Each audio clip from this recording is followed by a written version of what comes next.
All right, team. Looks like we are live. Wait.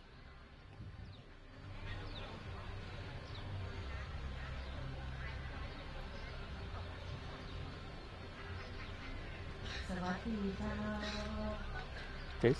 ขอต้อนรับสู่วัดน้ำเป้าอำเภอจอมทองนะเจ้า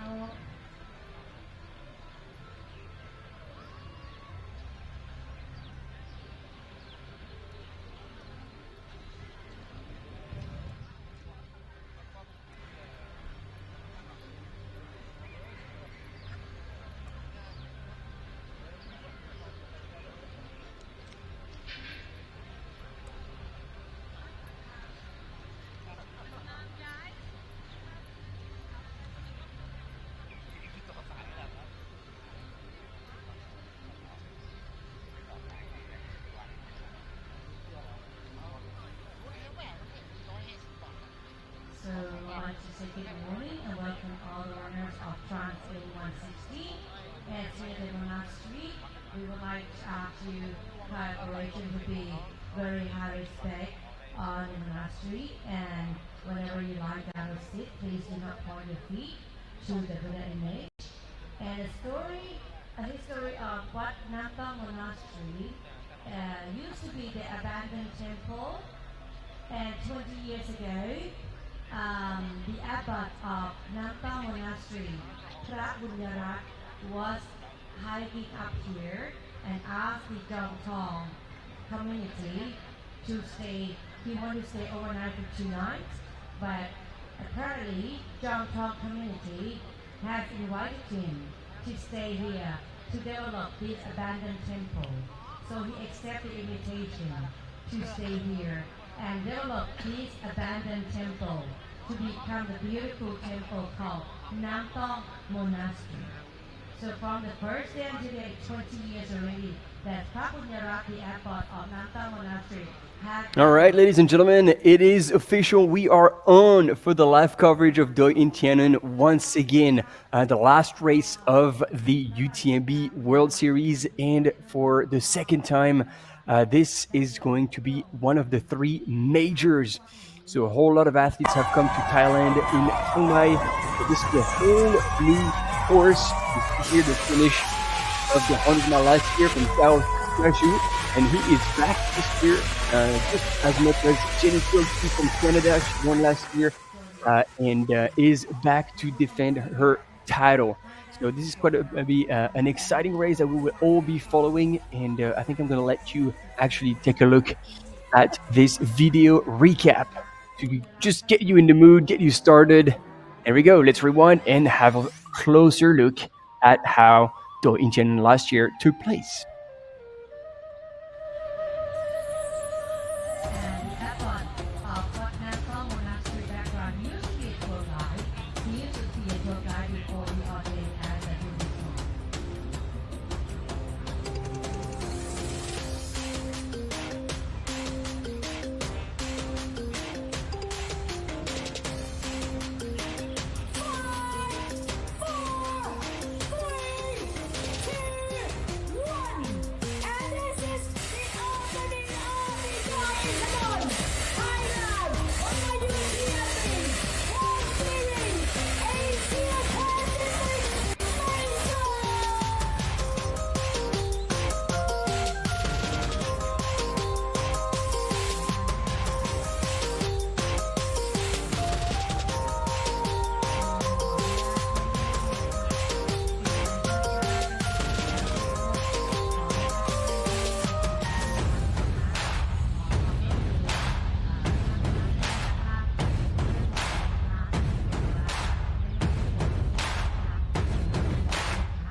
spotlight on Elite. Sanjay Sherpa.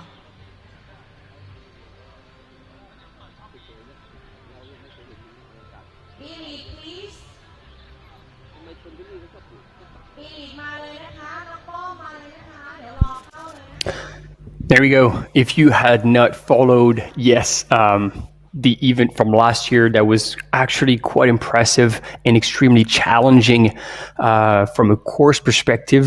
It sounds like in Thailand, they don't use the same way to draw trails and routes across the mountains. They go straight up and straight down. So that's definitely going to be a feature again this year, but all courses have been modified and to all finish in the Temple of Rajapurek in Chiang Mai, while last year it was all finishing in the Doi Inthanon National Park. So basically, even if Jenny Quilty was the winner of last year and Ji Jiao Xiao won also last year, this is going to be a completely new experience for all the participants. Yeah, that's going to be exciting. 178 kilometers, still 10,000 meters plus of elevation gain on this point-to-point course, and we have a massive lineup of top athletes who've showed up to Thailand, and quite a lot of them actually have managed to come early enough to check out a bit of the course, feel the heat, because it's going to be around the low 30 degrees Celsius in temperature and about 70% humidity, meaning that the water will not evaporate off of the runners as much, and meaning that the hot, sticky sweat is just going to stay there. So yeah, that's going to be another challenge that a lot of runners have already brought up from a temperature perspective. So the weather is going to be a challenge, and also it's been raining a whole lot last night over Chiang Mai, so we can expect also possibly to have a little bit of mud on the course. But obviously this is going to be 100 mile. Last year 21 hour plus the winning time. So yeah, we're in for a long time, and we have lots to unveil. There is also heavy rain forecasted on Chiang Mai tonight and during the night, so that might add a bit more of a challenge to all these runners.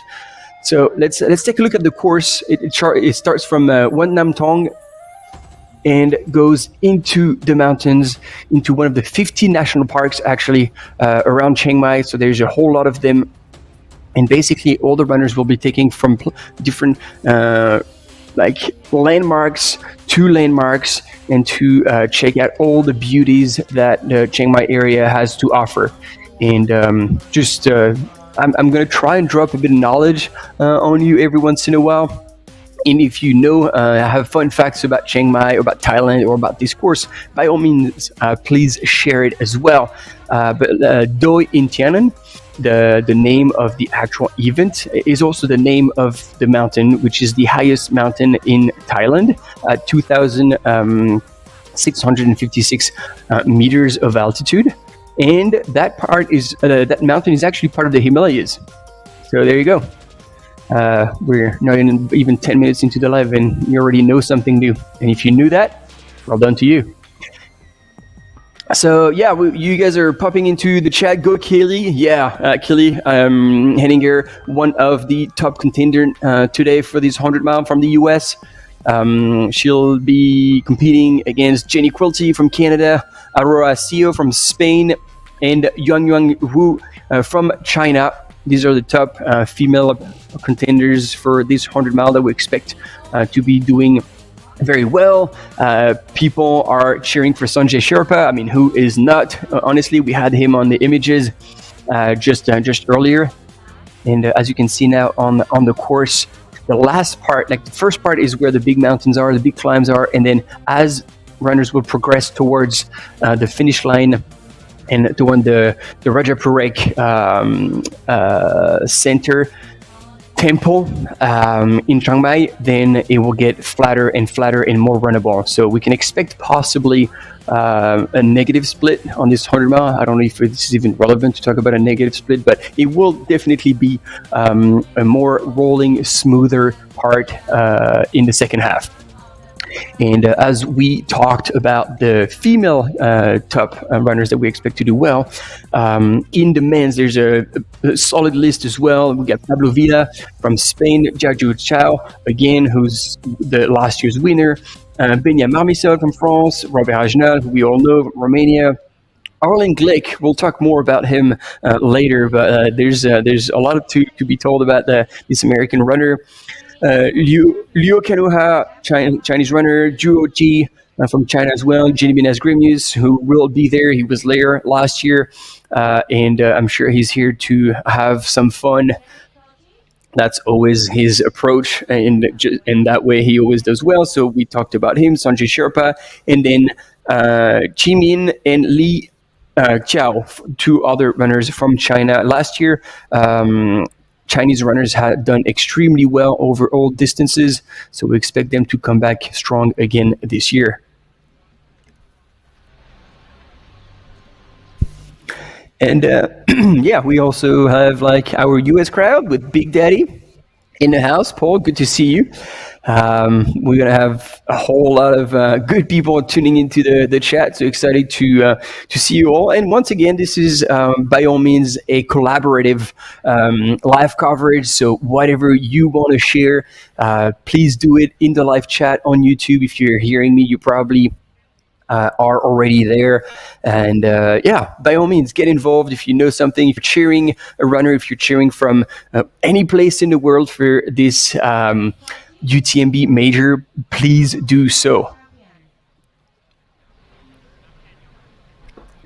And also, I'll have support from the ground with Bui Montri, who is like on the ground, local. His Instagram handle is Running Insider. He's a journalist, and he's on the ground in Thailand. Doi Inthanon. He's been chatting with a lot of runners already, all the elites, and so he'll be communicating with us, giving us info from the ground. So big shout out and big thank you to Montri, who will share and already has shared quite a lot of things. So if sometimes I stop speaking for a while, or I sound like I'm taking a moment, or I'm pausing, is because obviously there's a lot of things going on everywhere, and I'm receiving details again from left, right, and center. So I am not choking. It's just that I am checking in to obviously provide you with as much information, as much content as possible for this whole live coverage. And then local hero, Sanya Konchai, and he is number 28, and will be running today the 160 kilometers, precisely 178, but it's called a little differently. And there we go. People are starting to line up. We're just over 10 minutes before the start. And there we go. We've got Aurora CEO from Spain, all smiles. She's ready to go. And I think this is Sophie, our start line commentator, speaker extraordinaire. Sophie, the MC, always with a smile, and definitely setting those start line and finish line on fires, and making sure that the mascot of Doi Inthanon is on the front line for this start. And there we go. So Fu Chiao Chang, I think she's running the 100K. She's not running the 100 miles. No, she'll actually be running the 50K. So that's a bit of a misinformation here. But yeah, we're talking about her. There she is, Lily Henninger. Yeah, she's a veteran. She's got a decade of ultra running under her belt. Heaps of experience over the 100K, 100 mile distances. And lots of top 10, including at international level, including 4th at CCC in 2017, 5th at UTCT in Cape Town in 2018. And it doesn't seem like she's raced outside of the US since 2019, from what I've seen, and where she actually ended up DNFing at CCC. But she's arrived early. She's done the job. She's checked part of the course as well. So she's definitely ready.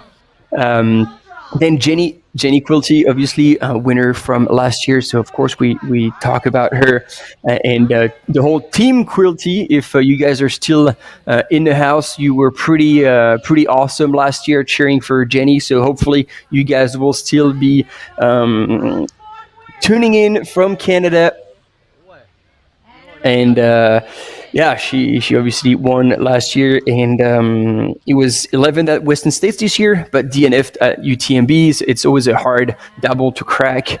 But yeah, and then the one that I missed is Aracio, obviously from Spain. She's slightly older, but man, she can run. She was 8th at UTMB 2022. Third at Kenyans, and this is how she got her golden ticket to Western States, where she ended up 12th. And then actually this year she tried again for the golden ticket at Kenyans, but she finished third, so she just missed that. However, because she ran the Tarawera 100 mile in February earlier this year, she got her ticket for UTMB, but sadly had to DNF UTMB in Courmayeur because of a virus. So Cao Jijiao, last year's winner. He is absolutely incredible, very good runner, very humble. He is after a golden ticket, and I've been told that he's in shape, he's ready, he's prepared very well for that. Pablo Villa, obviously one of the top contenders. If he's in shape, man, he's gonna be extremely strong. But he hasn't done much. He had a difficult year in 2021. He DNF'd at UTMB, DNF'd at Mont-Blanc Marathon 90K, DNF'd at Transgran Canaria, but then came back strong in 2022, winning Transgran Canaria again after his win in 2020, where they were hand in hand with Pau Capel. So watch out, because if he's fit, Pablo Villa can be very strong. And then the last one, Benjamin Misol, I was telling you about him from France, Team La Sportiva. And he's arrived also 1 week ago. He's done a recce of the course. He said he was ready. He's put in the effort and the training in. And in 2022, he had a stellar year, first at Diagonale des Fous, first at 6000D, first at Restonica Trail. If you're not from France, 6000D, 6000D, and Restonica Trail won't mean much to you. But all you have to keep in mind is that these three races are hard, technical, or very steep.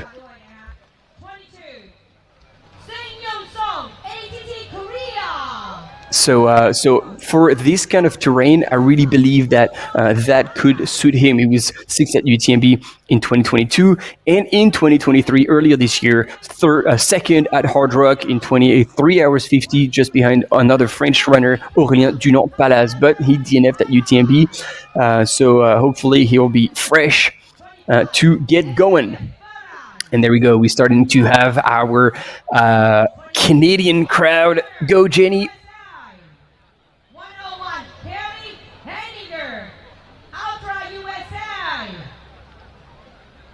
And yeah, just a bit of a piece of information as well. Chang In is the elephant for the Doi Inthanon mascot. and it looks like Jajo was having fun with that elephant, and the name is Jung In.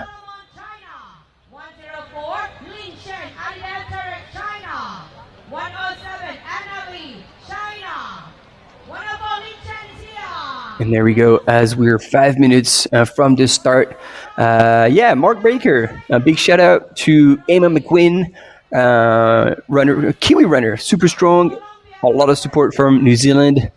Well, we always had a very strong New Zealand fan base, let's call it that way. People are very passionate and enthusiastic about trail running and ultra running. So thanks, Mark, for being here, and all the best to Emma McEwen.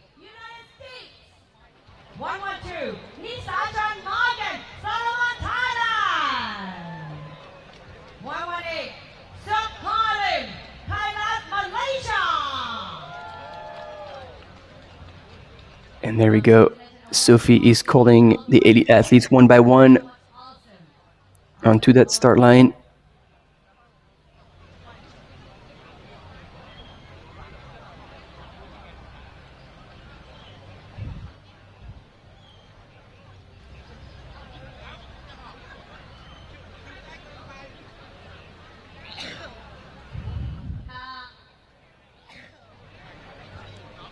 At this time may I invite all the VIP up on the stage ขอกราบเรียนเชิญผู้ใหญ่เลยนะคะขอกราบเรียนเชิญตะกล้องออกก่อนนะคะขอผู้ใหญ่ก่อนนะขอกราบเรียนเชิญผู้ใหญ่ทุกท่านถ่ายภาพด้านหน้าก่อนนะคะขอเชิญท่านดร.กองศักดิ์ยอดมณีนะคะดร.กองศักดิ์ยอดมณี the Governor of Photography Yes. Yes, I did, James, the absolute legend, Gediminas Grimius, aka Gigi.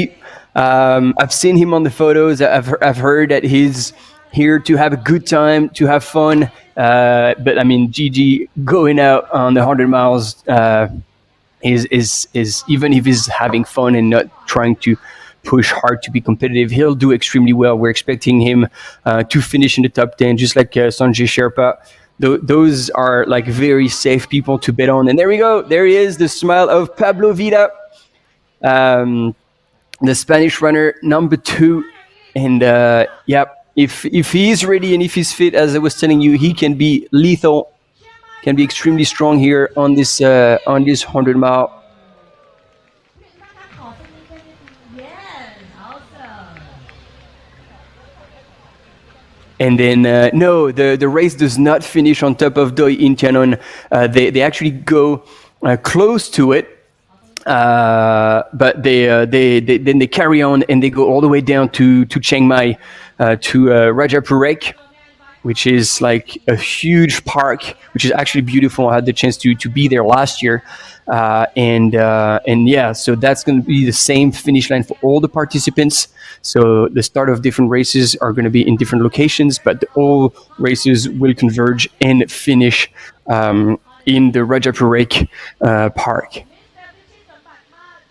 รองปลัดกระทรวงทรัพยากรธรรมชาติและสิ่งแวดล้อมนะคะ The Deputy Permanent Secretary of the Ministry of Natural Resources and Environment Mr. สุรศักดิ์เกิดจันทร์ท่านรองผู้ว่าการฝ่ายยุทธศาสตร์และเทคโนโลยีสารสนเทศการกีฬาแห่งประเทศไทย The Deputy Governor of Strategy and Information Technology Sport Authority Thailand Miss โปรดปรานสมานมิตรท่านรองผู้ว่าการฝ่ายส่งเสริมกีฬา The Deputy Governor Sport Promotion Department Sport Authority of Thailand พลตำรวจตรีเกษชกาศนินประดับผู้บังคับการตำรวจคนเข้าเมือง The Commander of Immigration Division 5 And then we're going a couple of minutes before the start. I'm just going to let you hear it straight from the finish line. I'm going to go quiet, go silent, so you can actually feel the vibes of that start line for this final race of the season. And already lots of smiles, lots of excitement. And there we go. We were talking about him, Gediminas Grimius, and running in front here, Benjamin Misol. All right, I'm going to now let you, for real, enjoy that start line.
Amazing trail running in this world. The crowd is changing the world. 10 seconds. If you're ready, running 160. On your mark. 5, 4, 3, 2, 1. Let's go. Running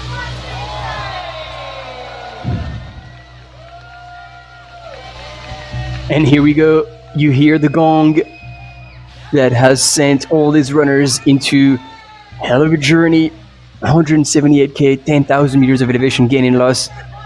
What a race to take on. And as I was telling you, inaugural race when it comes to all the courses, they all have been changed. They all are brand new courses. And I don't think our camera runner was ready for such a fast start. This is gold. It looks like some runners have decided to really take on. There's probably a Strava segment somewhere. Take on that 100-mile at a fast pace. We could catch a glimpse very quickly of Jiao Zhao. This was an interesting start. As you see, this is probably going to mellow out a little bit as soon as the runners get onto the trails.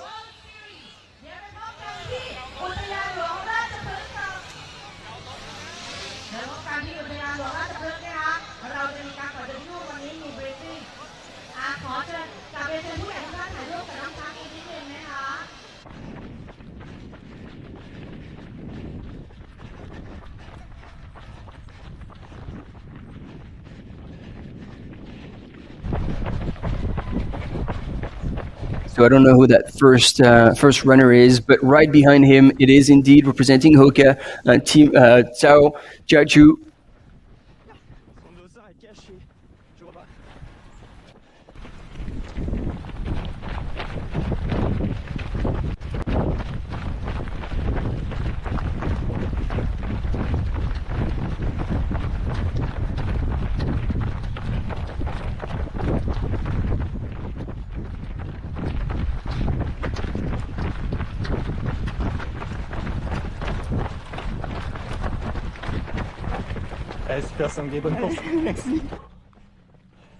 And there we go, Sanjay Chapa, all smiles, giving a high five to a camera runner.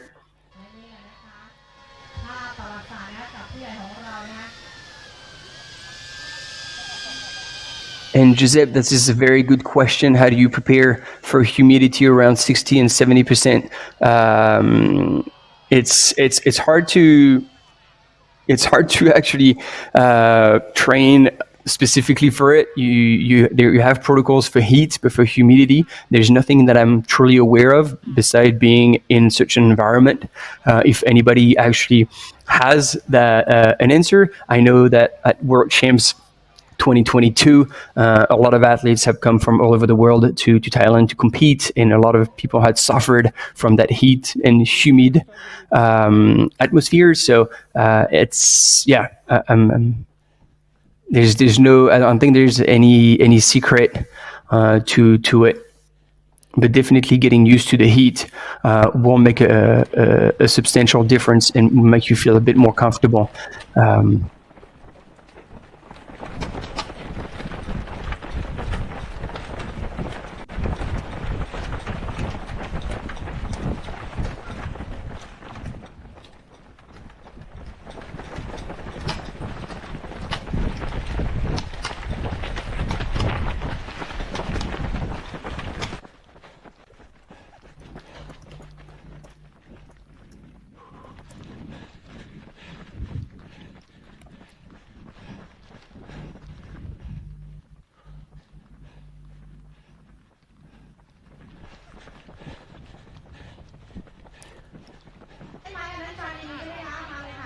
So I still have no information about our leader on that course. However, Jiachu is definitely taking on that race pretty hard.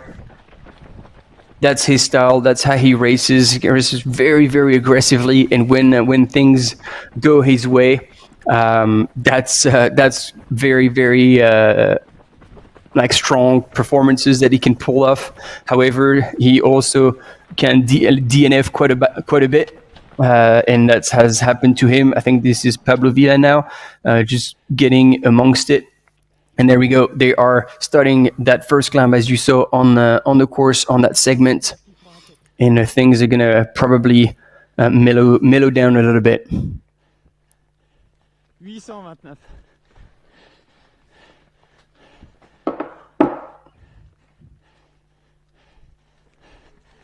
มาเลยค่ะมาเลยค่ะไม่ลืมอะไรแล้วใช่ไหมคะลืมหัวใจไว้ที่นี่มาเลยนะ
Là, je vois rien.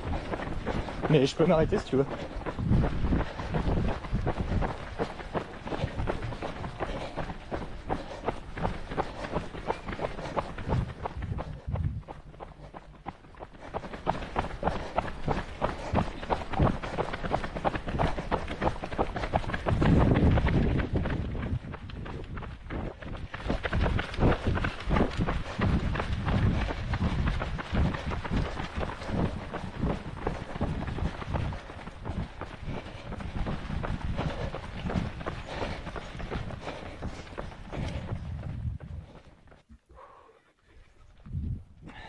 All right, it's good to see familiar names joining the live A Station Fireball. Good to see you here.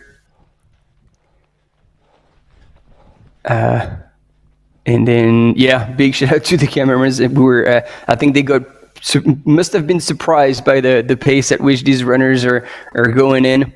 And you can see here a female leader. I think this is last year's winner, but I would need confirmation about.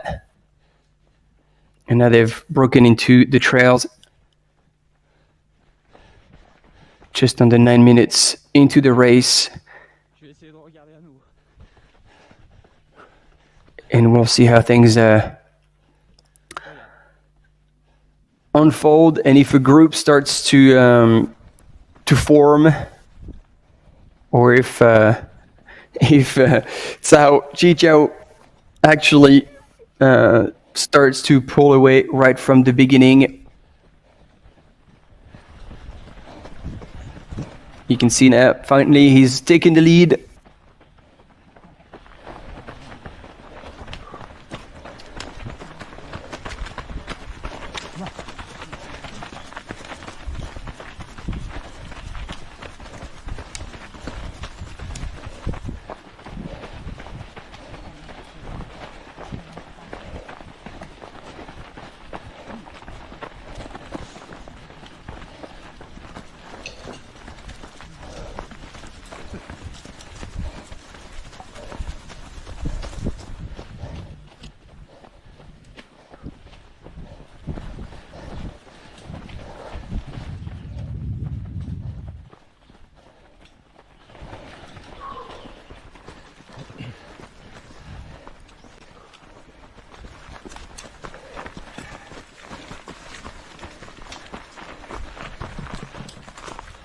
So there we go. Things are starting to be a bit more serious. We've broken into the trails. Poles coming out. This is one of the steepest climbs on the course. Start mellow, and then after the first aid station, we'll get substantially steeper for this fourth edition of the Asia Pacific measured by UTMB. It's going to be super exciting. This race here in Doi Inthanon, once again, completely new course.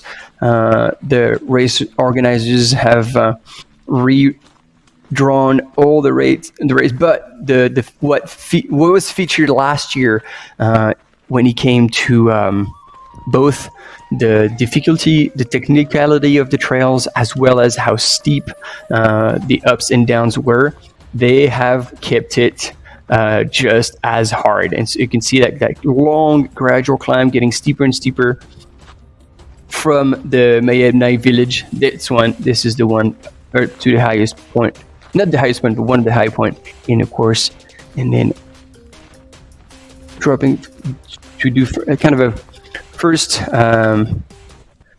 clockwise loop before turning around and then taking almost a straight line, obviously up and over mountains all the way into Chiang Mai. And that's going to be an out and back up to the Relic of Buddha at 56 kilometers. Last year we had gone through that. And then it's going to be, like I said, a completely new course. And a very challenging one. So at this point, they're about halfway through and keep climbing.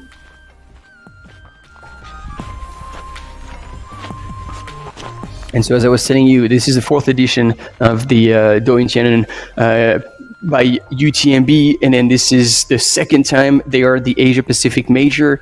Last chance to actually punch your ticket for the UTMB World Series final. And because this is a major, you get twice the amount of stones as you would get in a normal race. Chiang Mai City has definitely put in a lot of effort to bring all the runners here. Quite an international scene here at the event, because I think the Thailand, part of the Thai people is only 42%, and then we've got 17% coming from China, 6% coming from Malaysia, 6% coming from Vietnam, 5% from Japan, and 24% coming from the rest of the world. And that's a total of 5,200 runners coming from 70 different countries, 80 different nationalities. This is truly a big international event, and as expected, as you would expect for one of the three majors of this 2023 UTMB World Series.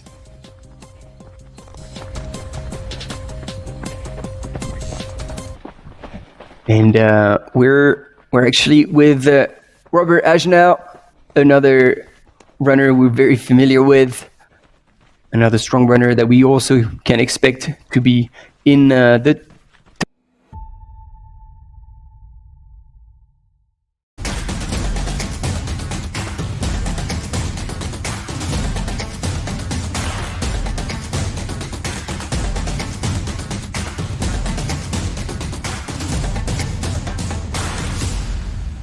Yeah, you better.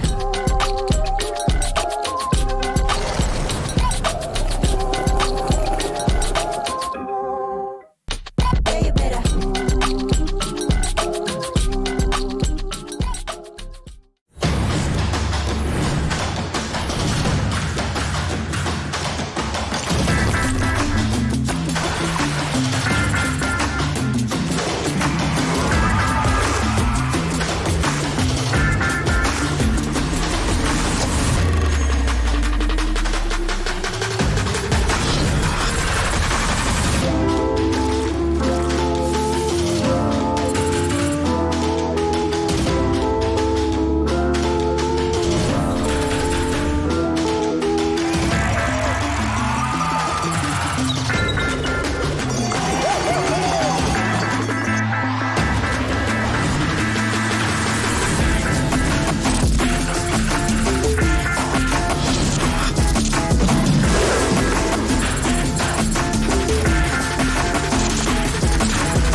And there we go, we're back.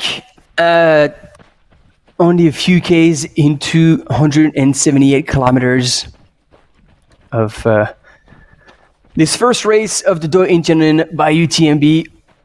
And runners will be taken through the jungles, through several different cliffs as well. They're going to be blessed with such amazing views. And there's going to be, through the Doi Inthanon National Park, of course.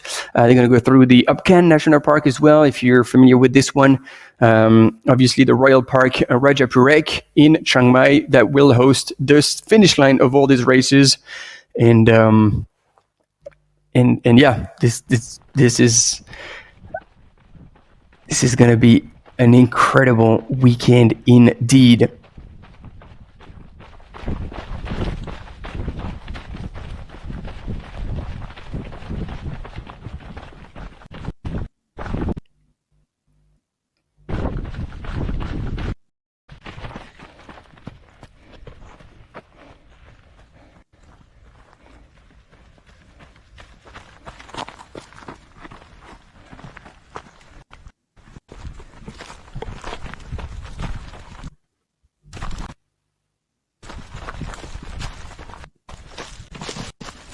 My camera runner dropping down.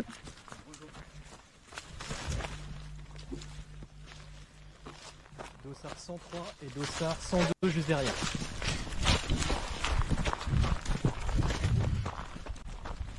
And there we go. There she is. Last year's winner, Jenny Quilty, has now taken the lead.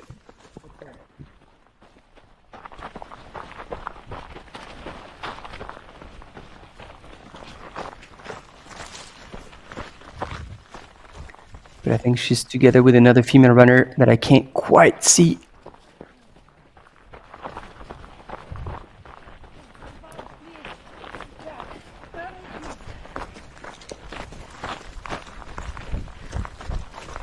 But I believe this is Horacio with the cat running for Kraft. Yeah, these two have obviously they know each other. They've run together. Yeah, this is it. This is her. Here we go. Top two women right now, Horacio and Jenny Quilty, and I'm expecting possibly Kelly not to be too far back, to still be in the mix. But these are the early days, and it's 10 a.m. local time over in Thailand. So they have the whole day ahead of them before getting into the night.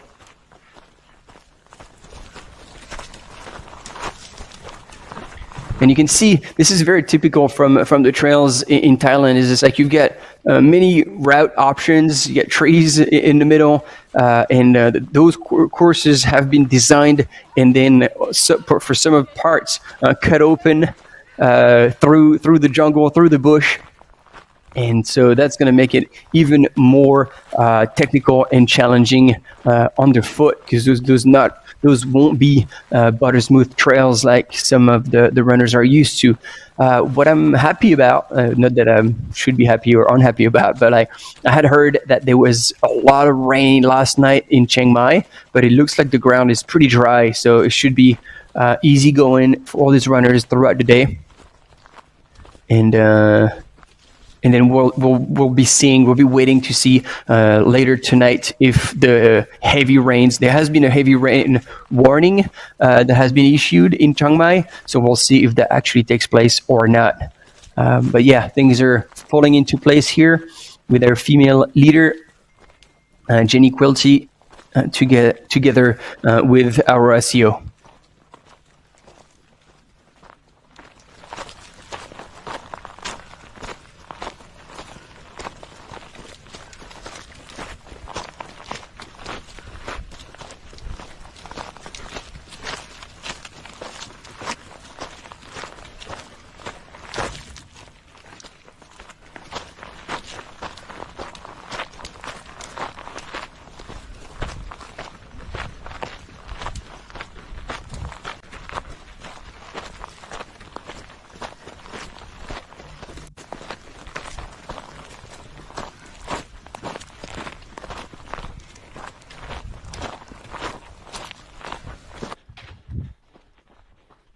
Ok, ça marche.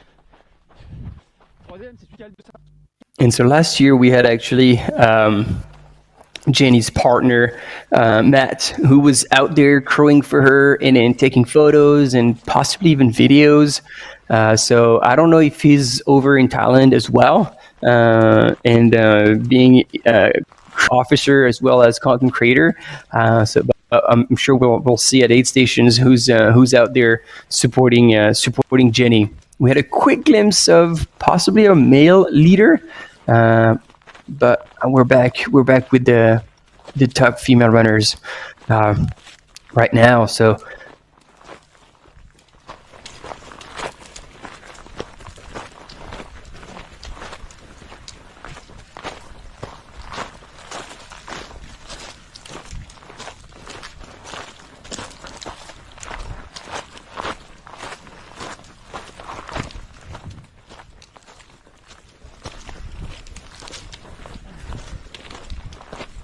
and as you can see here, like as much as Jenny's got poles, they did put them away. So it's got to be this kind of grade where you feel like you don't necessarily need to use poles. Although Aroa seems to be using them. So two different techniques. Possibly your legs feel fresh early in the race, so you feel like you can power hike up that hill without using your poles. Like many different strategies, many different options. And there, Jenny was so stoked about her 11th place at Western States. She said she had such a great day out there, and super pumped also about her time, obviously, which was like probably, I think it was like an hour faster than the fastest 11th place female finisher. So yeah, she was pretty chuffed with that, as she should be. And yep, probably top of the hill right there.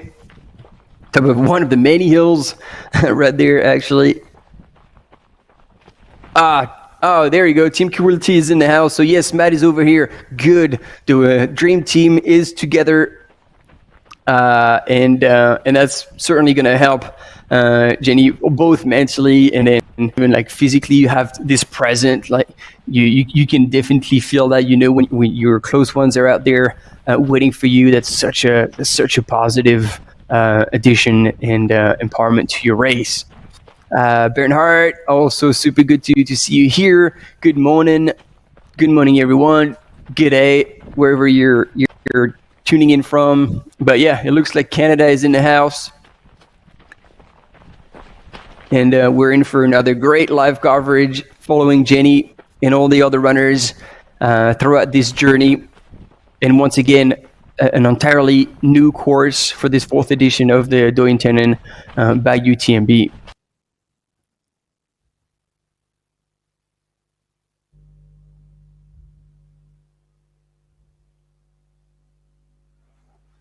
So we're losing a bit of the image there, so transition back onto aerial shots of the region. And as you can see, it's pretty lush, and there's going to be true jungle environment for all these runners throughout their race. And back onto the start in Wat Nam Thong.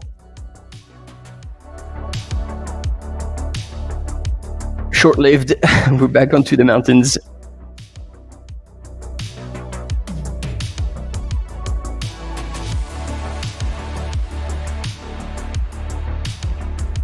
Yeah, M. Briggs and Michael both in the house cheering for Team Canada.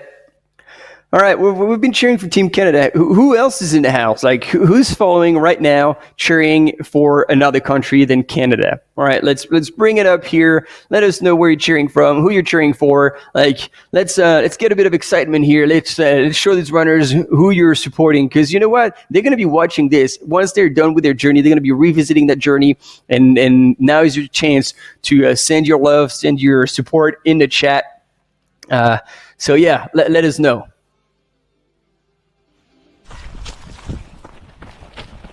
There we go. We're back after this quick glitch, and already you can see Jenny creeping up on a few runners that had started a bit too fast. Man, it must be quite a an excitement to be back in Thailand after her win last year, and yeah, I feel like it's I would take it as a positive. Be like, okay, well, you get to come back to the same event, but it's an entirely different course. So you will defend your title, but you will still have the excitement of a new course, of seeing new things, new landscapes. It's yeah, I would definitely see it as a positive thing.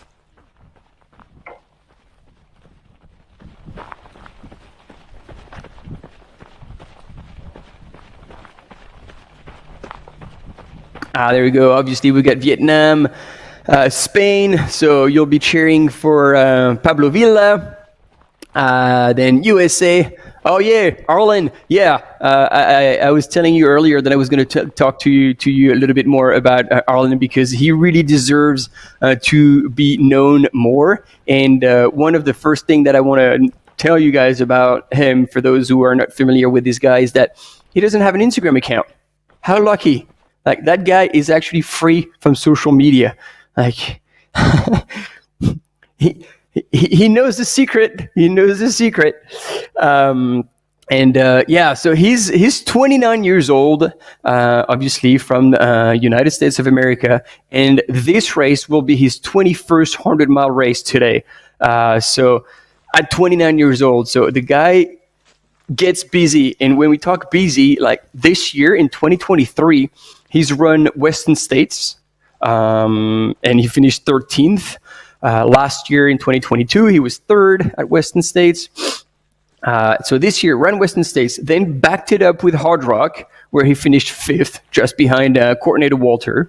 And then he backed it up again with Run Rabbit Run, where he finished third. So he's done 300-mile races already this year, and he's at the start and ready to throw it down one more time, one more 100-mile race in the year 2023. So hopefully he would have built up with those races to be strong here and not won't be running on fumes. But the guy was super enthused, super excited. I've heard that he was out there and like had gone out on the course with Keely. So yeah, really excited, and I'm glad you Brad, you brought up his name, because I had said I was going to talk about him, and I actually had dropped the ball on that. So thanks for reminding me. And all right, now let's see what's going on. It's a bit blurry, so it's hard to distinguish which runners we have on the screen. But I think in black and yellow, that's the La Sportiva kit from the French runner Benyam Marmisol. Like I said, if you weren't with us right at the start, he had like a pretty solid 2022 year with winning La Diagonale des Fous, winning like 6000D, winning Restonica Trail, and these races are once again known for how hard, technical, or very steep. So Benya will be prepared for, I believe, for the Thailand trails. And yeah, this year, and again, another proof that he is a man who likes hard courses. He was second at Hard Rock. So here you go. You had two Frenchmen in first and second behind Aurélien Dunant-Palaz, but didn't quite turn it around at UTMB and had to DNF. So I'm sure he'll be back here for another 100-miler, and he'll be hungry to not only cross the finish line, but also to come in a very good position here. So I think we do have a quick commercial break coming up, but stay with us. We'll be with you for another 10 hours to follow this race, and then we'll be back again on Saturday. So yeah, stay with us.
And we're back, team, with what looks like a replay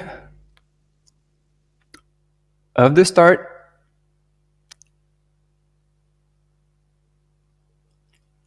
And people taking photos.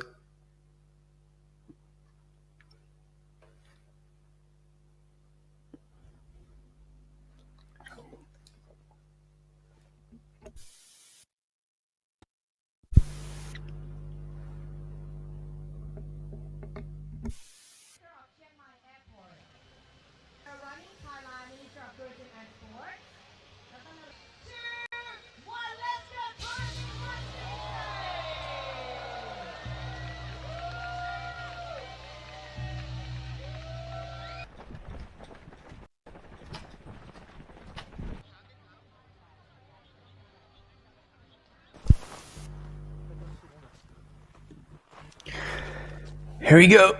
Still a bit of a recap here. Or are we back live? Hard to tell.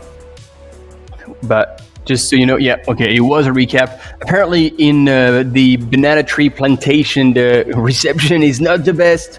So we're trying to catch up with all these runners and see what's happening. Doesn't seem like we have a GPS tracking system. So we won't be able to give you further updates of what's happening aside from the images. And there we go.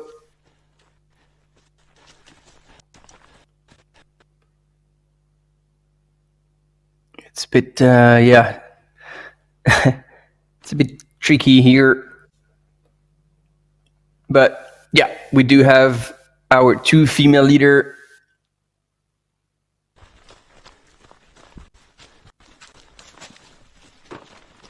C'est Benat, Marmisol.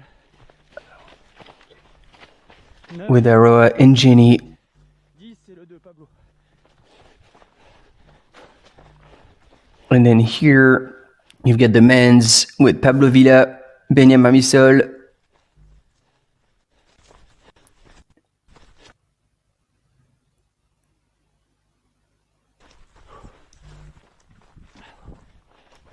And it's Luo Kanwa. I think he was second last year. I'll have to double check that.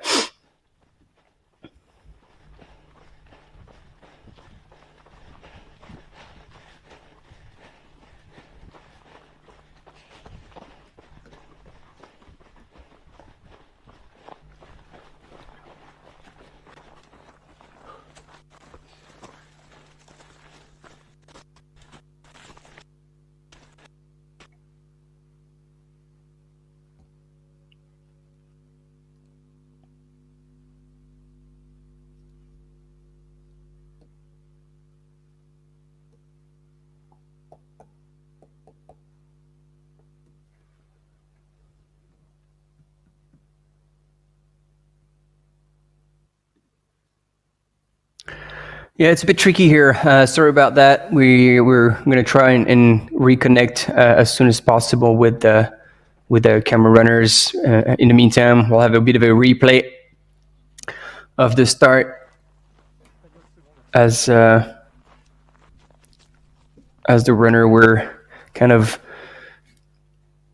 going away from the start.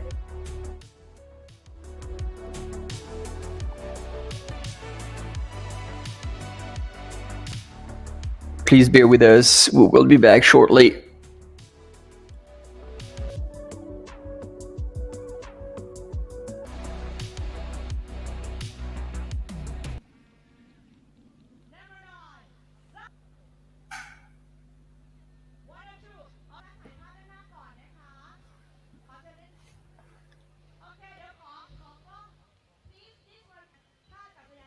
All right, let's have a look with you all back on the chat. Let's see what's happening here as we once again have a bit of a replay of the start of this 100-mile race, which is a bit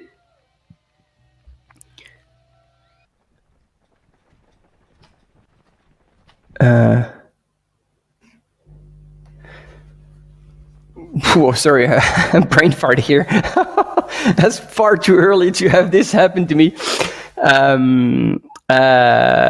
But grilled sushi, good to have you back as well. Like, oh man. All right, because Bernard, you were asking, am I being on the solo mission? I am on the solo mission.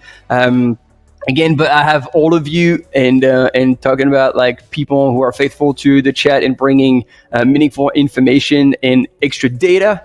Grilled Sushi is in the house. Welcome back.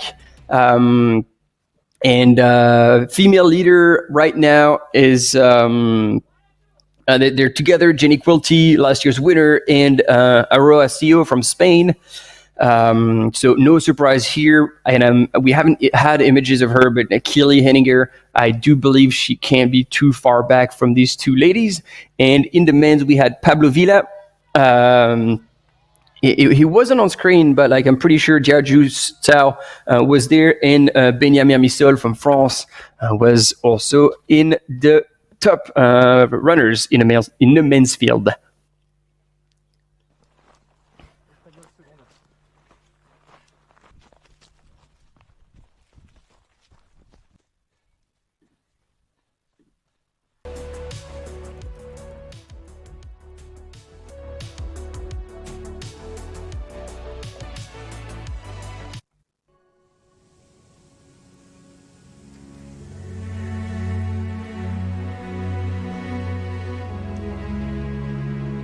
And there we go until we get further images. We showed you the start, all the happy faces. Now we go back into the start of the season with a recap of Istria by UTMB that we saw earlier this year. And that we actually did cover live if you were there.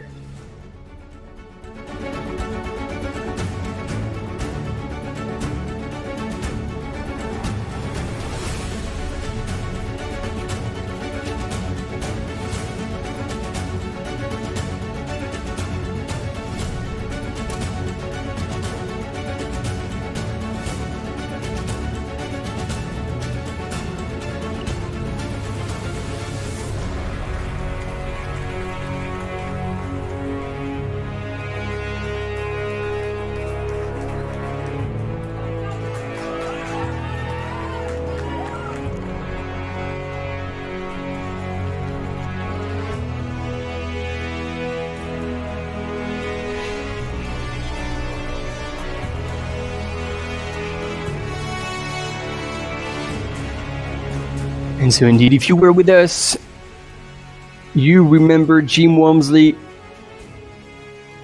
absolutely shattered the record and went for the win.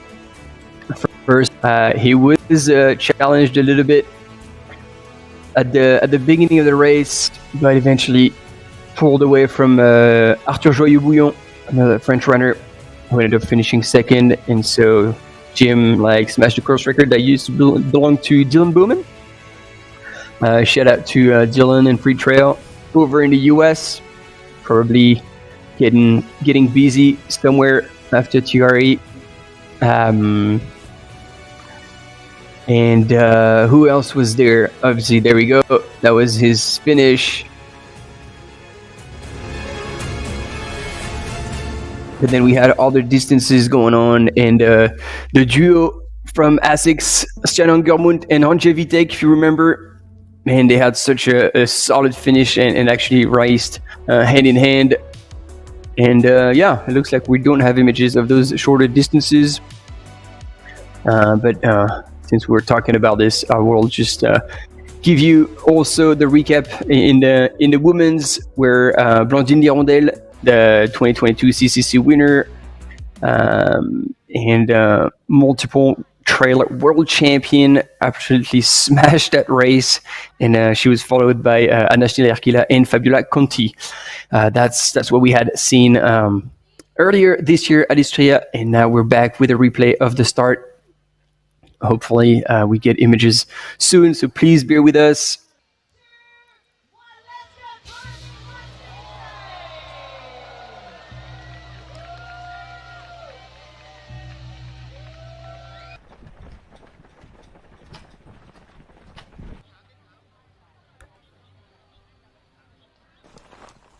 Espagnol seconde.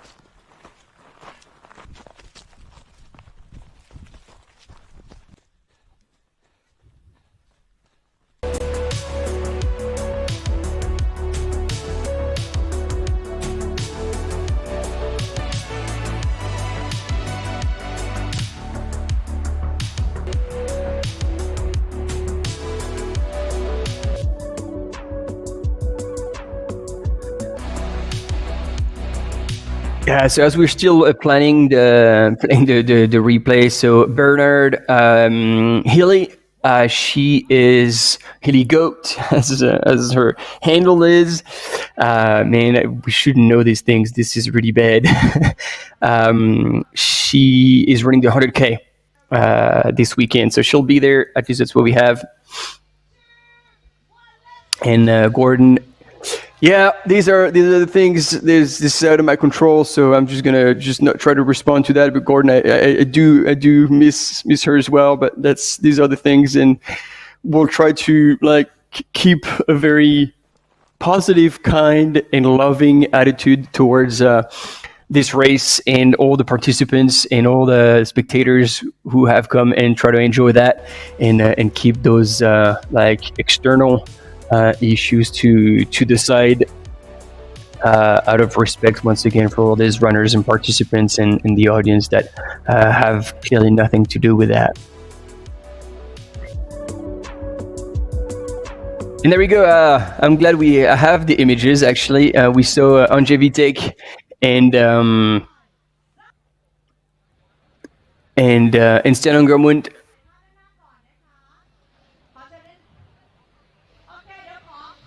At Istria earlier this year.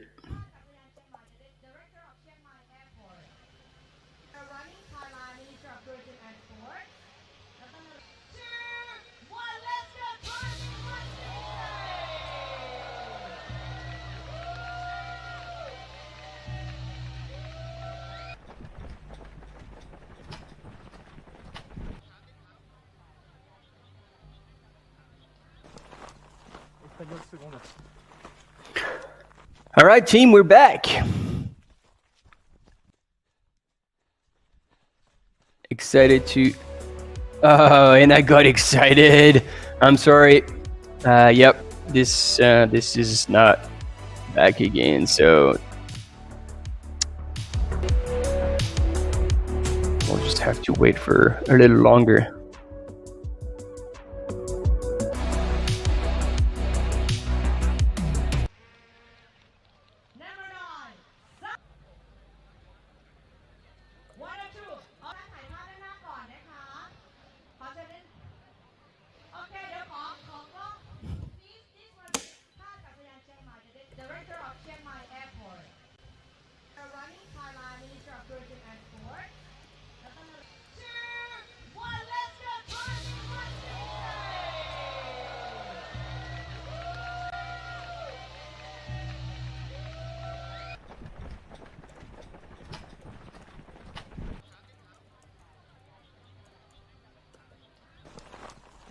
Espagnol seconde.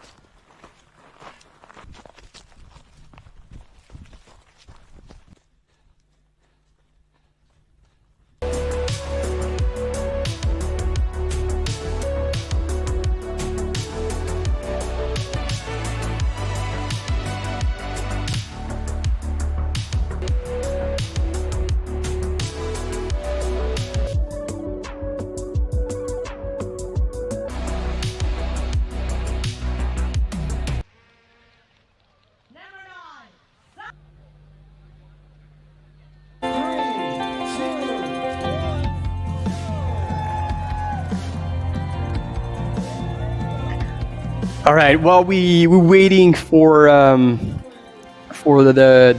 mountain bikers to take over with hopefully better reception, let's have a look back at Canyons by UTMB, one of the three majors alongside Valderrama by UTMB in Spain, and this very race here, Doi Inthanon, was one of the three majors, and what a race it's been.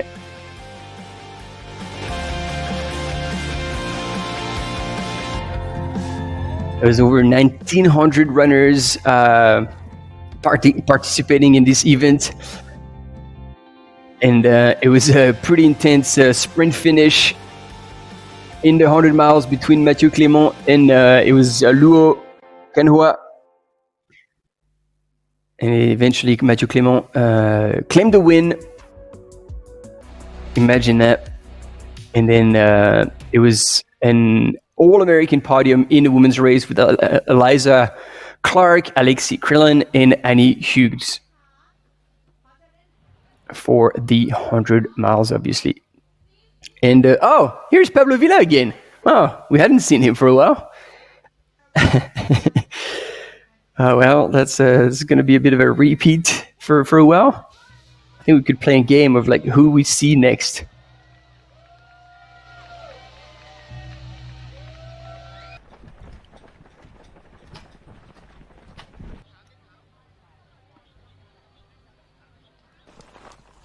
Espagnol seconde.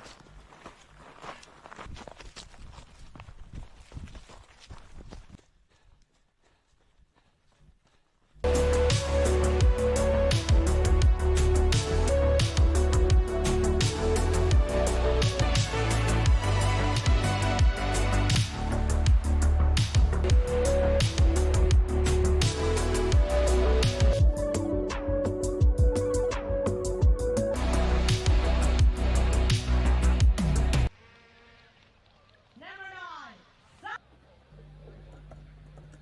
One or two. เอาถ่ายภาพด้านหน้าก่อนนะคะขอเชิญโอเคเดี๋ยวขอกล้อง please this one ท่าอากาศยานเชียงใหม่ the director of Chiang Mai Airport running Thailand Minister of Tourism and Sport 2 1 let's go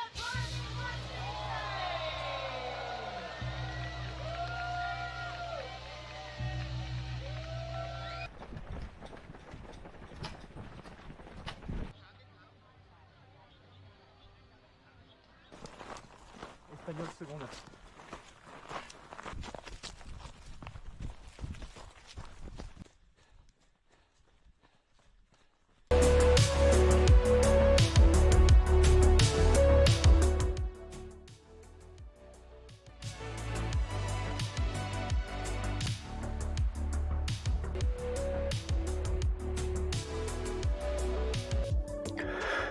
All right, team. Sorry, we're trying to adapt with this connection issue because while we did the rekey, apparently it was working, but now it's not. So we're going to launch another quick video edit by one of the UTMB World Series sponsors, NAC, the nutrition brand. And a bit of a UTMB NAC collaboration to feature two athletes, French athlete Manon Board and Arthur Joyeux-Bouillon, who I was telling you about, who was second to Jim Walmsley during the Istria race. So that should be coming up soon to keep you entertained and bring you some quality content rather than just, seeing things again and again and again. And I'm saying that, I'm announcing you that content and it might not come. But yeah, we'll just keep hoping for the best. Keep hoping for the best. That's the magic of live coverage. And I certainly appreciate all of you being there and bearing with us as this is it's a bit of a painful situation, but it's again trying our best. There you go. It's on. Salut, c'est Arthur Joyeux-Bouillon, on est ici à Chamonix, à 5 jours de l'UTMB. Donc c'est le moment où on commence avec Justine de préparer nos ravitaillements. Okay, so that's in French, so I'm going to have to translate that. So he's Arthur Joyeux-Bouillon. Dossard 35. Au niveau de l'assistance, ce sera encore et toujours Justine. Quand Arthur arrive au ravito, j'arrive à voir en quelques secondes. Justine will do the crewing, and she said when he comes to the aid station, I see him. I can see very quickly if he's good or not. On est en train de revoir tout en détail le plan. Nous aussi, il ne faut pas qu'on fasse d'erreur. And here with Manon Board, they have all the plan for super bien, classement c'est nickel. Et au coup suivant, nous, on ne sait pas ce qui s'est passé en the race. Elle peut être complètement d'équerre, faire une hypo, s'être tordu la cheville. Là, il faut vraiment agir. Quoi. So obviously we have a plan, but in between aid stations where we see her, we don't know what's happening, so we have to be expect anything when we see them. This is like for these products, it's pretty simple and pretty efficient. Doesn't give you a slushy stomach, so I'm looking forward to it. J'essaye d'adapter, oui, sa nutrition. I'm trying to adapt the nutrition. I also adapt what I'm telling him shouldn't without telling him and just really filter what information I give him and once again what I keep to myself because it's not necessary at that very moment. All right, I'll see you guys in 6 hours. C'est tout bon. T'as 15 minutes d'avance sur tes temps? Ouais, je kiffe là. It's all good. You are 15 minutes ahead of your splits. While she's on fire. He said he was feeling really good, especially running downhill. He was very happy, and he was exactly in the same split as last year. Allez, go. Là-bas. Let's go. Back this way. Go.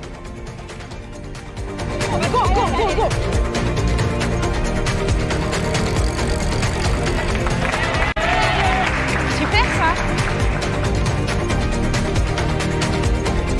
Je sais que tu peux le faire. I knew you can do it.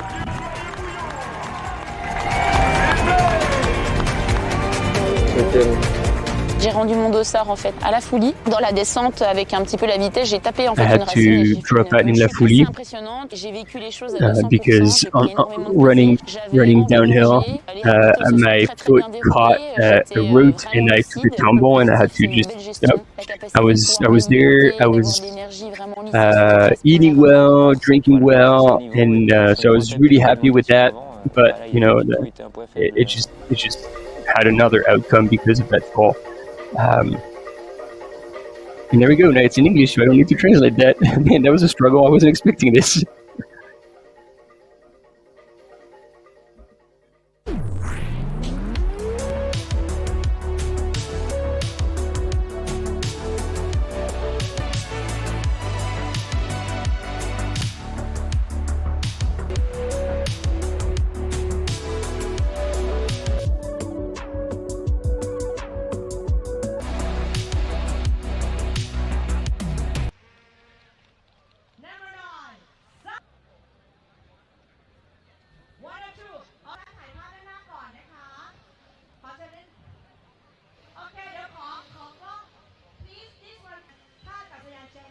Director of Chiang Mai Airport.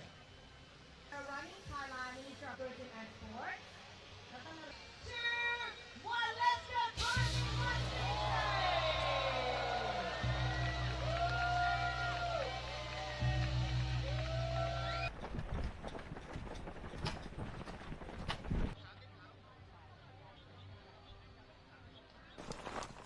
Espagnol seconde.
And here we go.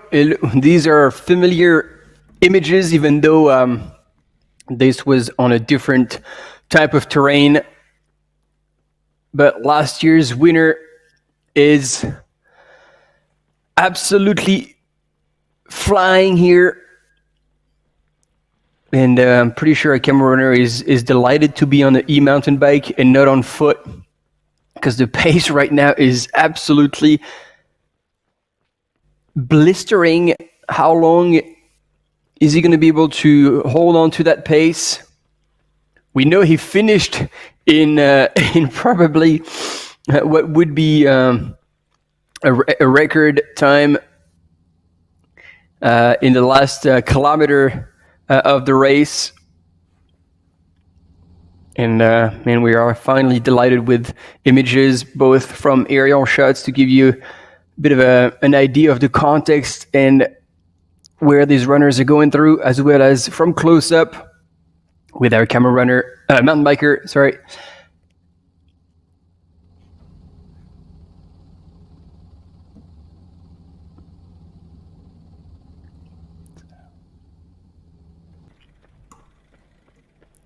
And so still flying, and now definitely has pulled away, as we could see on the aerial images, from the rest of the field. And I believe then the following group with Pablo Villa, Benjamin Misol, and Luo Kanua probably shouldn't be too far behind, although it looks like there is a substantial gap already. Some 45 minutes into the race. We've seen that recently at UTCT. Dmitry Mitayev had pulled away from the field in the first kilometers and was never to be seen again. And here, Zhao Jujiao is absolutely flying. And once again, is probably also carried by his win last year at this event. And he wants to come back. He wants his golden ticket for Western States.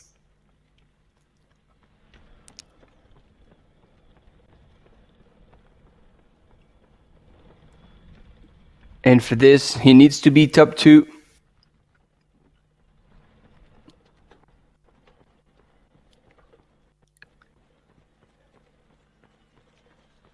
And what an aggressive start once again from Zhao.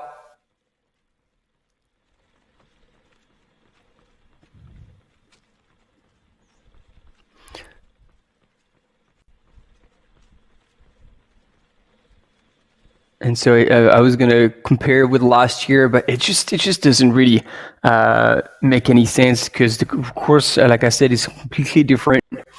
So the only thing I can tell you right now is kind of additional details about what you're seeing on the screen, because you see them running on the road, and actually there's 12% of the course that is on paved road, 12% on dirt road, and the rest, 76%, is on trails. So we've seen them on the road quite a bit this at the beginning. So that's going to be probably just under 20 kilometers total over the 176 kilometers that these guys and girls are going to cover. And it's also, I'm saying this with a bit of a naive perspective, because if it starts raining, then that's going to probably be an issue. But the overcast right now and the thick cloud cover is probably very good for all these runners, keeping the temperatures probably a bit lower than originally expected, although it is still in the low 30 degrees. And here we're back with another runner, second place. And look at this, he hasn't even come out on the village yet. There's got to be over a K distance in between those two runners. That's mind-blowing. It's hard to believe there's such a gap already. Wow. And now the question is, who is that second runner? I almost want to say like Arlen Glick, but I'd have to have confirmation.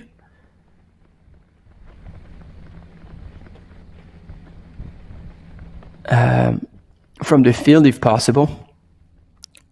Let's see if there's been already a... Nah, there's still no splits. But they're going to go through the A18 station very shortly, which will mean that we'll start having splits and actual time difference between these runners.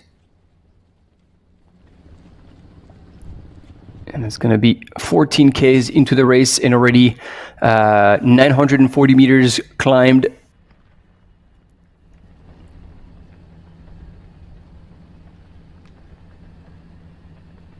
Oh no, that's Gigi. Ladies and gentlemen, Jimmy Nesgrimius. I had not seen from afar the tattoos. Oh man, the man is in good form. He said he was gonna have fun, and therefore, with such an attitude, you get nothing to lose.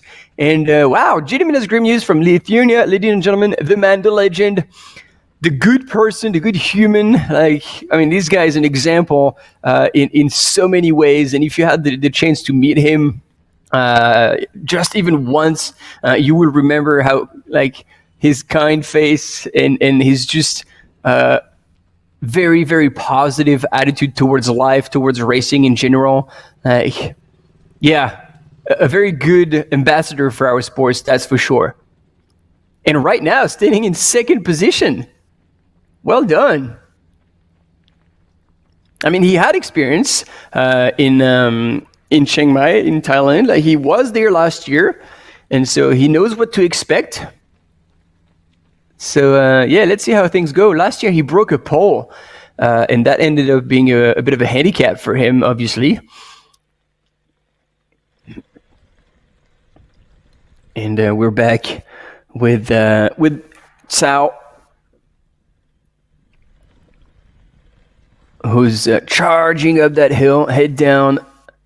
I actually haven't even checked if he has poles, but yeah, obviously he does, because now I've just pictured his gloves. So yes, he does, but it doesn't seem to be needing them on that climb. Look at him, bent over and pushing hard. What an effort.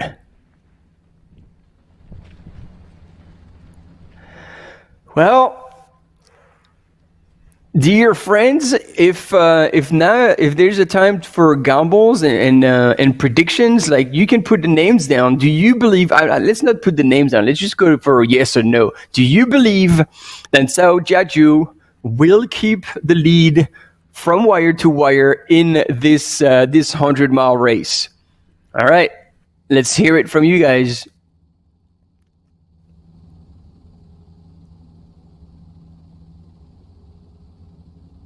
And Stéphane Hervé, you're very welcome. And indeed, those are very good weather conditions for the 100 miles. Hopefully, it doesn't rain during the night, because otherwise that could become a bit of a challenge. But hey, who doesn't like a bit of a challenge? I mean, if you're going into 100 miles, clearly that's what you're in for. And there we go, bang on. 1K between these two runners already, between first and second. This is... yeah, this is serious.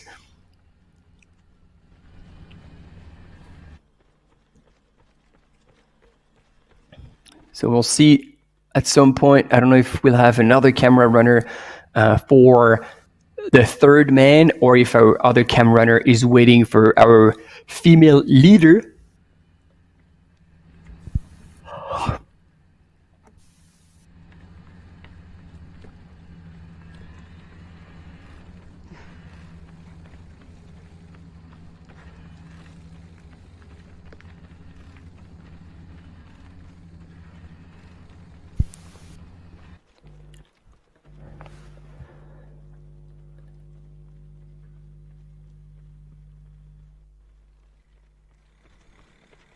Yeah, he's literally flying, waving at people. That's pretty good. That's pretty good. He's there. He's still giving a bit of a shout to our photographers and videographers on the course.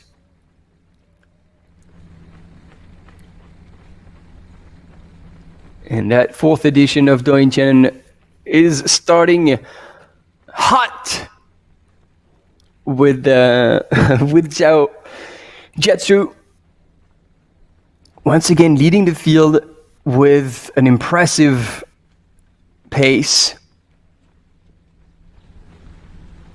And as much as we could imagine, if we didn't know him, that it would be a suicidal pace, last year he actually pulled it off. So maybe he knows he can do it, and he's taking advantage of the early hours to pull away from the field and just build himself a substantial, like a good enough, long enough gap to then kind of run his own race away from his competition.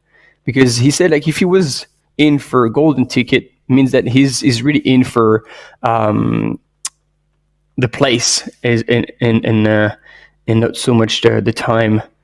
So I think that's why he might want to secure.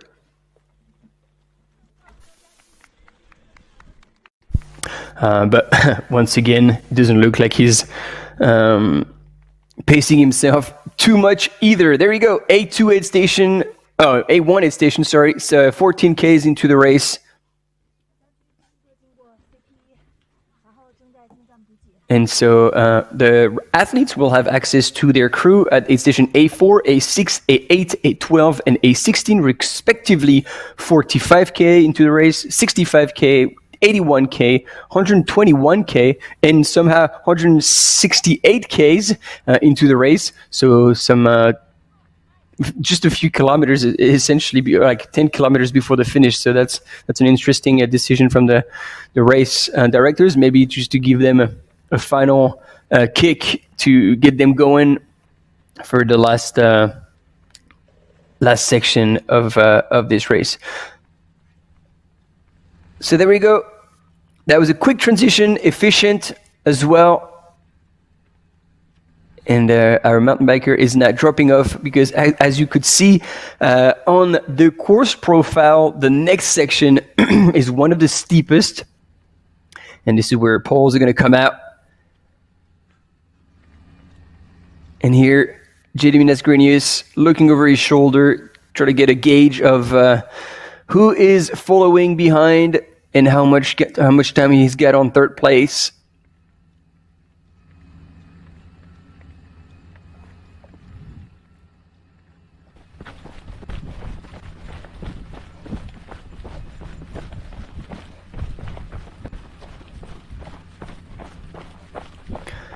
All right, and I think we have our female leader on the right-hand side of your screen.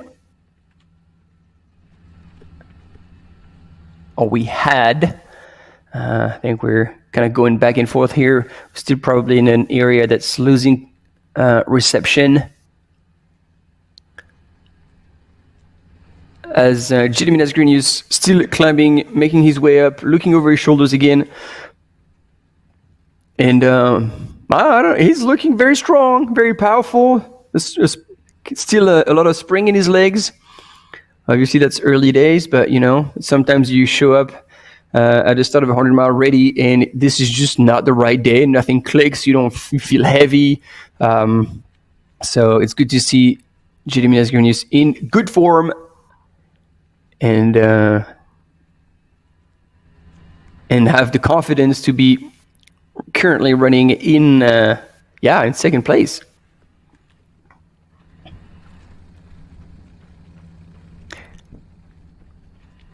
And Vikoka, I actually haven't looked at a pair of shoes that Zhao Jiaju was wearing. I mean, seeing him, I almost wouldn't be surprised that if he were.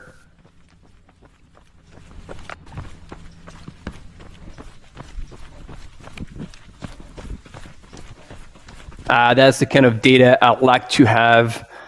Thanks a lot. So we're with our female leader at the minute. And I don't recognize the gaiters, so that is not Jenny.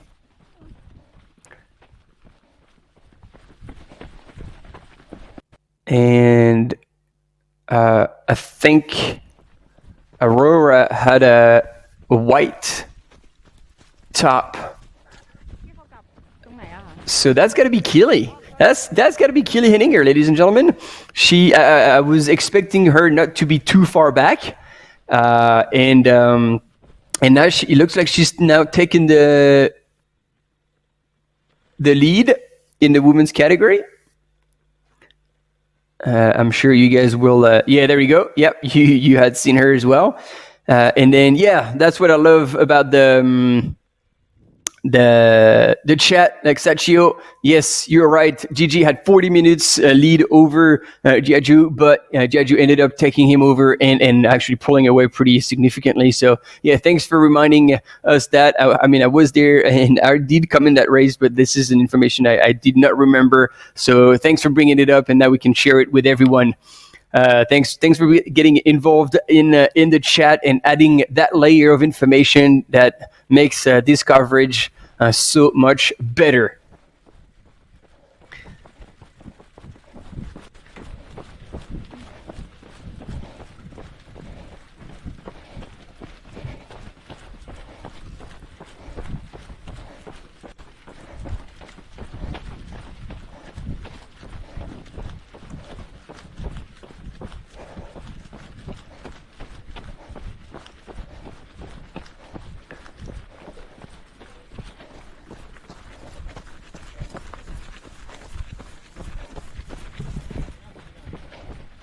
And I think here on the screen in third position is Ji Duo from China. And I'm saying that I think because I actually don't know him personally, so I have actually too little information about him.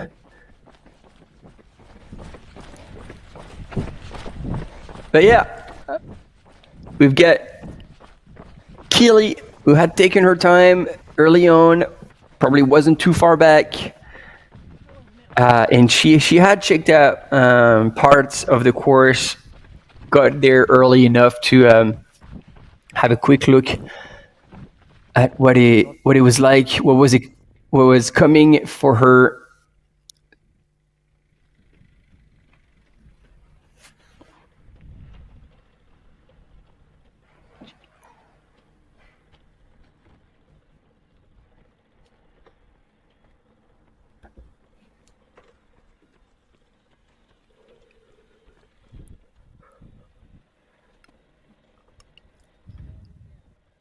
And if someone can confirm if that is indeed Ji Duo from China,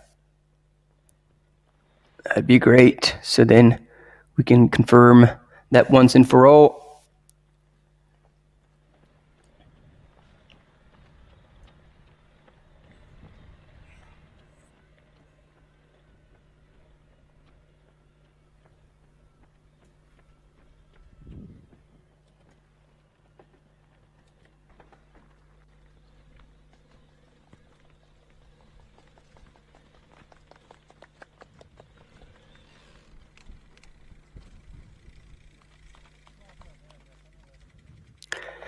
And we'll have the confirmation very soon now.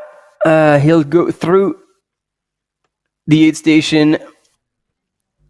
And so there was already 6 minutes back, 6 minute difference between Jiji Tsao and Jimmy Jimenez Grenius. And I was wrong. It is a runner from Japan, Masatoshi Obara, who has come through in third position. And no, actually, we didn't have on the images. So no, it was Ji Duo. So my bad. So there's just one runner that we actually haven't seen come through. Oh wow. Okay. Now there's a lot going on. But yeah. Anyway, all right. Back on the. Keely Henninger looking around at the surrounding villages. She still has that climb up on the road to make it to the A1 aid station.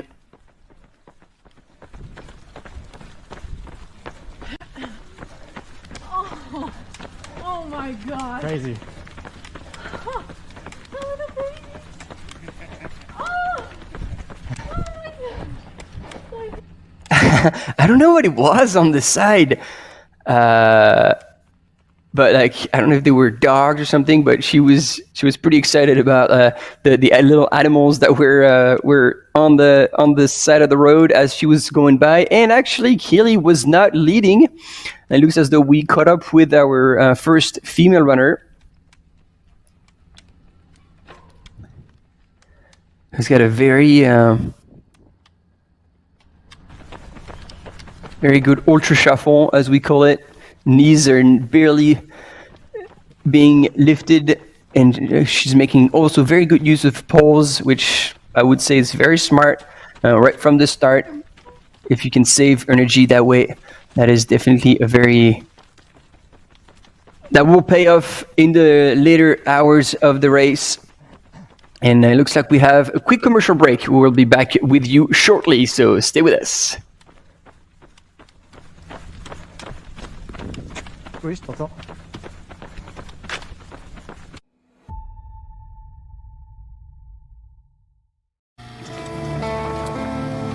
The Ultra Trail de Mont Blanc is the Super Bowl of trail running.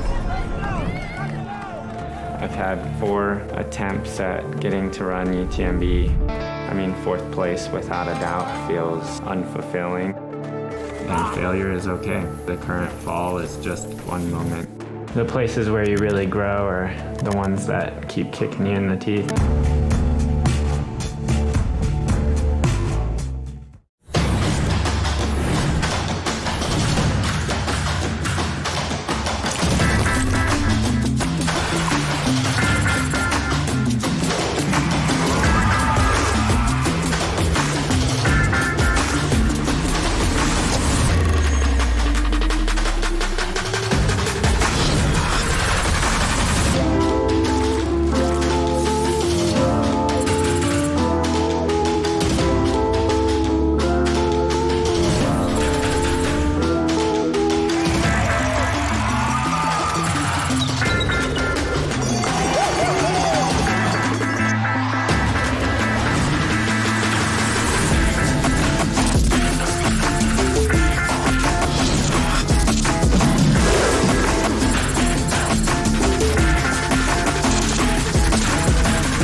And there we go, back with our female leader, there we go, Lin Chen, thank you very much.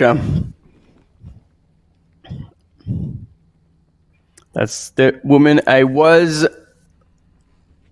missing.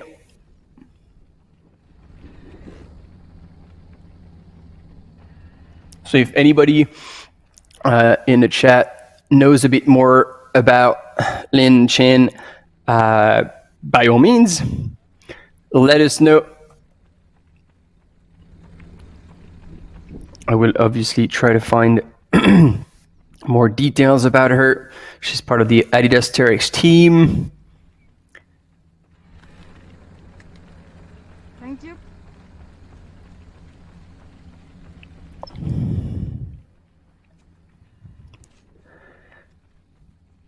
And so she's almost exclusively raced in China. Done a couple of actually only 100 miles, and it was even more than that. It was 168 miles, perhaps, and it was like 205 Ks with 10,000 meters of elevation. So she can definitely last. It was took her 35 hours, and she took the win.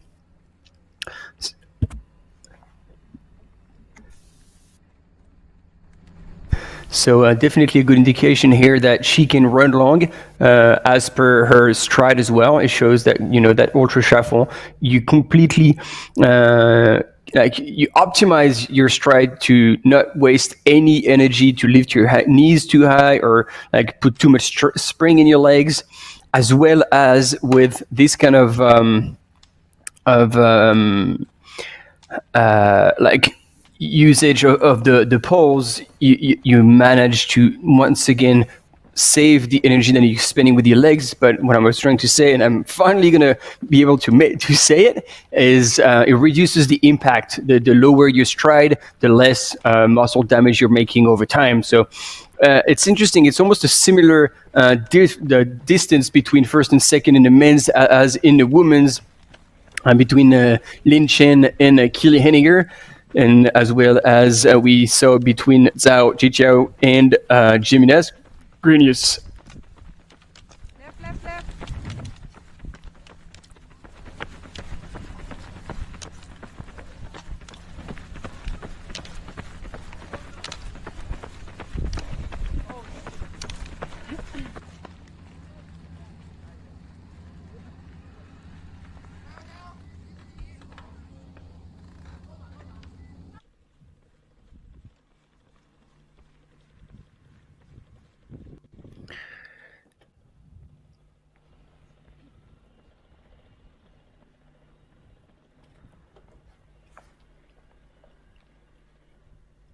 And now we get Jenny.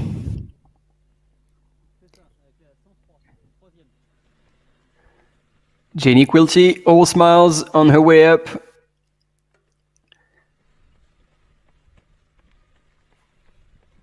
So aside Lin Chen that I had completely missed, the rest of the field is there.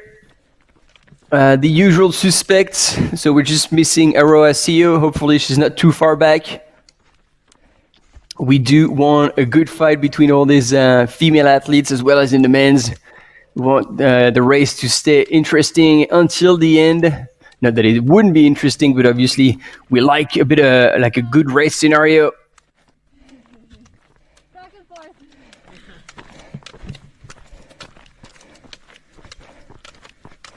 And Kili's having a chat with that runner. Apparently they've been going back and forth for a little while.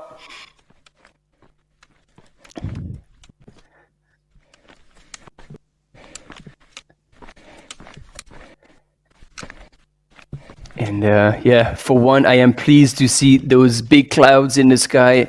Hopefully that will keep the temperatures a bit more manageable for those runners.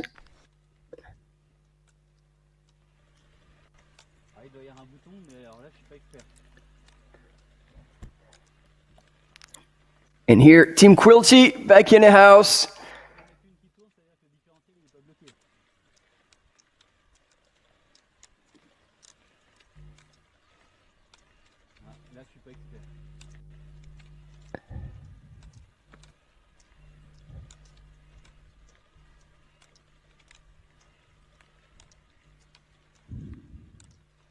Yeah, Peter, I was talking about like the race that Li Chen had done, and it was 168. It was in the name, although the distance was 203 kilometers. So that's why it was quite confusing, because it says 168 in the title of the race, and yet it was marked at 205 kilometers for that race. But anyway, Victoria Marks is in the house. Team Canada still here for Jenny. Currently sitting in third position, but not too far back. There's about a kilometer between first and second. And these are still the early hours of this race. Still a lot can happen, of course.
You can see here two very different styles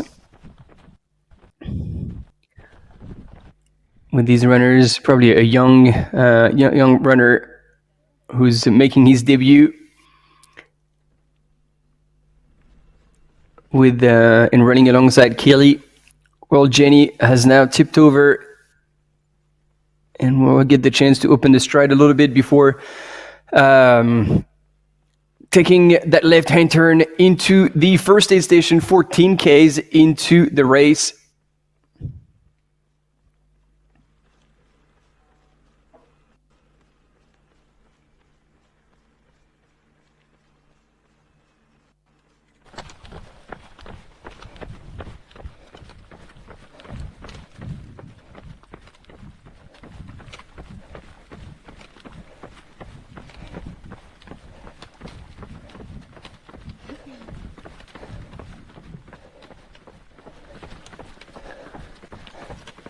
And we've got our friends at from Running Insider who are at the A28 station, 26 kilometers into the race, and everybody is ready to welcome the runners.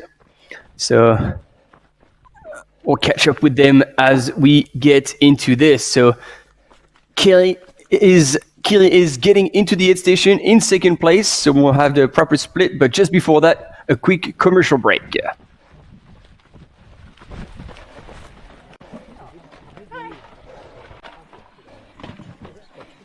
Water, please.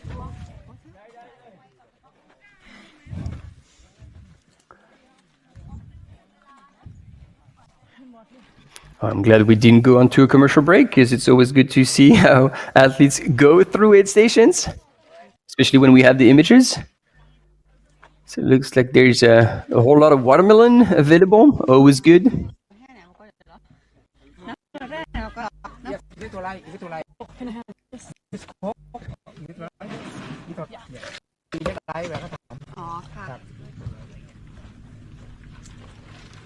It's so beautiful here.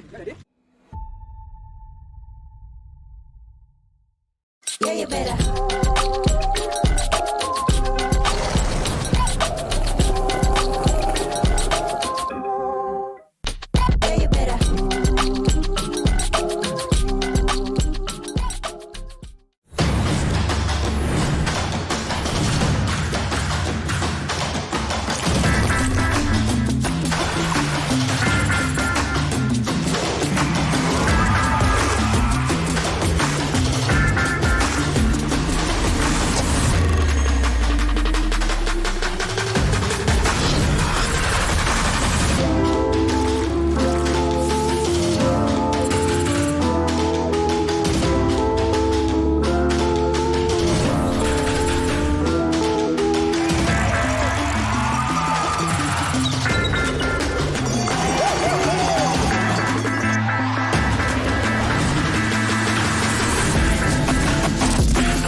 All right, you didn't see that during the advert, but we had on the images what was happening at the aid station, and there was a lot going on. So Kelly was there, and then she was on her way out. But before that, Jenny Quills actually showed up to the aid station, so they were both together at the aid station.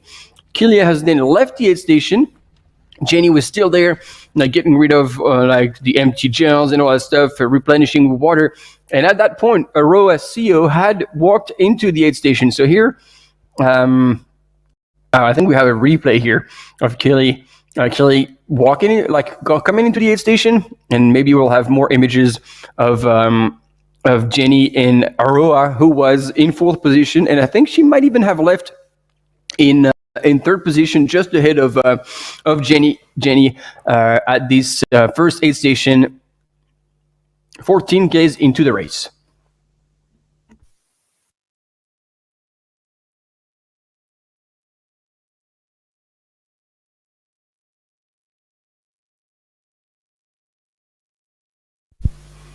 And so we saw there a little bit of a confusion with the language, but with using a bit of signs, like she could get the energy drink in one soft flask and water in the other one.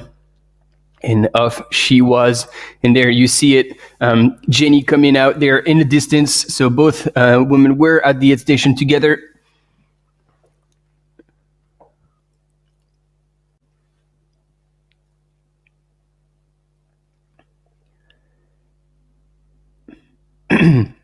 And I don't know if we're going to have the images of that or not, because then we're going to branch into a 50-minute video edit about the conquest of Mont Blanc around, obviously, UTMB. And there you go, on the table, on the backside, on the very first table at the aid station. There she was, and I hadn't spotted her before, and that's why I got surprised when she ran past. But it is Oceania running for Kraft in the background, and so you see here Keely leaving with her bandana around her neck, and she's out. And then our camera runner will come back into the aid station and go back with Ginny. And this is at that point that Arroasio from Spain will run past her and possibly leave the aid station, therefore in third place, right behind Keely Henniger, or like not even a minute behind Keely Henniger and Jenny. See, like she's just getting rid of old gels. And there we go. Here on the right-hand side of your screen was Aroa. We barely pictured her, but this is very interesting. All these women are racing really in a nutshell. Everything can happen. We still have Lin Chen in the lead, then Keely Henniger leaving the station. About 45 seconds later was Horacio, and I'm assuming Jenny was like a minute of Keely and probably 30 seconds of Aroa. So it's all happening, folks. It's all happening. And like we're going to have a quick break watching a 52-minute edit. So I'll come back to this, but Gordon, I really want to hear that story of like why Jenny is called Gentar, because that's also her Instagram handle and all that. So I want to have that story, and hopefully we can share it with the world as well.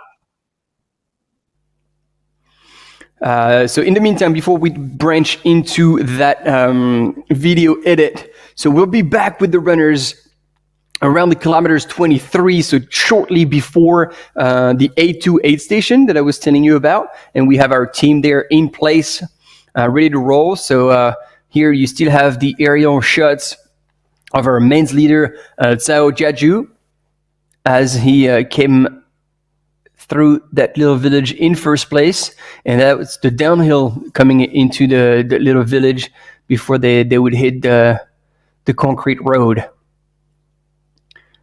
So now I've announced that video edit, but apparently it is not coming. So we shall see when that comes back. And now we're still back onto the start of the race.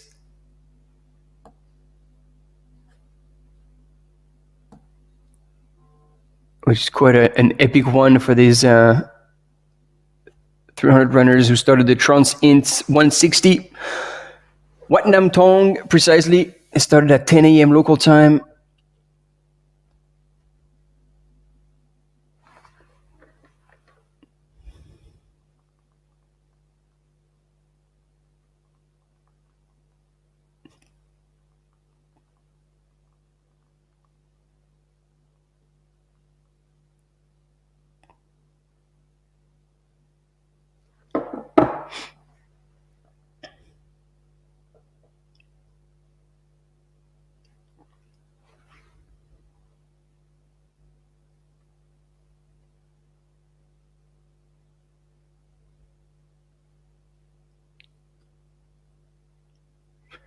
Yeah, and I am very confused about what's happening now because we've been announced that one video was coming, but it's not quite there yet, you know. I should have built the teasing a little slower. But yeah, look at this. Like, you wouldn't see that in any other place in the world. Thailand is, for that, a spectacular place. And there we go. We've got a replay of the start. All the athletes doing the photos all together. The before and after photo. Hopefully all these runners will make it to the finish line at the Royal Park, Rajapurek.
Oh my god. I just wanted to start now.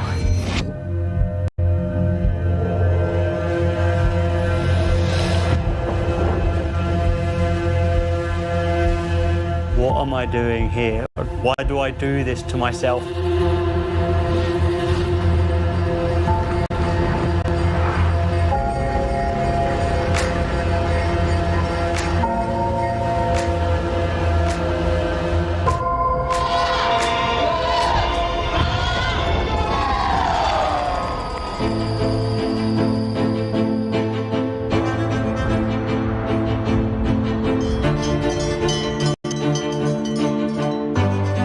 This race just constantly keeps hitting you, completely physically destroyed, but mentally more alive than you've ever felt in your life.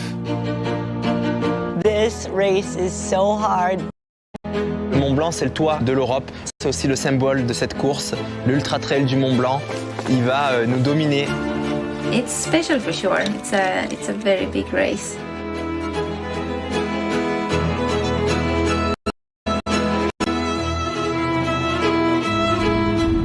The UTMB is the greatest racing week in trail running in the year.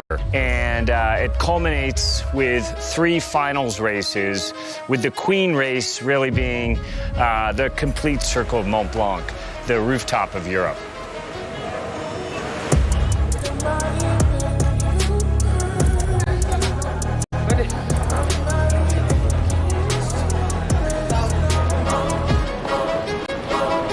Very busy.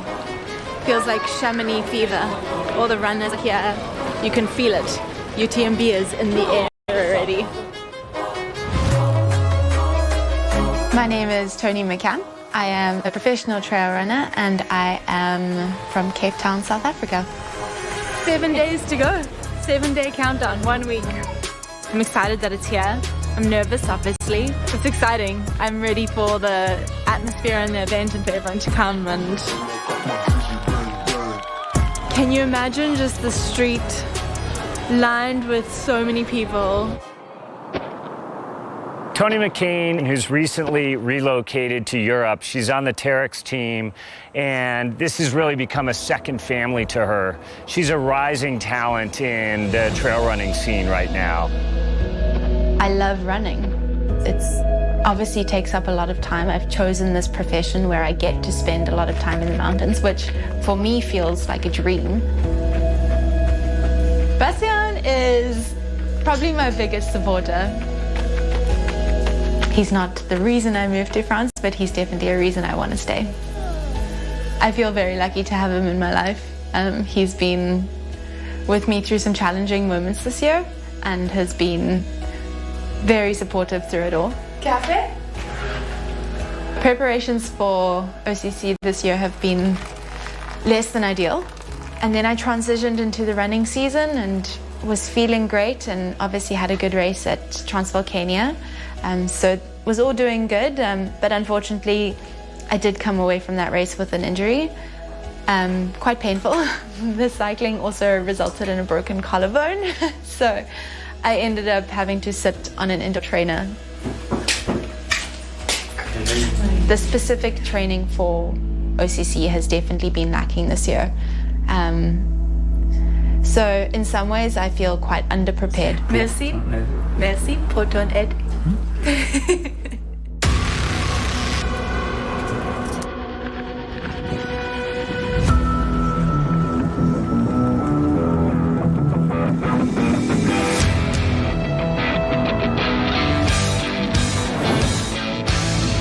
I'm Allie McLaughlin, and I'm from Colorado in the US, and I'm a trail runner for Hoka.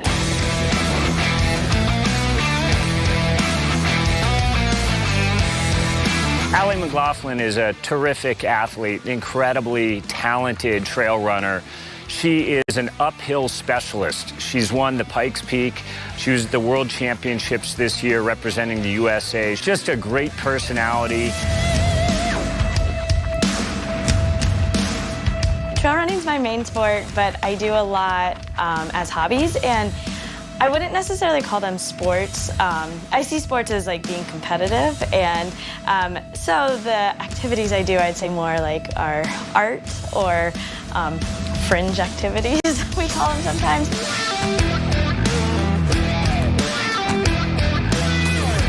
The danger of it just is really attractive, of like learning how to be super responsible for yourself and attentive to detail.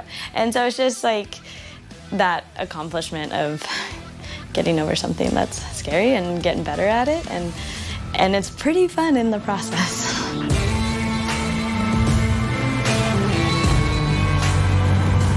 It's not my typical preparation, no. However, I mean, I've skydived for years and I thought it's always fun. Yeah, I just want to do it all, and especially Europe is such a great place for the air sports, and so I'm like, oh, I'm going to Europe, I'm taking all my toys. And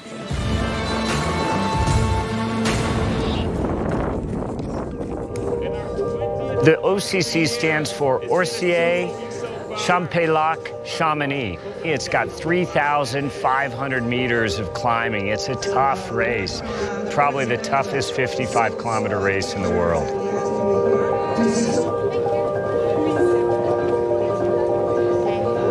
I am extremely nervous. There's a lot of excitement in the air, and I think we are all in the same boat, feeling the tension of the start line. after hearing a lot of talk the last few days, one specific comment came to mind that someone said, Allie didn't go out that fast last year. That kind of stuck with me, so I'm gonna do what I did last year, if not faster. But make sure I feel good, and waiting for the gun to go off.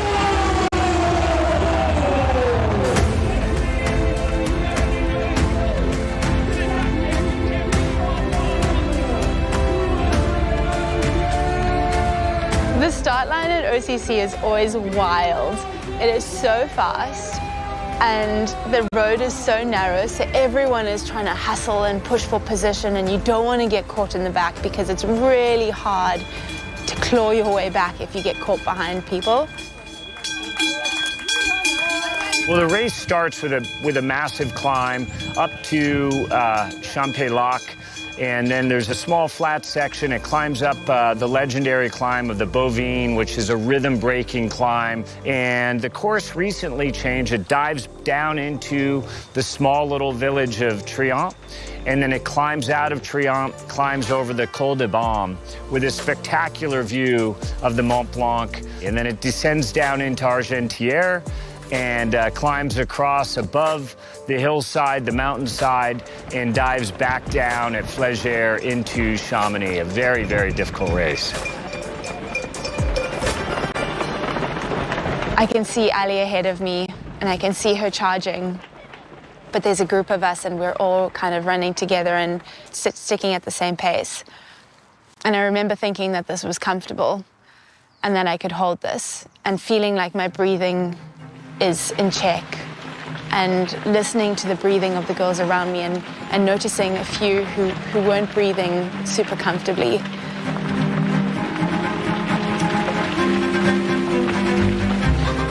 I get nervous sometimes when I'm following, so off the start I kind of like to be in the lead, so I'm gonna take a few steps here, and now I'm all with the guys, and I actually can see the leaders, but it feels like a comfortable pace.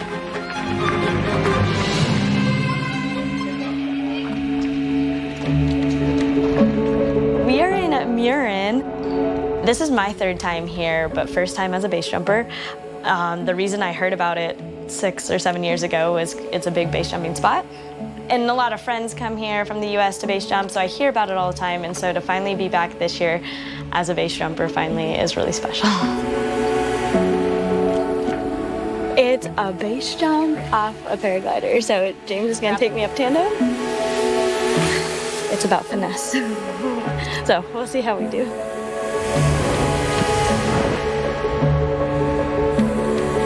And when I'm base jumping, it's like the Matrix. I'm so focused, I'm so in the moment. I really put all the noise of different aspects of life kind of aside. And yeah, that's actually when I'm in a race, it's very similar, or when I'm on a long run or a workout.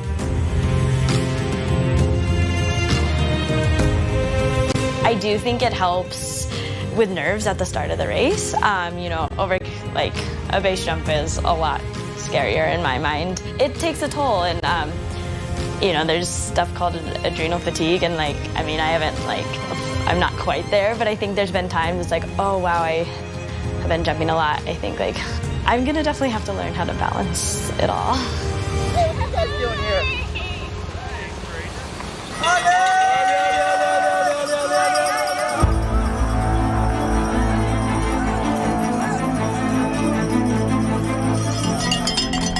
I'm coming up to Champex-Lac. I'm already feeling a little burn, and I just noticed that Jennifer and Tony are right here with me. I remember thinking it was maybe a good time to catch her and try and hang on. They actually just passed, and oh gosh.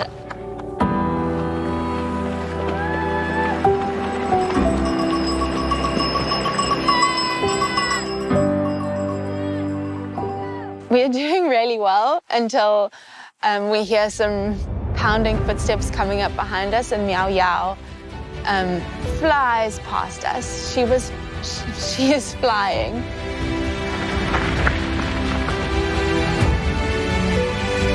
I see our team manager, Robert, and he comes up to me and he starts running beside me, and he tells me, "Be confident. That's not a gap yet. That's not even a gap. Come on. Super good, Tony. Come on." I think the Terex management have done something magical with the Terex team. We get along so well, and they've definitely become an extended family for me. Within the team, we've got such a range of experience.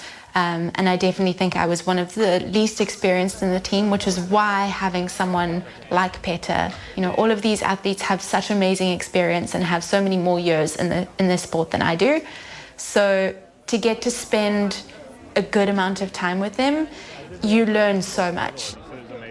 It's been so cool to follow her journey and seeing her progressive in the mountain terrain. Of course, I've raced OCC before, so I can give her some tips, of course. I think when you're training, there's only so far you can go on your own. And when you have the team support and their knowledge and their experience that you can draw on and help push you, it's, the possibilities are endless.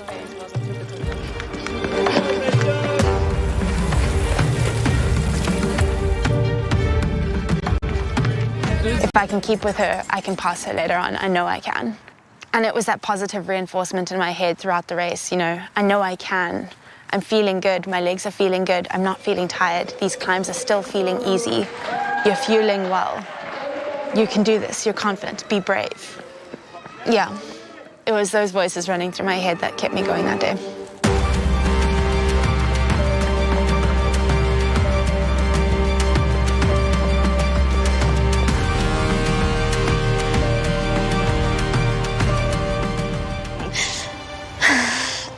We're a mile into the downhill from Col de Blanc, and I've been passed, I think, maybe 4 times, and this kind of sucks.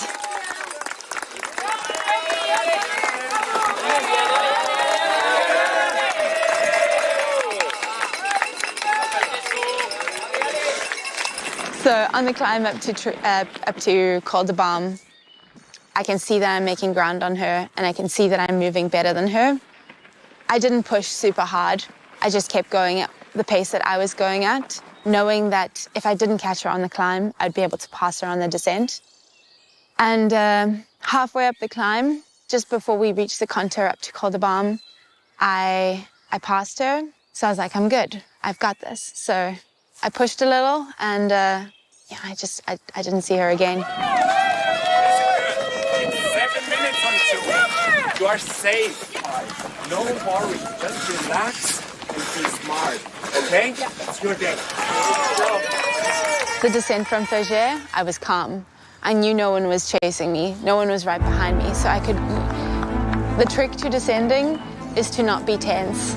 You've got to let loose, you've got to be calm, and it's almost like dancing. You can't be stiff when you dance. It's the same with running downhill. It's not a feeling you get very often in a career. So I really tried to soak it up. But at the same time, I also just wanted to get to the finish as quick as possible.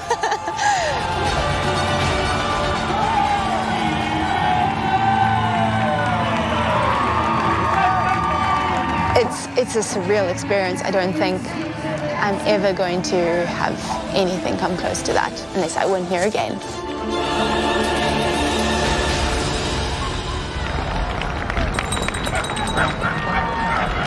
Let's celebrate another finisher from United States, another finisher from Hoka team, Ali McLaughlin.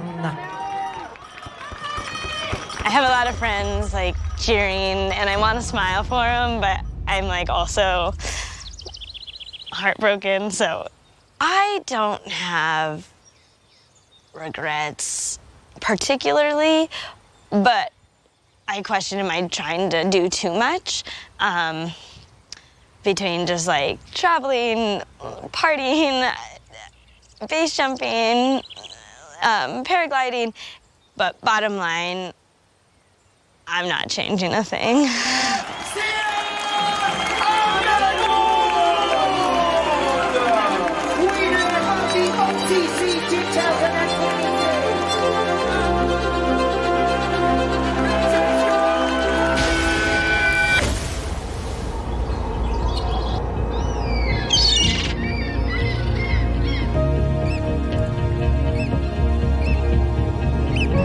I can feel very lucky if I'm just waking up and smell the coffee.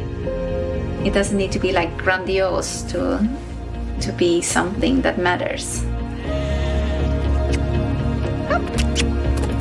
Emily Forsberg's one of the greatest trail running athletes of all time. She's truly a legend of the sport. She's a leader of the sport. And she is both a huge personality, but at her core, a really simple and pure person. After her 2 pregnancies, come back to racing and come back incredibly strong and fierce as a competitor. And here I planted some apple, pear, and cherry trees. It's old apple tree, old apple tree. I have a grandiose plan for the garden when I stop running.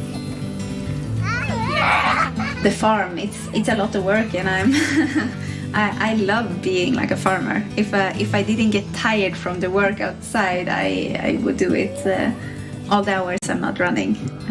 But it's hard work, that too. So to live a life where it feels like first I'm in respect with nature and also like close to nature, and to be able to give something to the world, which can be small or big or something in between. I think it's like the anchor and that the family can bring you that can help, but I'm not sure that like everything, like it's still like I want to be very present with them and I want to have energy with them, and sometimes I prioritize that instead of very hard training, because I know that if I do this I will not be able to do this with the girls. So it's a priority, but for me it feels like it's really worth it, and I'm very grateful to be a mother, and the family means a lot to me. I think she's in the best shape that she has ever been. Like when you see the times that she's putting on training, it's the best that she's been. Then like CCC is a long race, and long race is like everything can happen. It's hard to know that, but I think the preparation is there. So then it's more on the execution and having a good day. So now it's on that, and it will be exciting to be following the race.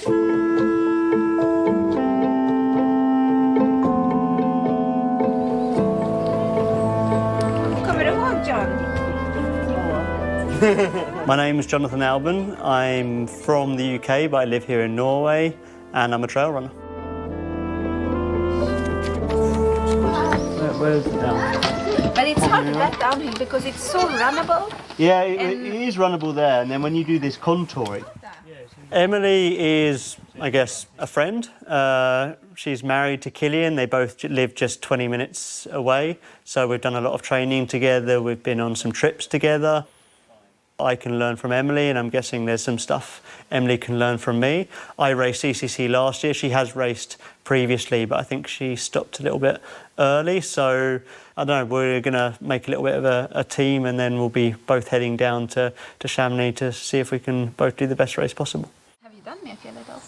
No, I heard it's really runnable. It's really nice. Yeah. I love it. It's just the last part where you can, or it's a bit steeper, yeah. Yeah. Is it important to share experience? Yeah, it's always fun to talk with with other runners, their experience, and yeah. Especially when you do the same course, because everyone has a different experience, but you run the exact same trail. Yeah. Good luck, and see you on the start. Yeah, good luck.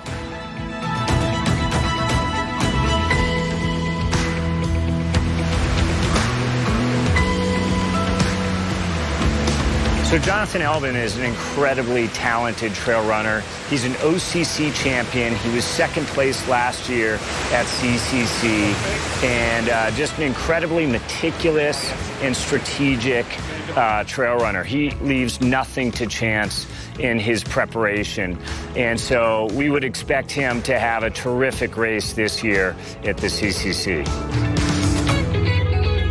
A simple person. I just like to be out in nature, moving, running, and that's where I'm happiest. I'm a little bit shy, I still just like to be myself, just out there.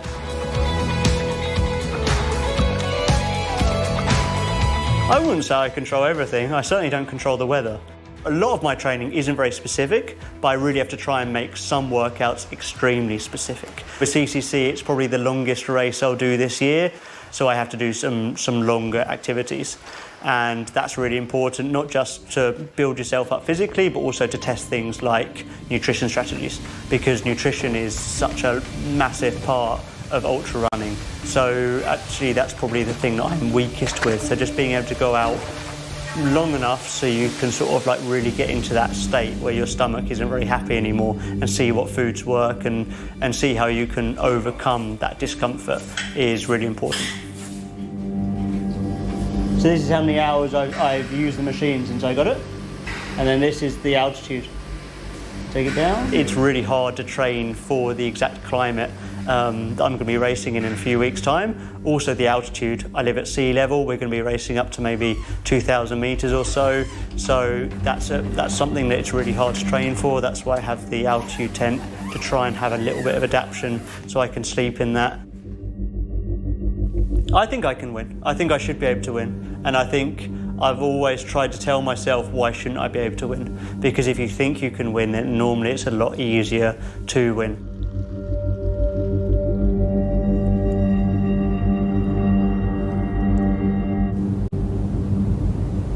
Well, the CCC is a beautiful race, and it, of course, that acronym stands for Courmayeur, Champex-Lac, Chamonix.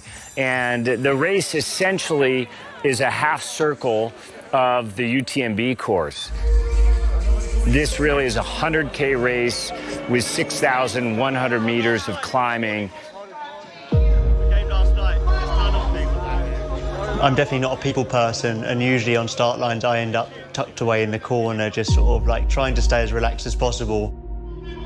I'm very excited to be out for a whole day of running, and that's what I want to keep in mind. And I see many familiar faces, friends and runners, and I'm just feeling very happy to be there.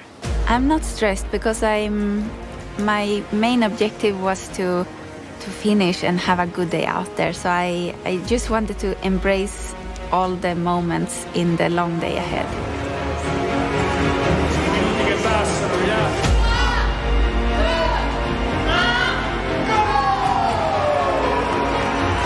It's really surreal when then they say go and then you start running, and all of a sudden you have to concentrate on how many people are around you, where you are, whether there's people in the way filming or the crowd, and it's from the very first second really intense.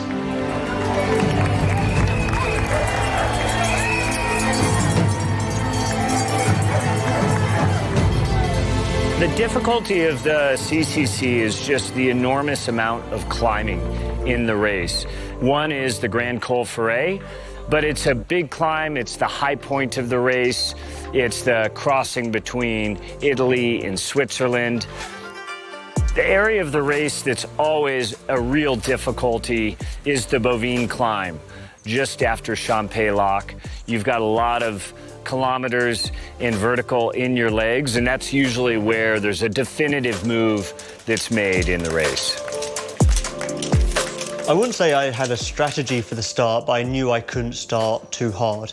And I think by the first top I was something like 5 minutes behind the lead, and it back in 27th place, I think. So that was a little bit far back than what I would have liked.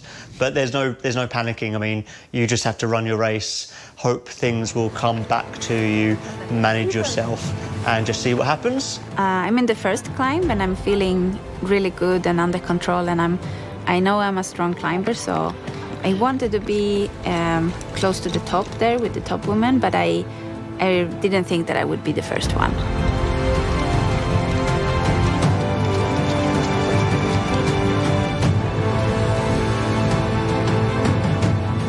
Then I had planned for the flat sections to take it a bit easier, as it's not my strength. Jiang Sheng is coming and we're running together. It's very nice.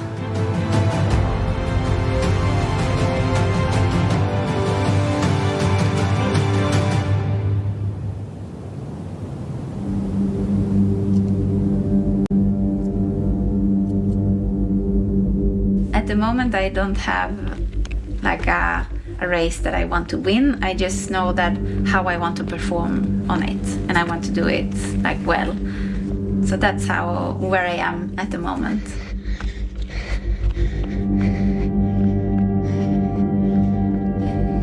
CCC, it will be special because I don't feel like an ultra runner, and 100 kilometers feels horrible long. Like 10 years ago, I could run a couple of 100 kilometers per summer, like races. During my 2 pregnancies that were pretty close, I kind of lost a lot of training and endurance. After the pregnancies, I haven't done any ultras, and now I feel terrified for the distance. So I will just do my best. I really don't know how it will go. Really love it up here. It's very wild and peaceful. Let's go down.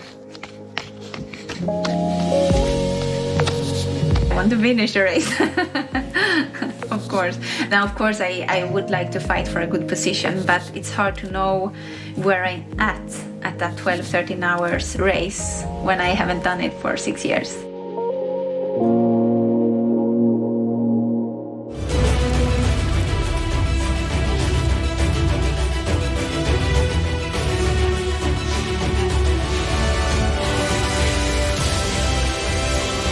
I was always gradually catching people throughout the entire race, so that's a real morale booster, and it made me realise that there is still a possibility. But later on in the race, when I got told that I was 9 to 10 minutes behind the lead, I have to say I did kind of think that's a big ask to try and close that gap and then manage to push forwards and win. So to be honest, at halfway I didn't think it was really going to be possible, but there's no way I was going to give up, so I was always going to push on and give it my all.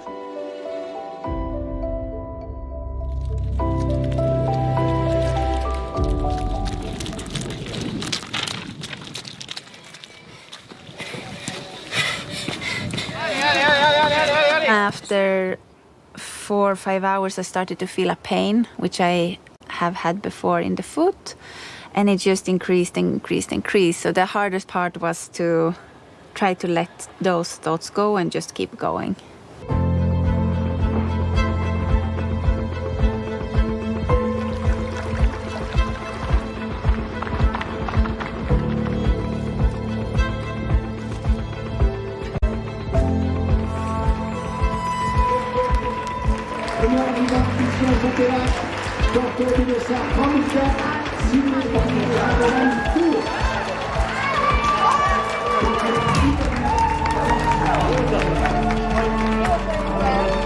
When I came into the aid station, it was down to business. I knew what I wanted to get it quick, and I wanted to get out of there. And that's exactly how me and Henrietta ran the aid station. I came in, I got out what I wanted, and I left. So I think it was like between 15 and 30 seconds at the aid station. Is that water? Which is water?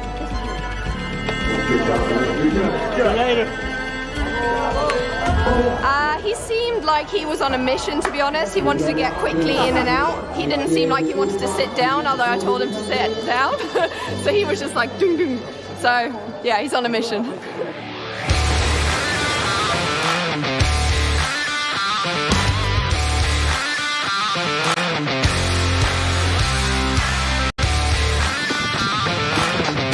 When I say I wasn't a competitive person, I'm becoming one, I think that's very much Henrietta's personality rubbing off on me. She was always the really serious one. She wants to prepare perfectly. And I think being around her has made me push my limits and made me win more races and made me a better athlete.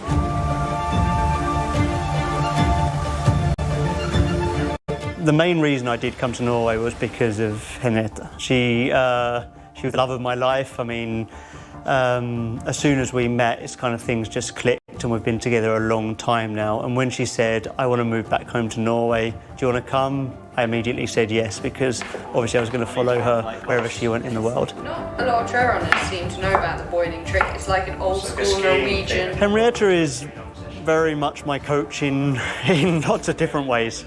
I've never actually had a coach. I've just bumbled along finding my own way with sport, and that really worked for a certain amount of time.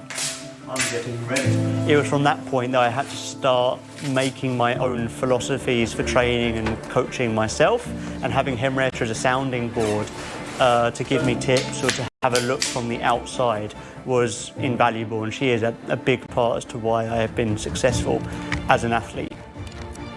So I think if there was ever two people that were meant for each other, it was me and Henrietta, and it's not been dull one day since we met, and I wouldn't have changed anything.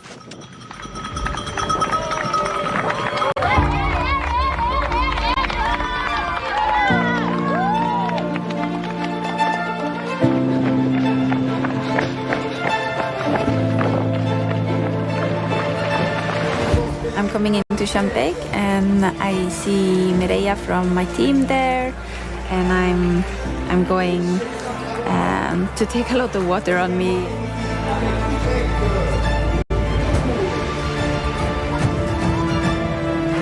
And going out. It's a pretty fast aid station.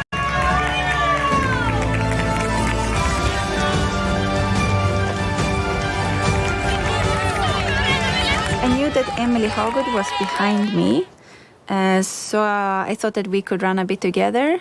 But then it started with a bit of runnable section and then a bit downhill where my foot started to hurt more and more. So it was hard to go fast there. And from there it was a little fight with the pain.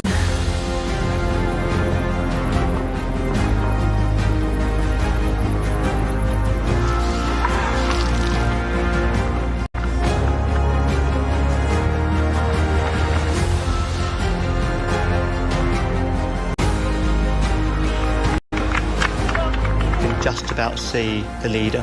I'm running past him and I'm trying to run really strongly so I look strong and try and break his wheel a little bit. And I kept that going for quite some time after, and I get that kick of you're now leading the race.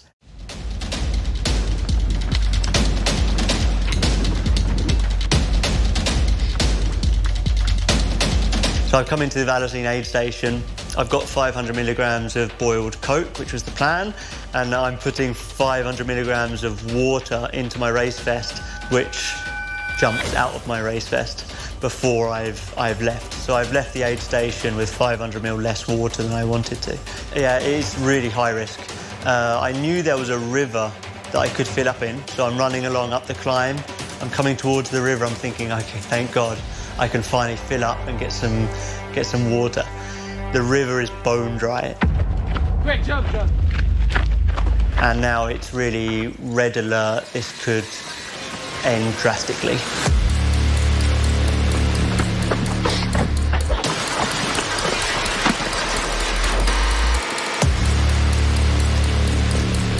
It's just very hard to run 4 hours with sharp pain and then know that you have at least 3-4 hours to go. It's always really hard to take a decision to stop.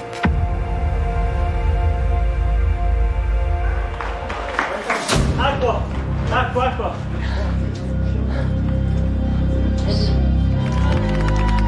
Running along the river with 1 kilometre left is when you start thinking, okay, I've done this now. It really is a case of you look over your shoulder along the river there, you can see back 300, 400 metres, and then I think, okay, this is mine now, I've won. But then the crowd is there and they really sort of expect something of you, and it is really fun to then go and say thank you to them.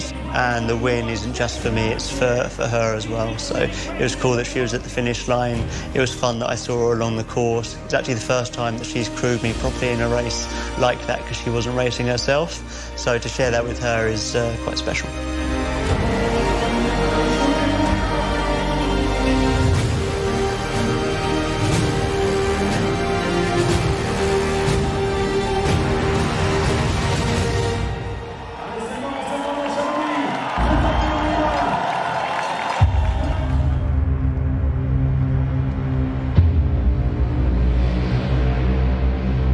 Je m'appelle Mathieu Blanchard, je suis bicitoyen français et canadien et je suis ultra-trailer professionnel.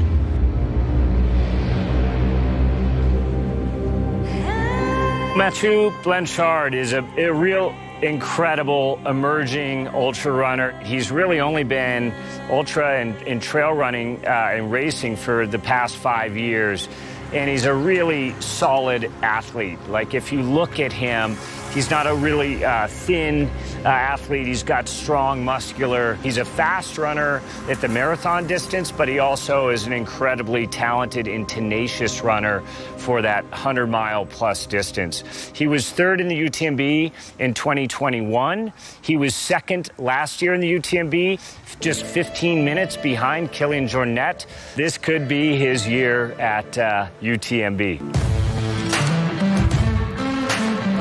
Ça demande une préparation spéciale. C'est sûr qu'il faut absorber une telle distance. Hein. On parle de 20 heures de temps pour les premiers, une quarantaine d'heures pour les derniers. Donc c'est sûr qu'être en mouvement aussi longtemps, c'est difficile. Encore 2. Donc pour moi, le secret, c'est de vraiment construire un corps qui est capable de descendre longtemps sur ces chemins, qui fait qu'on a tendance à aller un petit peu plus vite que ce que notre corps serait capable de tenir. Et c'est ça qui est sournois à l'UTMB, c'est qu'il y a beaucoup de descentes longues, raides, avec peu d'obstacles. Donc, faut trouver cet équilibre où on appuie un petit peu sur l'accélérateur, mais sur le frein en même temps. Voilà, il faut jouer sur les deux. Et bien souvent, les athlètes professionnels comme les athlètes récréatifs vont appuyer un petit peu trop sur l'accélérateur et on va avoir quelques soucis passer la mi-course. Bon, mais on rentre au chalet, on va aller un petit peu se reposer maintenant.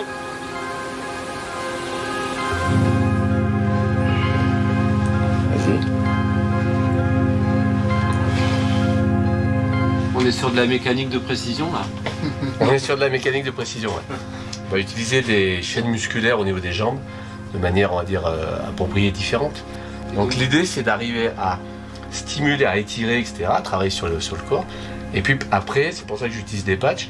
On va venir stimuler certaines zones pour que le cerveau ressente cette stimulation et utilise les muscles, notamment en cas de fatigue.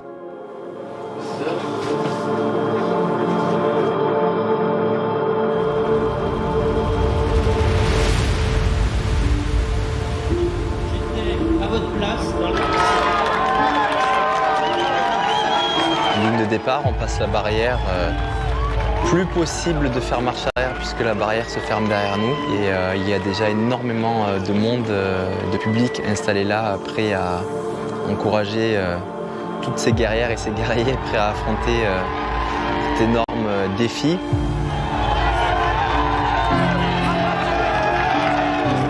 I feel so excited that the race is finally starting and that I'm with my teammates and we're walking towards the start line. We didn't forget our gear, our shoes are tied, and we are all ready to go.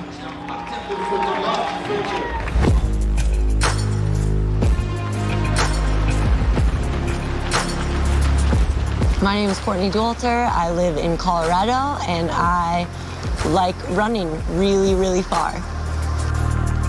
Well, Courtney Dualter is an incredible athlete. She's really a generational athlete. She's a legend of the sport already, and she's still in the prime of her racing career. And she's obviously the greatest of all time. When I went into this summer, my goal was to do 2 100-mile races 3 weeks apart. The Western States 100 and then the Hard Rock 100. And I would have been very happy to finish both of those and call it a season. But the opportunity was there to add one more to the summer, and we decided that we had to try and see what was possible. Yeah, we will see what one more 100-mile race feels like, and my biggest goal is to finish it.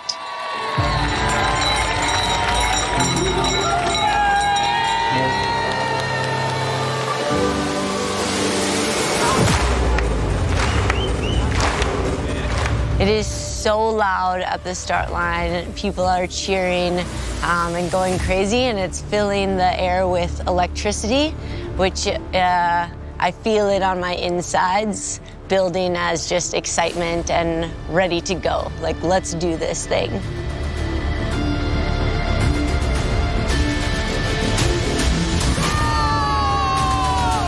J'aime bien faire mes 3-4 premiers pas un peu dynamiques pour me libérer aussi de la troupe qui est derrière nous, parce qu'il faut savoir qu'il y a environ 3000 coureurs et coureuses derrière nous.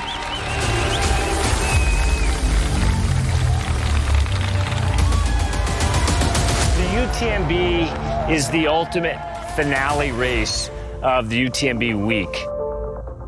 UTMB stands for Ultra Trail du Mont-Blanc.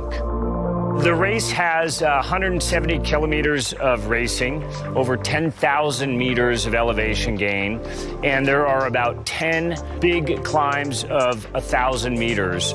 Brings you back to Chamonix completely physically destroyed, but mentally more alive than you've ever felt in your life. I love this race. Gives you these huge towns full of a big party of people celebrating trail running and cheering you on. And then you go out into the trails and the mountains and you are just by yourself listening to your breathing and your feet, and it becomes very simple in your headlamp overnight.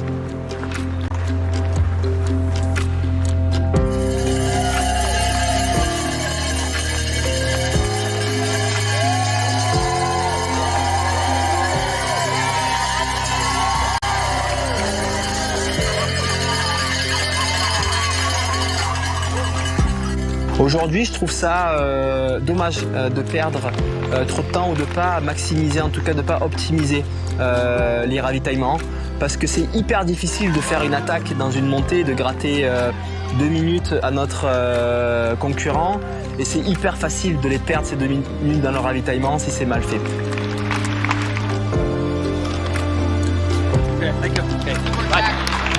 Alix, c'est ma compagne et c'est un petit peu mon arme secrète aussi dans mon sport. Elle m'aide beaucoup dans mon quotidien, elle m'aide beaucoup sur les courses aussi, puisqu'elle va faire mon assistance. Une assistance va être de manière très pragmatique, être capable d'enlever nos produits consommés, d'en remettre des nouveaux, nos flasques, mais elle va aussi être capable aussi avec des regards, avec des mots, avec des connexions au niveau de la peau, de nous transférer de l'énergie. Allez, c'est parti. C'est parti, on faut y aller, Mathieu. Pour je crois que Allez Manon, c'est bien Manon.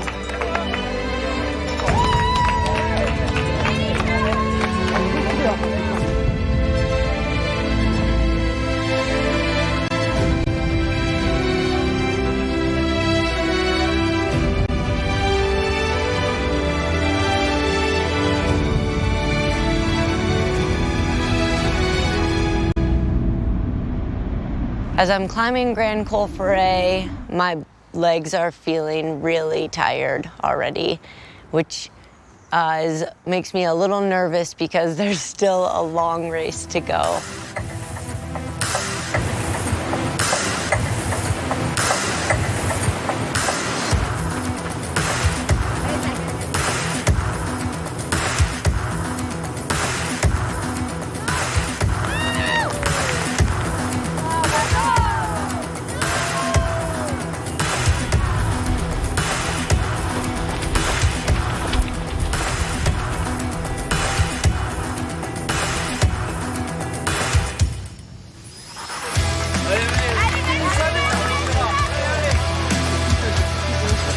Tu lui as repris 2 minutes là, ok? Allez, Matt, il y a le podium là, hein? Allez, vas-y, accélère. C'est le moment de la course aussi au niveau de lucidité est très bas, c'est-à-dire que notre cerveau est plus trop alimenté en oxygène depuis quelques temps aux dépens de nos jambes, hein, et donc c'est sûr que notre niveau de réflexion, de choix va être très limité. Allez, c'est parti, ça. Mets-les devant, mets-les devant. Deux ailes devant. Je te rince un peu le visage, je prends tes vestiaires. Je le sens mieux. Je le sens mieux. Il dit que c'est dur, mais c'est un ultra. Hein. Alors, comment tu peux te sentir bien après autant de kilomètres et autant de dénivelé? Donc, non, c'est la compétition. Non, par contre, allez, je t'aime très fort. Tu peux pas. Je me répète souvent aussi, c'est que le calvaire que j'ai vécu depuis toutes ces heures, jeter l'éponge maintenant, ça serait un gâchis en fait. J'aurais souffert tout ça pour rien. Allez, great. Good job. Wonderful. Allez, come on. I am dead. This race is so hard. This summer has been so hard, and I am feeling completely empty of any power left in my leg.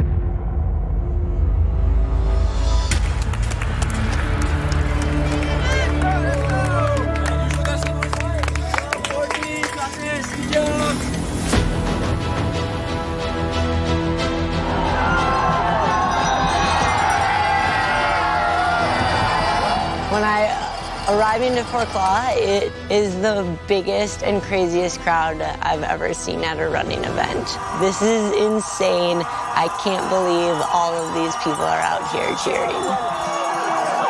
I'm so thankful for all of those people giving up their day to be out supporting all of the runners, but the signs and everything that was for me specifically it filled my heart and it's giving me a boost to keep going.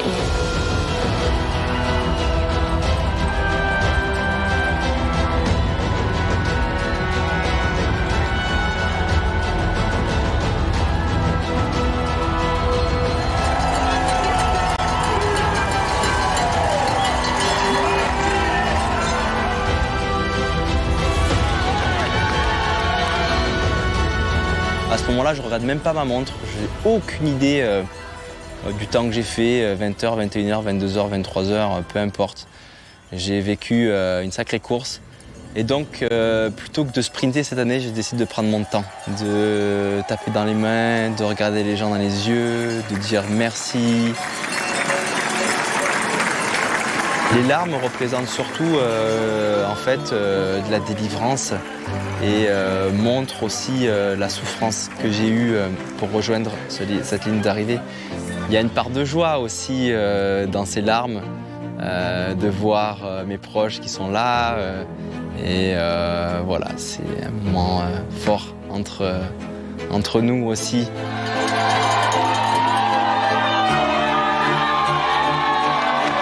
Never given so many high fives in my life.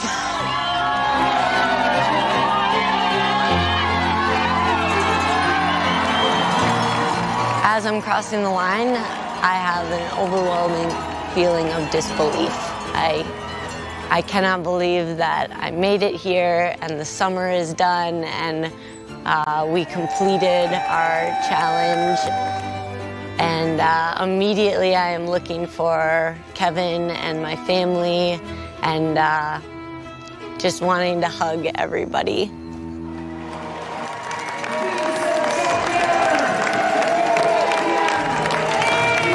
What's next for you? Next for me is to fully relax and recharge and start scheming on what a new idea could be for 2024. I am always looking for a new challenge. Yesterday I told the team that, okay, I'm retiring now. Today I feel much better than yesterday. Maybe to step up to the full course would be the next challenge. Si j'ai réussi à rejoindre la ligne d'arrivée, je l'ai fait grâce à toutes ces personnes. Est-ce qu'on s'y habitue? Non, jamais.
All right, team, we're back.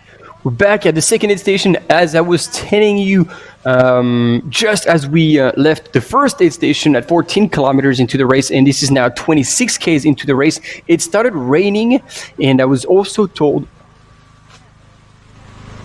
that the road and the trail was getting pretty slippery, so it might be a bit of a game changer. And definitely the choice of footwear will have an impact on these athletes' performance. And actually, as someone was talking about in the chat earlier, they were asking what type of shoes the runners were wearing, and especially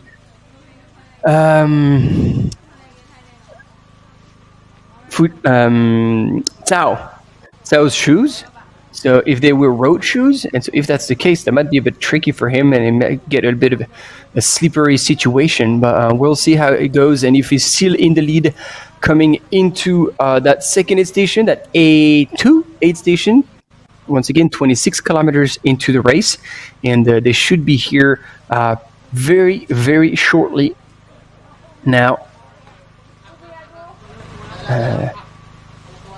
Technically, yeah, any minute now. And actually, JD Minas-Grenius is expected in second place in just under 10 minutes.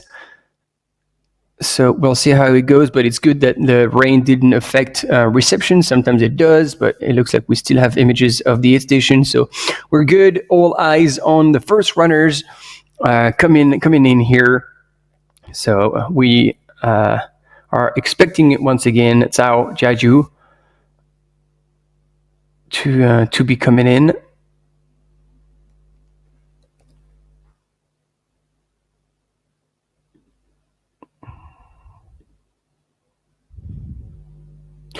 And there we go. We've got more people in the chat. Hello from New York. Hello, Nicholas.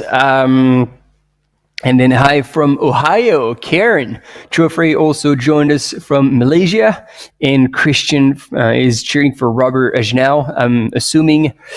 And Sabi is in the house as well. Good to say hi. Good on you for going for a run. And another supporter of Robert Agenau. Like I was talking about JD Minas-Grenius being a good person. Robert is also one of those amazing people who we are very lucky to have in our sport, and very good ambassadors of our sport, and great human altogether. Robert is now from Romania. And there we go. Wow, Team Agenal is in the house. We've got Echipmont here also joining us. This is great, fantastic. So now we have like the aerial shot of the aid station. So as you can see, like it's now getting deeper and deeper into the jungle. And I am totally wrong, because I think like the aerial shot is a shot of the start. So I am way off. I didn't realize the start was already so close to such green fields.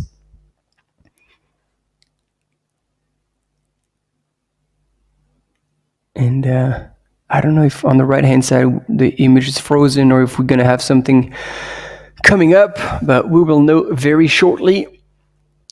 Bear with us. And hello from Brunei, Asmali. And then Hung Tron, I can't quite read Thai, but hey, hopefully everybody is doing extremely well here. There we go. Now we have sound from the aid station.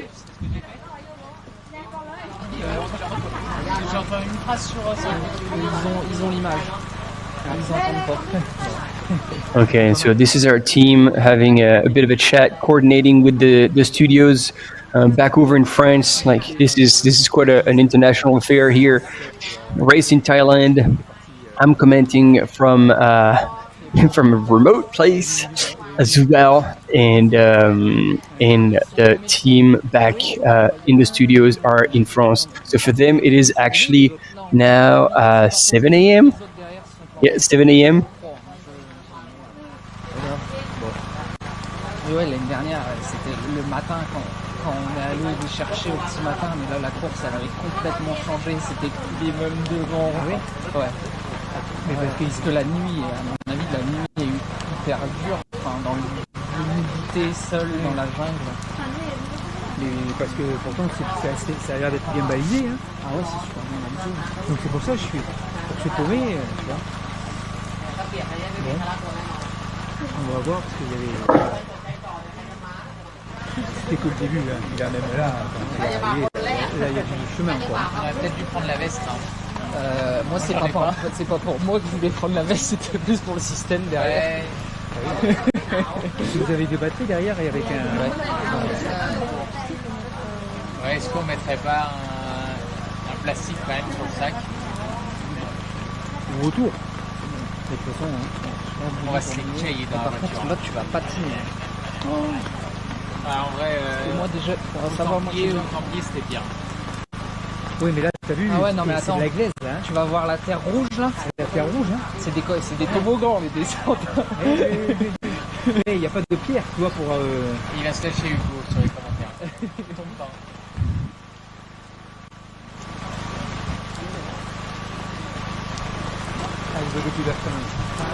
Vous nous entendez ou pas? Parce que nous on entend personne.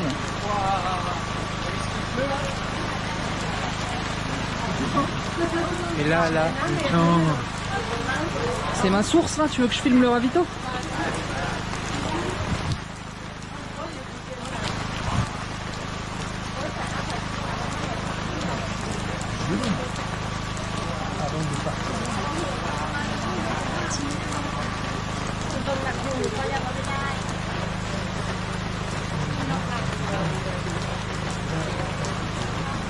Alright, I'm a bit confused and worried as well because it sounds like some runners have taken the wrong way, or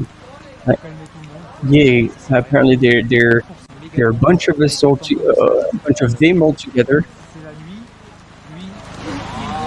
and apparently they've gone the wrong way. So we might not see actually Cao Jiaju come in first position, or unless he took the right way and then the following group took the wrong way. I don't know. This is very confusing. I'm trying to listen to what's being said at the aid station. I can't quite understand everything that's going on.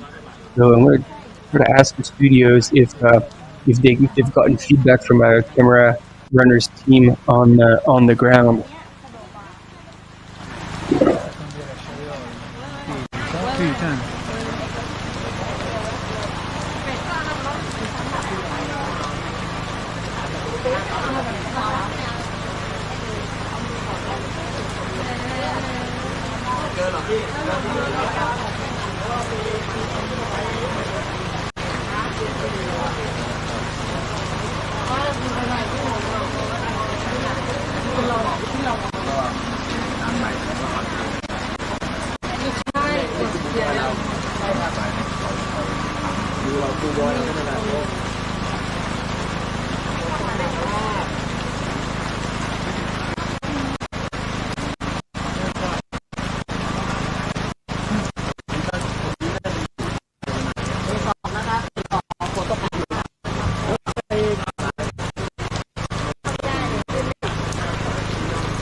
Oh yeah, cool. Well, James, that's a perfect question, perfect timing, because we're still waiting for runners to come in. So this is the opportunity to go back and revisit that question. So you're asking about the golden ticket race. So the golden ticket race here at the Doi Inthanon by UTMB is on the 100 miles on this race, and so the top two male and female runners overall will punch will receive a golden ticket. Now, if they already have one, or if they turn it down, then it will roll down to the next person, and so on. So if the next person doesn't take it, it will carry on up until the 5th place. And if the 5th person, after the 5th person, there's still a golden ticket available, they will not take it. No, they will not roll down further. So they want to keep those golden tickets to the top 5, as far as the top 5. I hope this is clear. Now, when it comes to the UTMB, every single race in the UTMB World Series, it's top 3 of men and of the women in each race. So the 100-mile category, the 100K category, the 50K category, that get their ticket to the corresponding distance or the one above.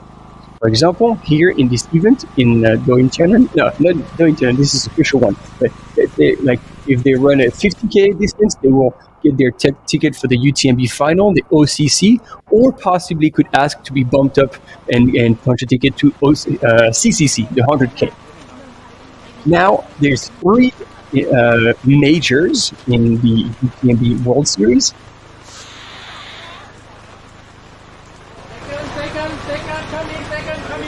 It was Val d'Aran by UTMB and Doi Inthanon Thailand by UTMB. So these are majors, meaning that it's not the top 3, but the top 10. It goes 10 deep, and the top 10 finishers overall in the men's and in the women's have their automatic entry into the corresponding UTMB final. Once again, if they've done the 100K, they can ask to be bumped up in 100 miles, and if they've done the 50K, they can get asked to be bumped up in 100K. And there's also automatic entries for the age group winners. There we go. And it is Cao Jiaju. Fantastic. He's here. He's made it through the aid station, and now coming back out. Sorry, I was on the wrong screen looking at your comments, and I missed this a little bit, so it might be out of sync. But he went in and out of the aid station, quickly filled up his flasks, and then was on his way out on the road, still moving at a really, really humbling pace. And it looks like he has lost absolutely no time. He was expected to come through that aid station just minutes ago, and now he has exited the aid station very shortly after, and he's the first one who has gone through that. But Gediminas Grinius was apparently right on his heels, so we haven't seen that on cameras, but it looks like he's gone through as well the aid station. So they were literally 40 seconds apart. So Gediminas Grinius has closed on Jiaju Sao.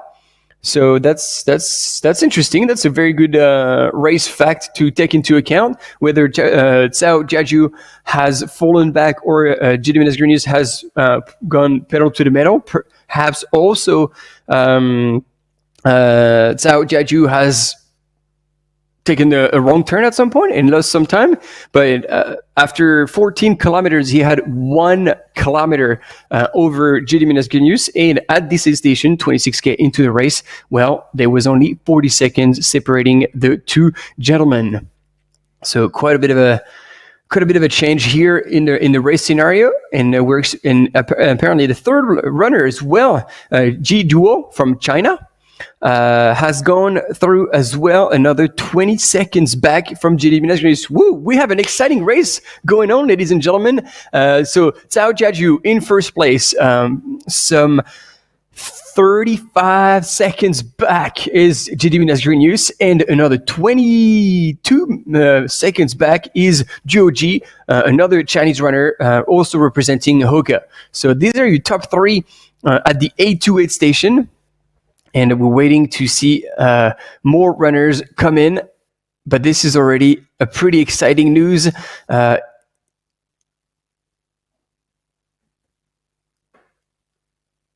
For those runners. And there we go. Now we have a replay. Yeah, okay. That's the replay of Cao Jiaju. And so right behind we should be seeing Jimmy Nasgrenius. If the timing mat, it was located truly at that tent, it was only 30 seconds back. Oh yeah, that's got to be him over there in the distance. That was extremely tight for these two runners. And then another 20 seconds back was GOG.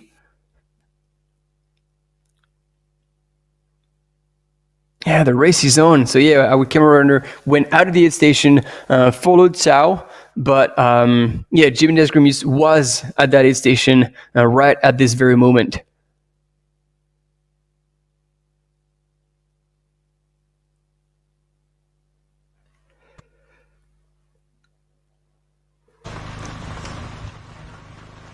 And there we go, Robert Ashnell now. Benjamin Misol as well is in there with his La Sportiva kit. And I don't know who that third runner is. It looks like Kailas runner. So let's see if I can try and...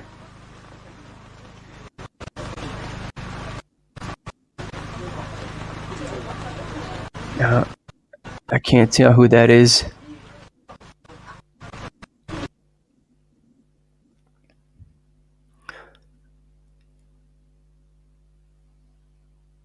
Oh yeah, no, it is Luo Kanua from Cas. I had recognized the shoes, but I had actually missed the name.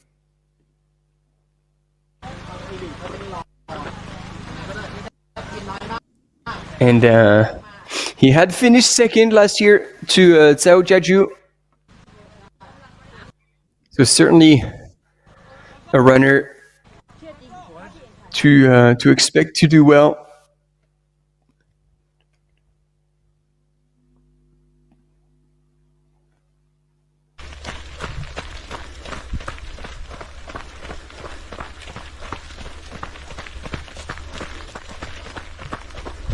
And we're back with our men's leader, still head down, still charging.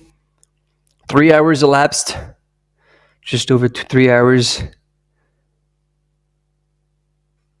And as you see, the weather conditions have changed.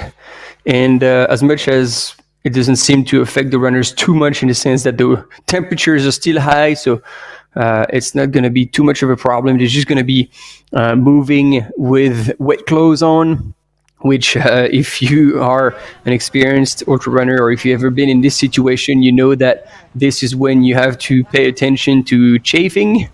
That could go really, really wrong.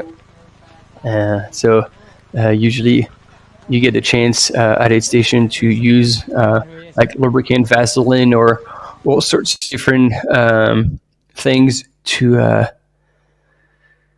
manage this chafing under your armpits, and like crouch everywhere. When the clothes are wet, they can go really wrong. So there we go, your top 5 at the second aid station in the men's, and we're still waiting for the female to come in and see if that is still the same, meaning that Lin Chen would still be in the lead, followed by Kili Henninger, Aroasio, and Jenny Quilty. I see that Team Quilty is still in the house on the chat.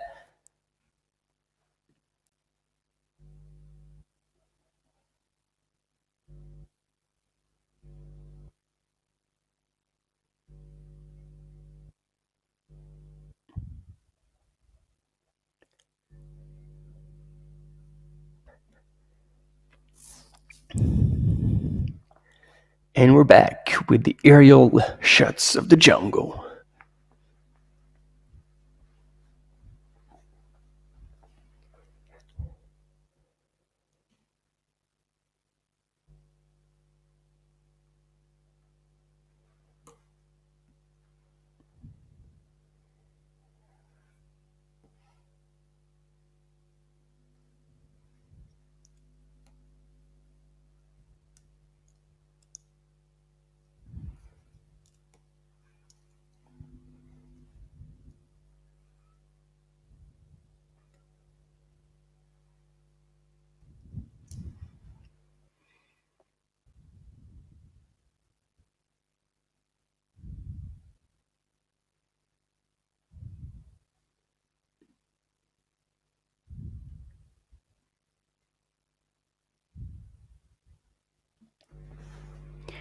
And so I'm looking a little bit further down the list. Sanjay Sherpa is expected at the Fatong Forest Ranger Unit, meaning the A2 aid station, at any moment now, together with Erlen Glick from the US. I think looks like a slower start from the American runner who's used to being in better positions. So, I mean, it's a long race, so he might be. I don't know actually his racing style. So if he goes that aggressively, in which case he would probably be a bit further back that he would want to, or he's a patient runner and will creep up on the rest of the field, like I was saying earlier. I mean, like 29 years old, and this is his 21st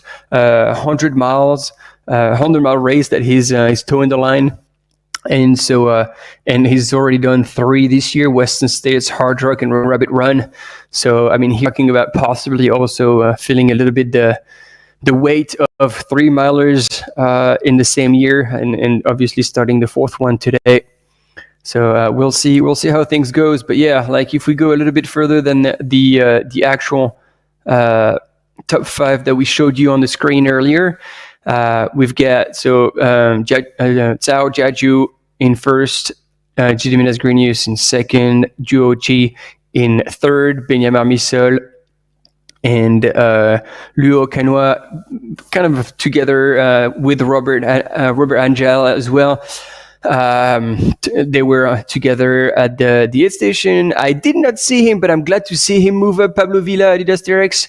The Spanish was earlier, not even I think in the top 10 or just outside. So it's good to see him now making his way up the top 10.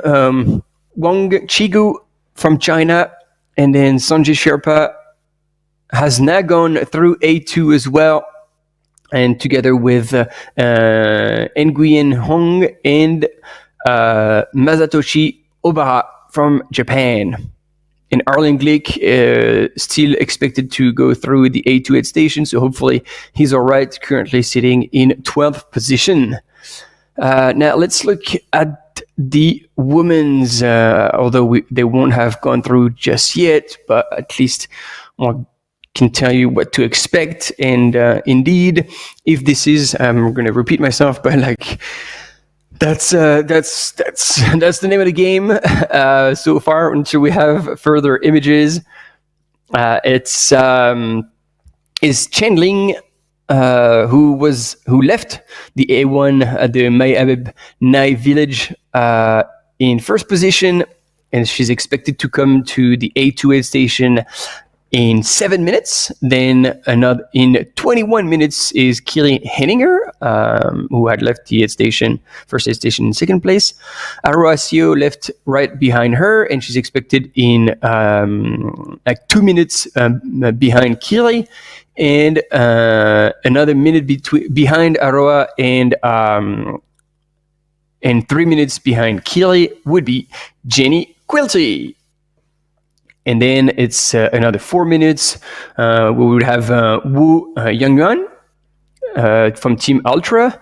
And then from another runner from China, 2 minutes back, Li Anna. And then Qi Wengfei from Solomon, China.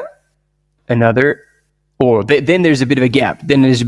So for 7th place, it's 40 minutes back, the lead, while 6th place is expected to be in 29 minutes. So there's a bit of a gap. So that's it. The top 6 is within half an hour, would be expected within half an hour of each other at the second aid station. And then things get a bit more spread out.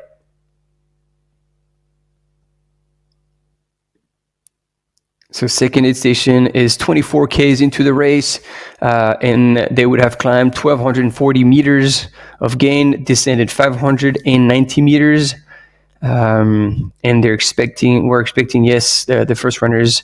That was kind of accurate. So they're not as fast as we're expecting them on the original race plan.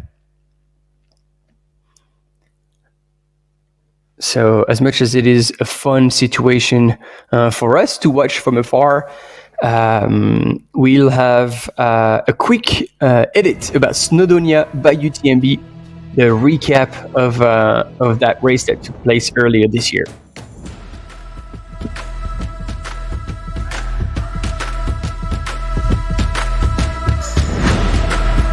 And this year it was a record-breaking edition. For the 5th edition, we had Josh Wade and Emma Stewart in the 100-mile race, course record broken, and Naz is held by Josh Wade. New 23 hours 51, and this is the oldest finisher's celebration. He was 72 years old, and that was Yoshihizuma Nakamura, who finished in 47 hours and 30 minutes. Because that was such a challenging course over the Welsh mountains at the Oceania.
Ultra Trail du Mont Blanc is the Super Bowl of trail running.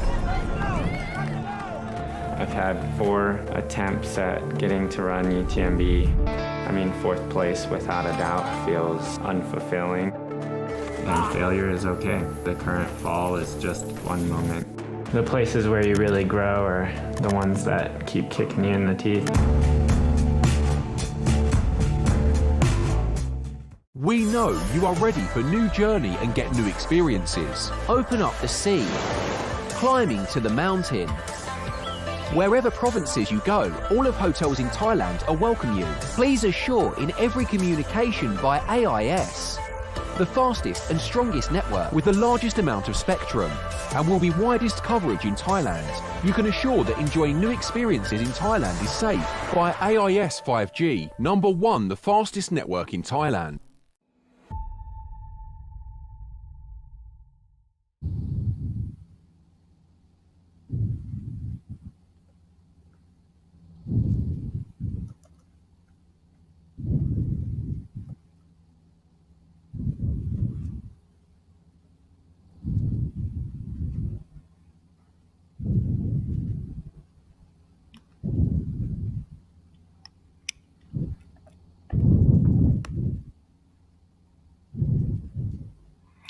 And we're back live, looking at the clouds, and it definitely looks like pretty thick, whether it's clouds that are down on the mountain or fog.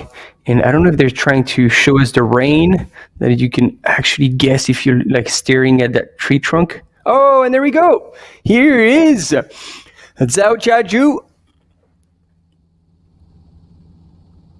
I was really wondering why they were filming that tree, but now they were waiting for Zhao Jiaju.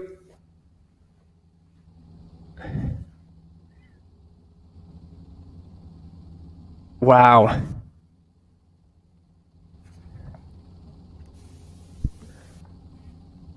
And look at the track. That's what I was telling you earlier. Those tracks have been kind of only just opened, some of them just for the race. And so there's not even a proper trail that is that the runners can actually run on. It's still on grass or roads. And yep, it's a bit tricky here with reception. Sorry about that. Bear with us. And in the meantime, we can indeed wait for Quilty family to tell us, or possibly also if Matt like tunes in, he might also be able to tell us Jenny's plans. And Aid Station Fireball, have a great night. We'll see you tomorrow. We have plenty more hours to cover all the events. So we've started today, obviously, with the 100 miles, but tomorrow we'll be covering the 100K and the 50K, as well as finishing the 100 miles. So, tune back in. We'll be super stoked to have you back with us. And but yeah, totally understand that some have to get a bit of sleep. So have a good one.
All right, so as we were waiting for more images, here's another recap from the Trail Alsace Grand Est by UTMB that took place earlier this year once again.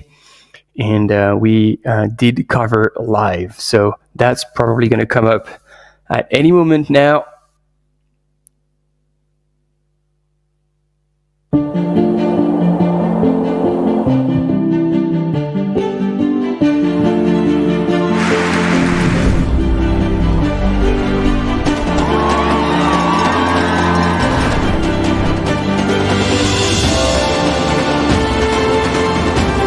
And that was definitely an epic course going through so many castles. It was a travel through time. Like, it didn't look real almost. And we had the local runner name, like in a short distance, who had absolutely blasted the 50K. And then it was Fabrice Hauser from Switzerland that won the 100-mile race in 17 hours and 2 minutes. And in the women's category was Mike Mayota, intimidated from start to finish, and closed like at 20 hours and 20 minutes. And 6 overall, actually. Yeah, that's right. So there was over 6,500 people who earned running stones, and having an opportunity therefore to put their name in the hat towards the UTMB World Series final.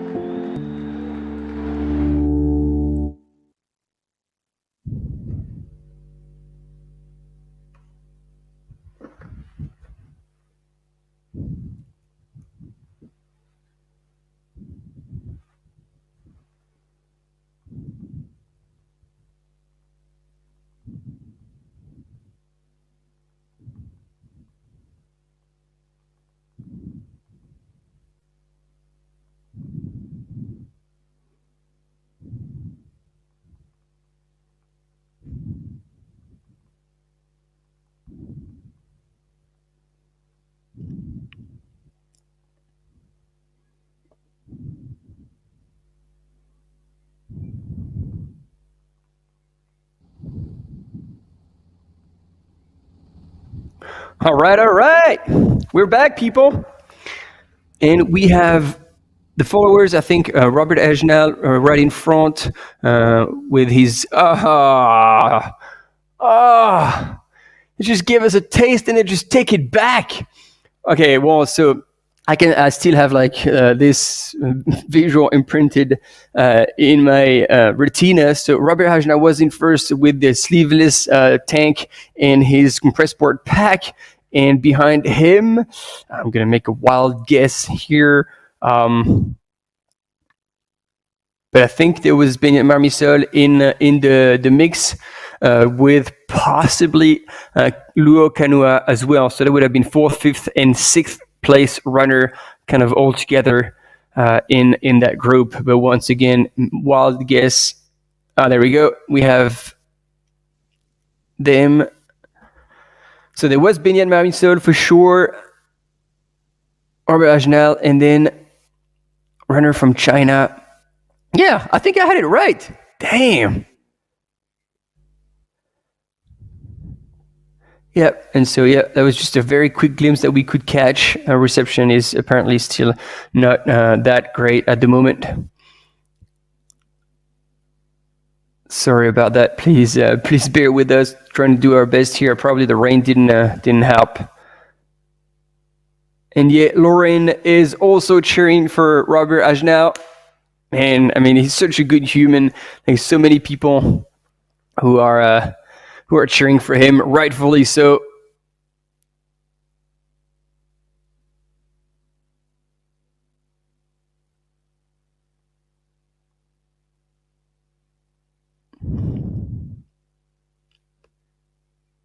Wow, Team Agenal is in the house. This is good. Love it. We had people cheering for Sanjay Sherpa earlier. And there she is. She was actually leading from early on. We just had missed her. Lin Chen with her very short and low to the ground stride. making great use of her poles. As I said earlier, we've seen that she's done some very long races, a 205-kilometer race that she won in 35 hours. So she can go long. She will be able to manage herself, her pacing, her nutrition.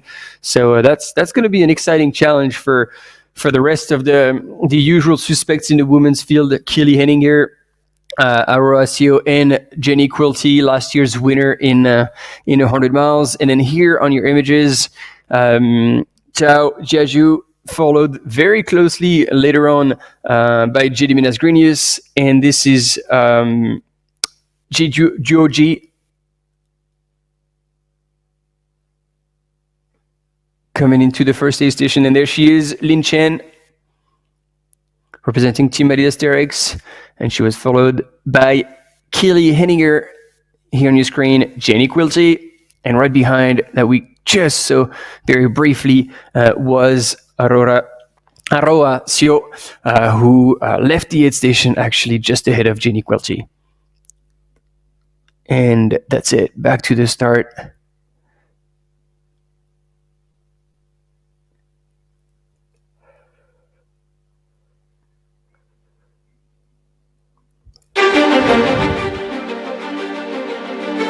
Best of Lavaredo by UTMB.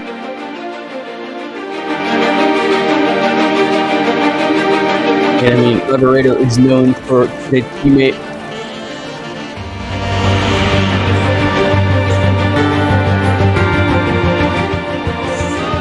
And the beauty of the landscapes. This legendary race. The Queen race, obviously, the 120-kilometer race was won by Jonas Russi and Fiona Porte from France. Yeah, 120 and 5,800 meters of elevation gain. And Russi was actually trying to be strategic with his race. He was in the top 3 and eventually went ahead of Roglic now and Georg Ketta. And in the 50K, it was a super intense race between Francesco Pupi and Nadir Maguet, the two Italian runners, two great people, as well as actually the third place finisher, Jean Marguerite. So it was a really close race between Nadir and Francesco ended up winning. And in the women's, Ines Fuertes from Spain won just ahead of Romana Rudolph Nojkova from Czech Republic and Raluca Adriana Botia from Romania completes the podium.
Yeah, so I don't know if you actually caught a glimpse, just like me on the split screen, of a runner who was making way through the path where we saw earlier Robert Agenau and Benjamin Misol.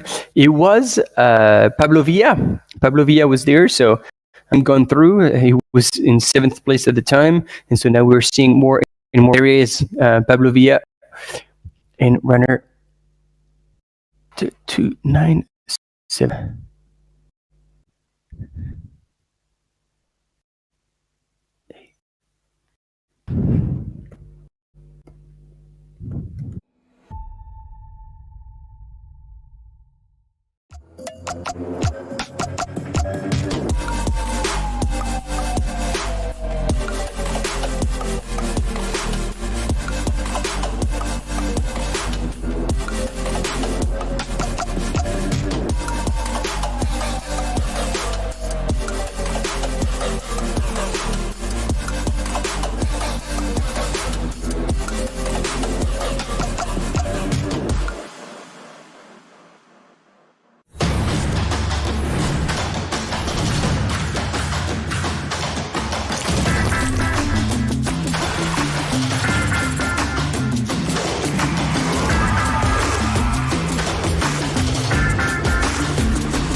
And there we go, as we watch all the replays from the previous events in this 2023 UTMB World Series. Here was the Trail Verbier-Saint-Bernard.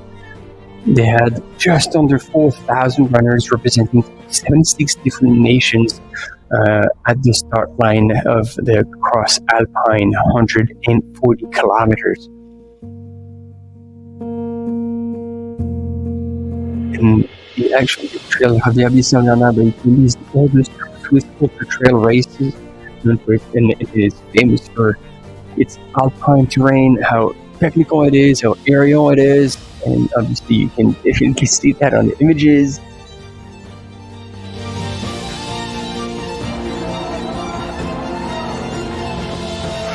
And actually the participation was actually quite diverse because there was more than 25% participation in women's. Let me rephrase that for a second. 25% of the participants were female athletes. There we go. And as much as we're always shooting for 50%, I think the 25% is one of them the highest you can find in ultra running.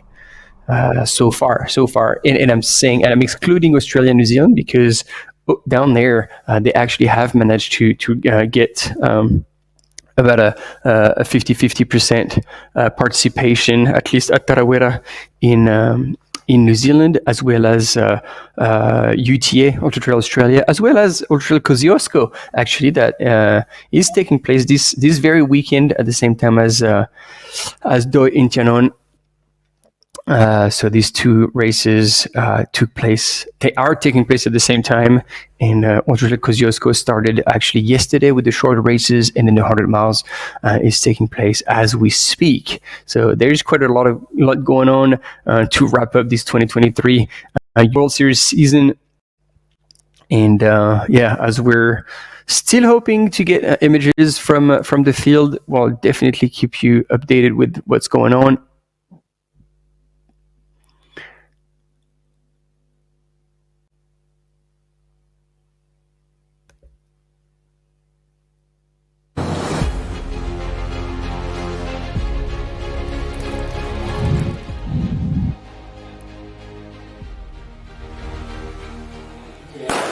And there you saw at the very beginning of the race, the one and only Ugo Ferrari, absolute legend, the Duke de Savoie, and currently also commented Doi Inthanon Thailand by UTMB with Johan together on the French channel. So if you want to feel like you're watching something a bit more exotic, feel free to tune into the French channel with our friends in once again, Hugo and Johan.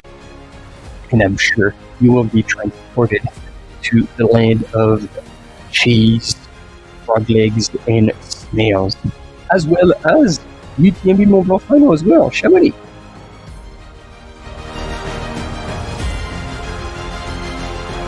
But joking aside, this is more images of the Eiger Ultra Trail by UTMB.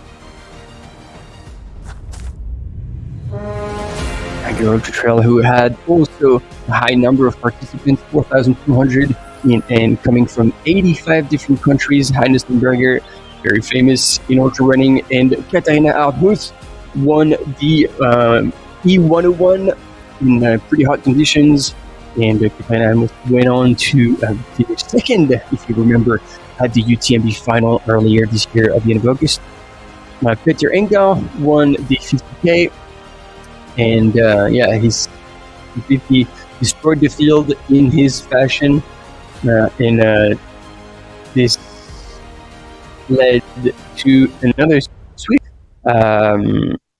for Peter Engdahl. Emily Forsberg won the women's race, and just behind was Eleanor Davis, and completed by Miss Trevno.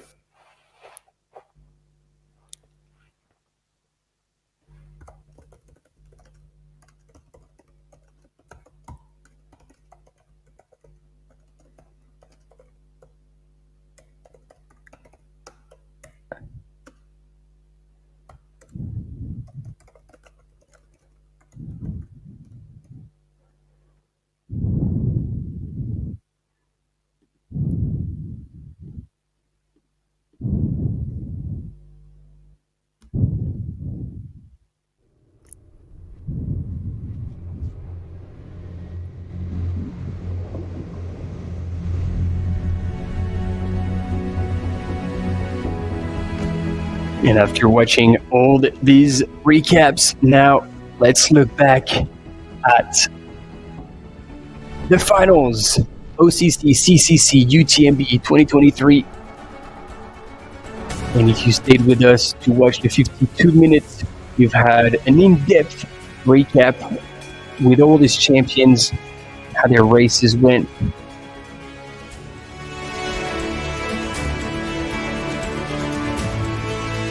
Always the most, the fast-paced competition with usually the most intense battles between all the favorites. Epic blow-ups, some comebacks, just like Stian did, finishing in 4 hours 42.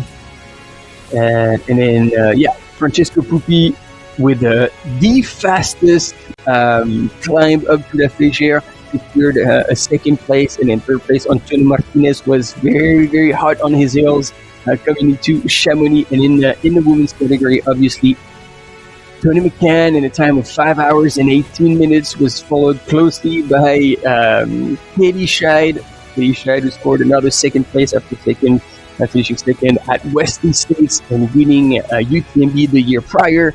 And Yao Miao from China was taking the third place in this year's OCC.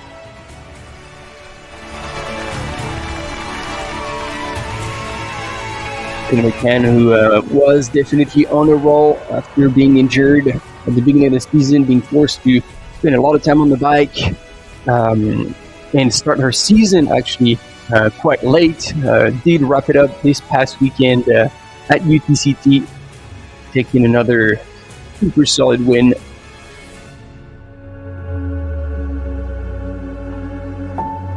What a race it's been, and look at that. Stian celebrating his win. So much emotions on that finish line.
All right, team, this is it. We're back. We have images, we have live, and we have runners moving. And this is Lin Chen, our female leader. I can tell you the excitement is peaking. We have something going on. And she did look pretty good. She looked up, and then she's back on that little single track, moving. Wow, she looks like moving extremely fast, or that's the way it is shown by a camera. Maybe that just a little bit of a fast forward. I don't know, but yeah, she's moving really well. And so that was it might have been a bit of a replay, but doesn't matter. We're glad that we have seen the female leader at this point in this 100-mile race, and we're certainly expecting to see a bit more. We started this morning local time 10 a.m. at Wat Nam Thong, and they will be making It was through all the different landmarks of the Doi Inthanon National Park, through like a lot of like very beautiful places, the relics of Buddha. I mean, I don't know them all, but yeah, they're gonna go through all of this, and then they'll be making their way all the way into Chiang Mai at the Royal Park, Rajapurek. And this is where all the runners of these editions of the Doi Inthanon by UTMB will be finishing. So there we go. You see Pablo Villa here coming through, and he is right behind this Chinese runner, Wang Jinggu. So these two runners are running together at the minute in 7th and 8th position. And this is where we saw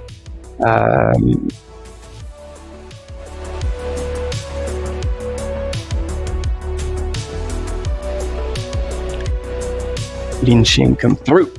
All right, so that is another bit of a break, and we'll be back in 20 minutes. 20 minutes, hoping to catch the first meters at kilometer 42. And we'll see where they're at and how they're doing. Until then, you get 20 minutes to do push-ups, pull-ups, squats, or have a wee power nap. Whatever you feel like. Walk the dog. That's an option wherever you are. We'll sit back and relax and be right back with you very shortly.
Pas de soucis, c'est toi qui vois. Je m'arrête au champ de maïs et je redescends.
Ouais, il y a zéro souci. Et si tu vois que ma source elle faiblit, t'attends pas que j'arrive en haut pour que je redescende, tu me le dis.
Claude, tu me reçois?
Gwen, vous recevez, je suis preneur.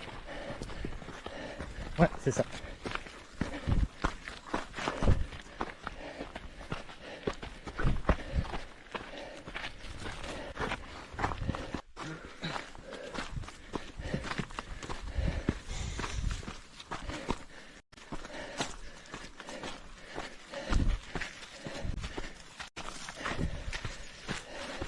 Did you break a pole? Yes.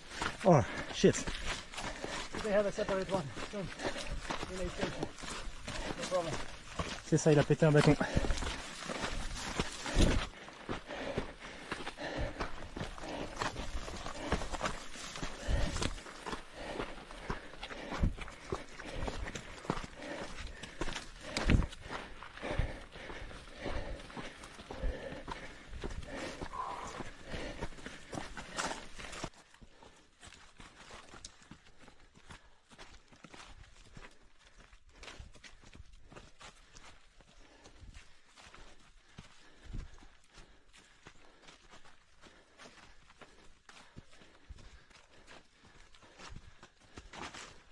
Et toujours propre la qualité. Bon bah nickel. Alors que tu vois, je suis zone rouge déjà là.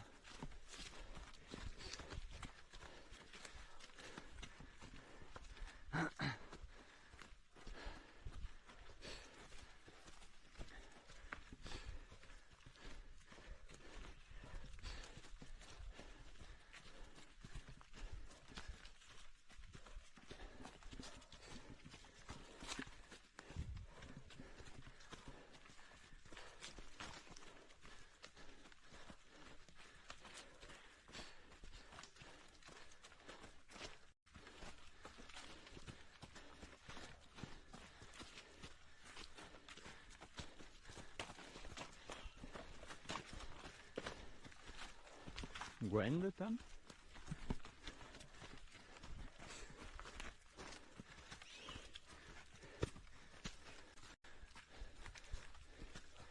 Isa, ouais, je sais pas si t'arrives à joindre Gwen ou Floris.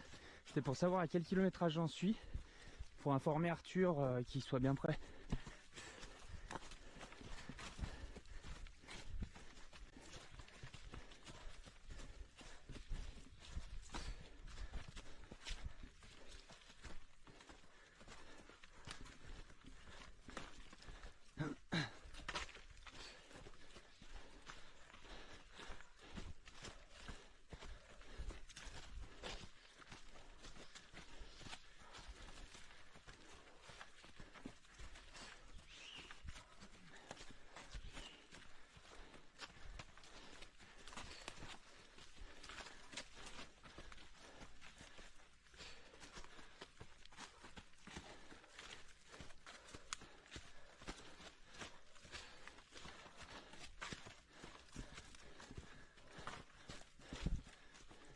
C'est pour... Demande à Gwen, ouais. Ouais, c'est pour qu'Arthur soit bien prêt et que son sac soit lancé avec l'image.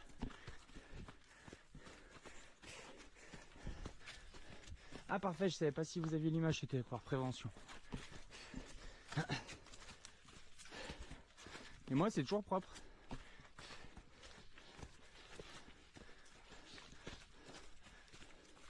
Ouais, donc ces zones rouges, tu vois, ça, ben, ça suffit pas que ça soit en rouge.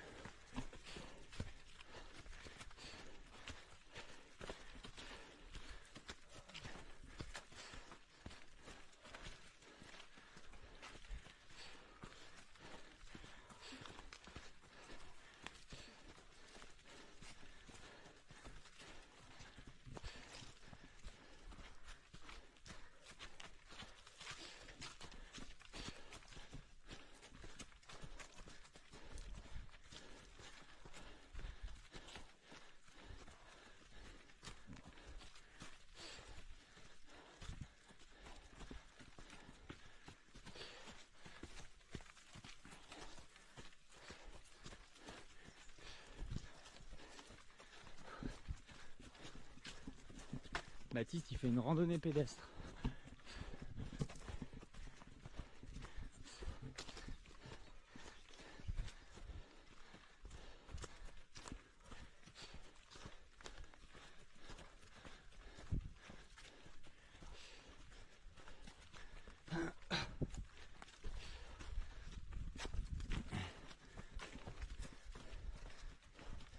Après Isa, si jamais il a le temps de faire des capsules, tu sais, du marché au bord de la route et de la grosse cascade au fond, Baptiste, quand il a Doi Inthanon, ce serait cool.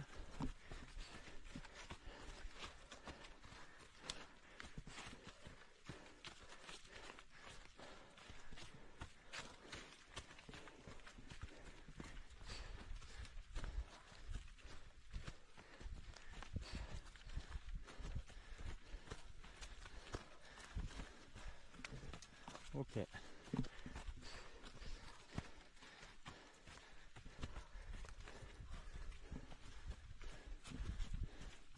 Pour l'instant, je continue, tu me dis.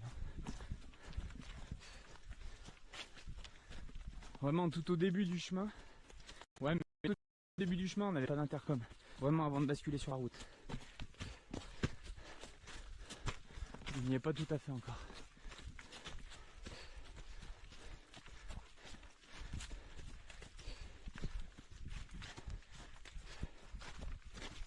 Ouais.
Ouais, à nouveau, oui.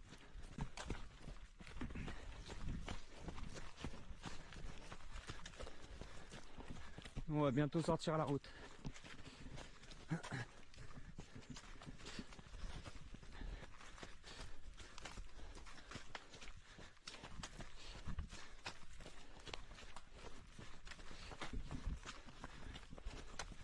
Ça a jamais coupé, Gwen, du coup?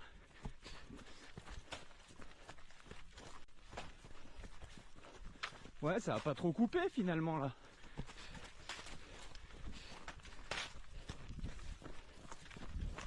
Bon bah c'est cool.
All right, team, we're back, and I've actually lost the last part. accidentally. So if I saw you guys in the chat, you're there giving a big shout out to all the camera runners. Indeed, this is pretty cool what they're doing. And finally, we're having a reception and we can follow all the runners. So this is an exciting part. And then on the part that we've seen all the male runner come through, we'll see all the female runner come through. So we'll have a lot more to watch in the coming minutes. So as you see, obviously now Jijao is still in the lead, looking very, very strong. And however, it's expected that Gediminas Grimius should come together with Cao Jiaju at the next aid station, at the A4 aid station. And Jiuji, the Chinese runner, is anticipated to come at the next aid station in the lead, 4 minutes ahead of the other two runners. To complete the current standings, we've got Luo Kanua, who was last year's second place finisher in the 100 miles here at Doi Inthanon Thailand by UTMB. Robert Agenal following closely as well, and together with Benjamin Marmisol, the Frenchman. Pablo Villa is in 7th position still, but already anticipated to be another 10 minutes back. Wang Qinggu, also another 2 minutes back. Sanjay Sherpa in 9th place, still there. That was definitely a bet on my end for him to be in the top 10. And Liang Dizi, another Chinese runner, to complete that top 10. And I have information from the ground from Running Insider. Montri is sending me all the photos. He's on the ground. He's following the race, and he says like now the rain has stopped and the sun is shining again. So this might be a bit of a game changer for these runners as they go into the second part of the day. He's at the A5 aid station, and indeed now we see blue sky there. So these are the details I can give you straight from the field. And in the meantime, now on your screen, we are back with Cao Jiaju, who's still pushing extremely hard up that hill, but he's now taken out his poles, and he's not losing a second. But once again, it's going to be really, really exciting to comes in first position at this aid station, because really the next runner anticipated to come through is Jiuji. And now let's have a look at the female field.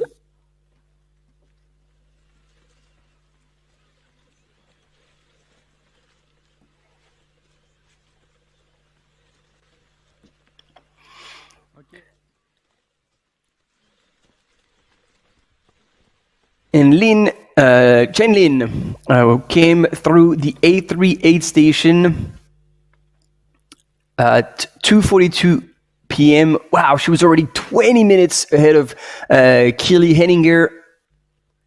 And oh wow, and they were all together. Kili Henninger, Wu Yongyan, and Li Anna were all together coming into the A3 aid station. 2 minutes back was Jenny Quilty, and she was also together with Aroa Sio. So that's good. These two are together. They can work together, and they're only 2 minutes back from second, third, and fourth in the A3 aid station, 33 kilometers into the race. So that's also an exciting race going on in the women's, except in a similar fashion, and in the men, except for Chen Lin, who's a solid 20 minutes ahead of the rest of the field over the chasing pack. So let's see if Chen Lin can keep up, and if she's going to increase the gap even more at the next aid station, or if the rest of the field, Kili Henninger, Wu Yongyuan, and Li Anna will actually make ground on Chen Li. Exciting race here in the women's field, and hopefully we'll get images of them soon. In the meantime, as I was telling you, and I was getting those details from the field, look at the sun shining now on Jeju Tsuao. The weather conditions are getting better, giving these runners a chance possibly to dry out before the night.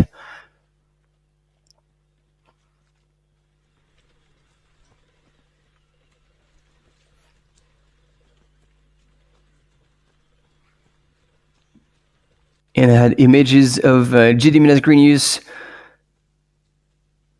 still pretty wet at kilometer 26, looking focused. And he had made holes in his Vibram t-shirt. He knew that the day and possibly the night as well would be hot. What a race we have in perspective.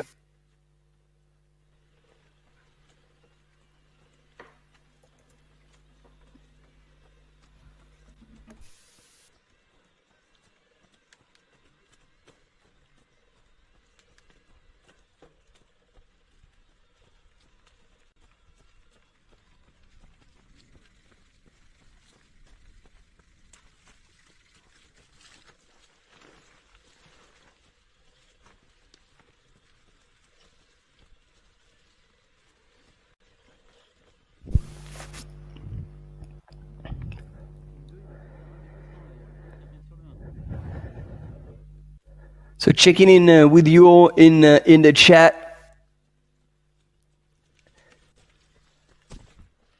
There's quite a few Jeju fans, obviously still cheering for Robert Agenau and Gigi, Gediminas Grenius, Jordi Gamito as well from Willow. And yeah, it is quite impressive to see Jeju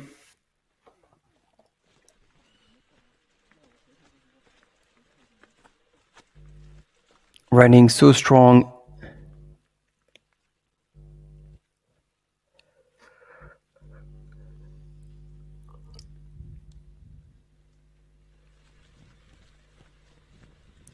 What's going on here?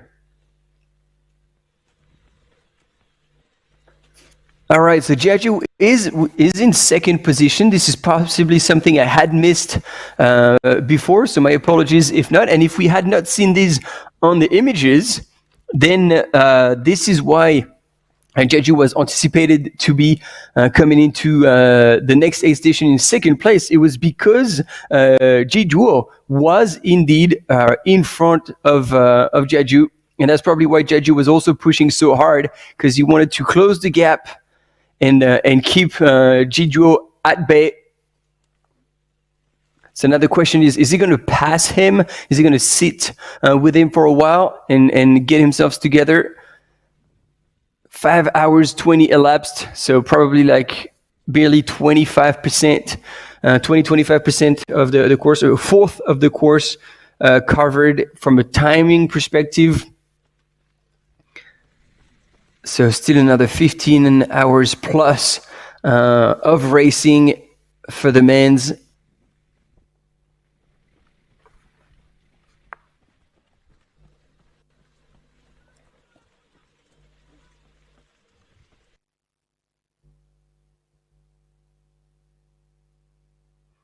And so now the question is, how far behind is Gediminas Grenius? Because he was anticipated to be on the we have people on the live camera at the Royal Park Rajab Brook.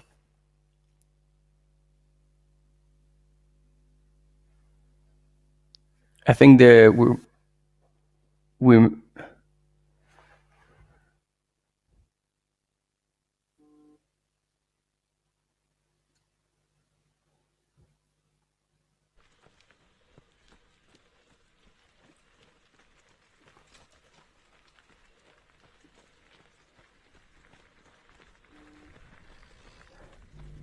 I just need to get a little thing.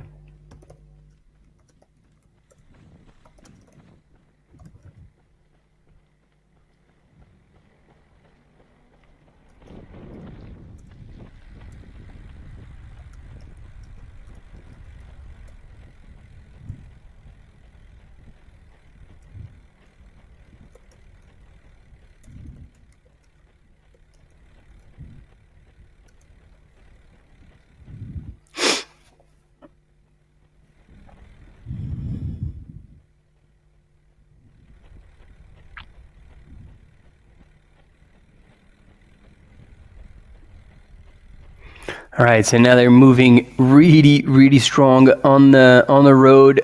What a pace! I mean, for someone to drop Jiaju Zhao on the road, they are extremely strong. So Jijuo from China, the runner for KLS, is now showing that he's got wheels and he means business.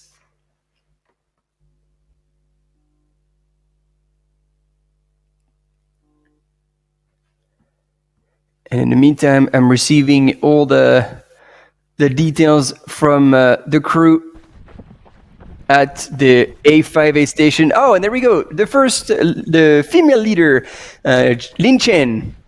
Lin Chen still moving really well. And it's an interesting choice of gear because she's probably one of the only one in the field that I've seen with long tights as well as with long sleeves. So that's an interesting choice, especially when you have such high temperatures. So whether this is for another region that she's wearing those and like kind of covering her body, which is very possible. If anybody knows her, it would be interesting to know the why. And in the meantime, we've got both men coming into the aid station. And as I was telling you, Gigi's crew is ready. The poles are there. So they're going to have to wait a little bit because Gigi is not there yet. At the minute is Jijuo and Jiaju Zhao, both coming in strong. I don't know if we can have the sound of them coming in. Yeah, we do.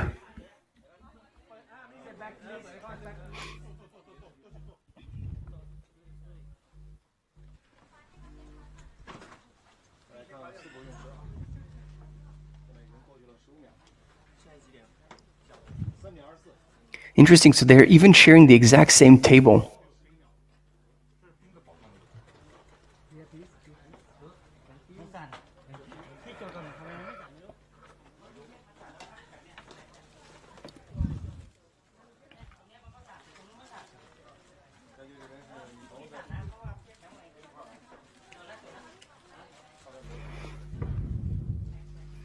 Oh wow, almost pulling out a sandwich, I think.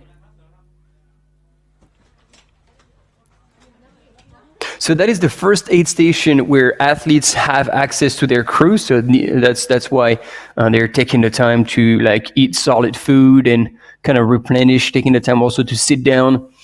This is kilometer 45. Then they'll see them at kilometer 65, at 81, 121, and 168.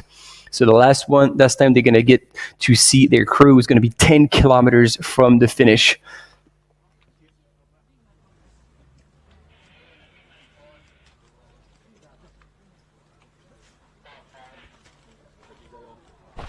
And there we go. That was a very quick transition here for Jiaju Zhao.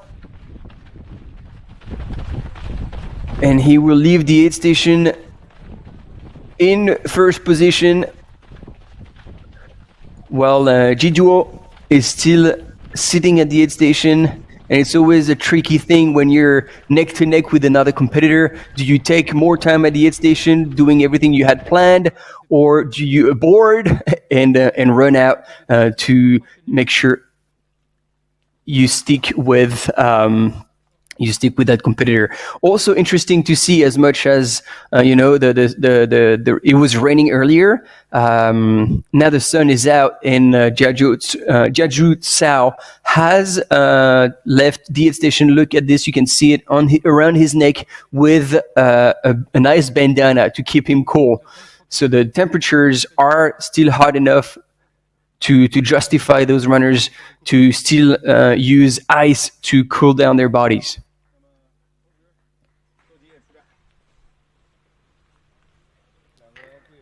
And again, like that was a very good move from Jeju Tsao, because he's still eating, he's still drinking, he's coming out of the aid station, kind of taking his time. But there we go. There, like Ji Duo is right behind, and so they just chose to keep moving as they were finishing eating and drinking and doing what they had to do, instead of sitting still, because as much as you're walking, you're still faster than sitting still. So it's always a better option. And there we go, transitioning it back into running, and that's gonna start. Jijatsuo. Ji Duo is now taking the lead again, and not even looking back. Like he started running and just passed Jeju Tsao.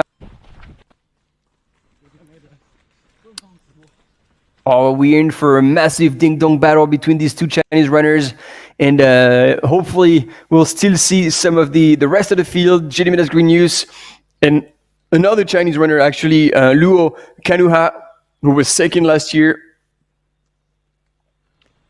So, yeah, we'll see. But so far, extremely... Ooh, wow. That wasn't an easy one. Good spotting.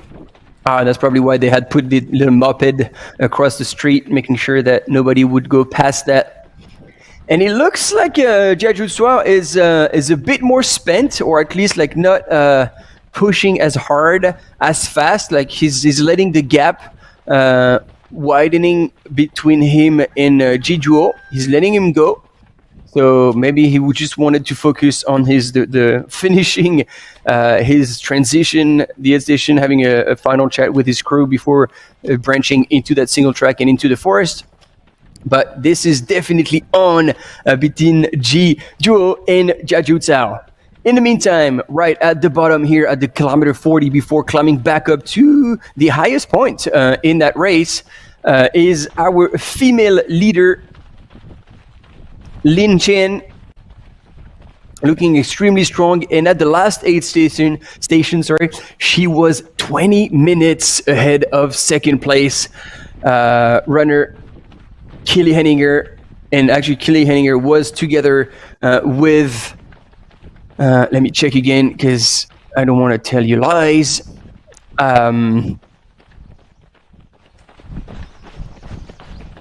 Yeah, Wu Yuanyuan and Li Anna, two Chinese runners who've moved up in the field and left Jenny Quilty and Aurora Seo in 5th and 6th position, but really only a couple of minutes back. So 5 female are within 2 minutes of each other.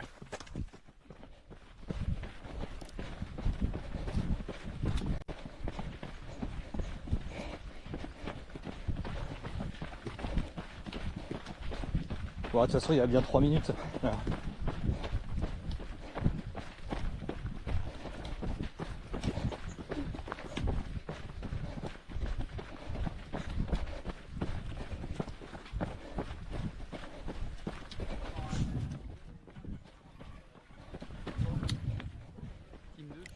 And on the right is Jediminas Green-News, who's made it to the aid station, found his crew.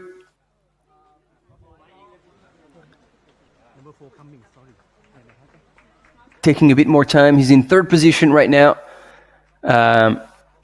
behind Ji Duo and Jeju Tsao. And yeah, seeing the patches of blue sky, we can understand why Jeju Tsao was wearing a nice bandana.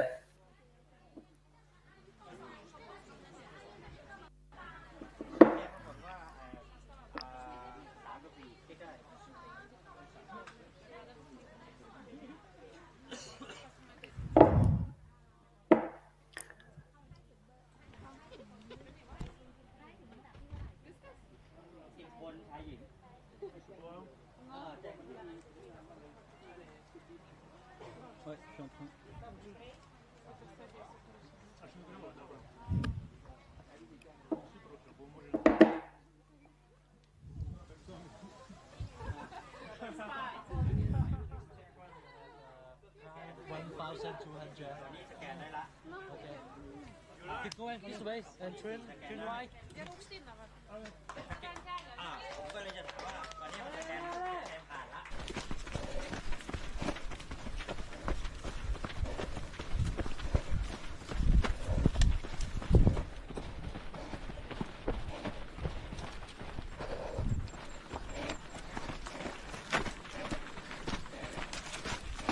And there we go. So on your right, coming out of the aid station at 45k, Gediminas Grenius in third place. And then on the left, Lin Chen from China leading the women's race. And definitely putting a whole lot of pressure on the rest of the field, pulling away at the last aid station 20 minutes ahead of the rest of the field. So we'll see. She's expected now to come through the next aid station in another 50 minutes. So that's a wee while before we'll get a chance to see her come through and have another split. But as we have her on images, she is not fading one bit. And wow, look at this. Like, runners really have to go through some pretty thick vegetation there. And there we go, Gediminas Grenius on that road where Jijuo and Jiaju Tsao were just earlier coming out of the aid station, and he's going to be turning just right. And he looks like he's also wearing a nice bandana. So the weather must really be quite warm.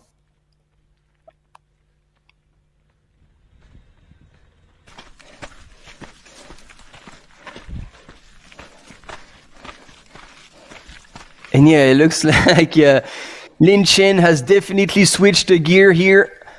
She is motoring through those fields. She's aggressively charging up that hill. So whether she's wanting to kind of open up the gap, make a statement, or she just had a very powerful gel that's that's like coming in full force into the furnace. But she is full steam, and we can hear our camera runner breathing, even trying to keep up with her.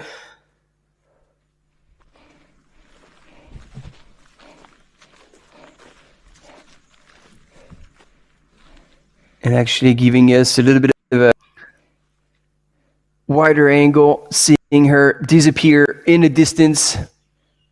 And she might have, and the camera runner might have had the instruction to wait here and possibly wait for the rest of the females field so we can see them come through.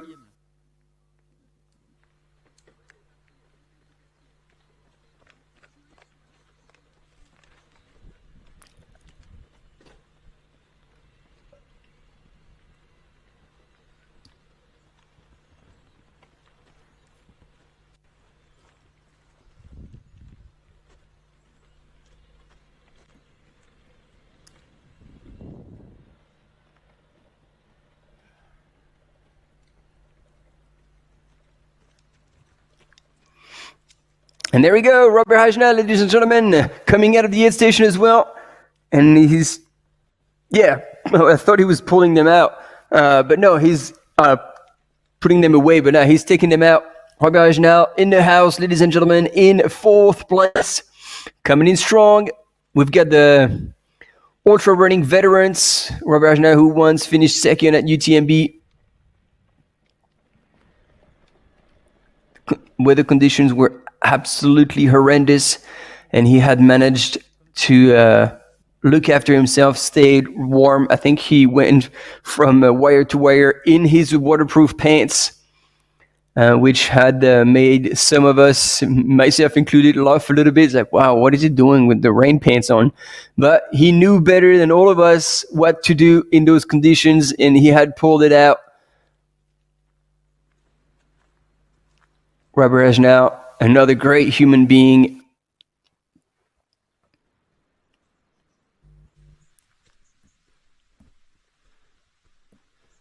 Juste.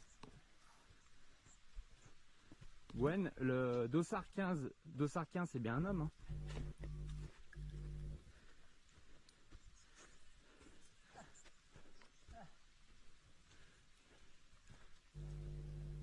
Non mais c'est Dossard 15, j'ai juste avoir la confirmation que c'est un homme parce que j'ai un doute. So we've got someone else here on the images.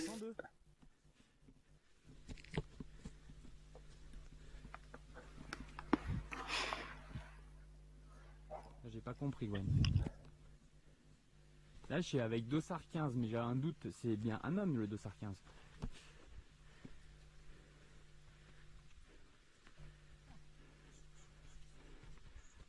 Le Dossard 15, j'avais un doute si c'était un homme, donc c'est pour ça que je vous pose la question. Collant la première, ok.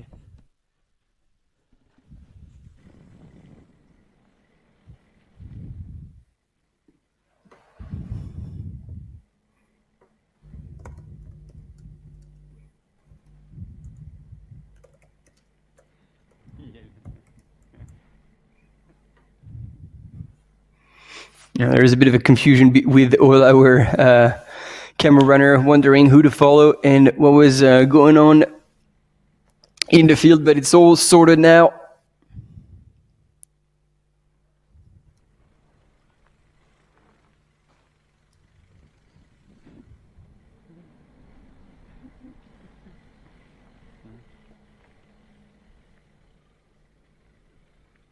It looks like our mountain biker is coming down to the aid station to try and pick up the next runners coming in. And there we go, Benjamin Marmisol from France.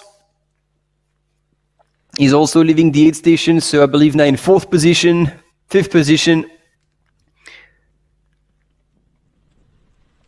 And we have missed Luo Kanuha in fifth. Pablo Villa still in seventh, but hasn't come through the A4 aid station and is not expected to be there for another 13 minutes. So now there's a bit of a gap. So that there's 10 minutes between first and sixth. And so Benya is still not to be forgotten. Really, 10 minutes is nothing at this point.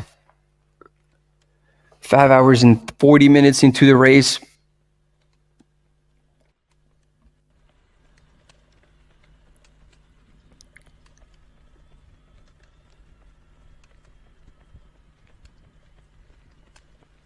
But admittedly, the two Chinese runners, Jijuo and Jiaju Cao, have put pressure on the rest of the field. And I'm really, really impressed. I don't know about you guys, about Lin Chen. She is moving so well and so strong up all these hills. She's pushing really hard, but not looking like she's overdoing it either. Like she's just putting on a big effort right now. And look, she's even like hydrating, keeping the fuel coming in. Especially at this pace, I guess you still have to get the calories down.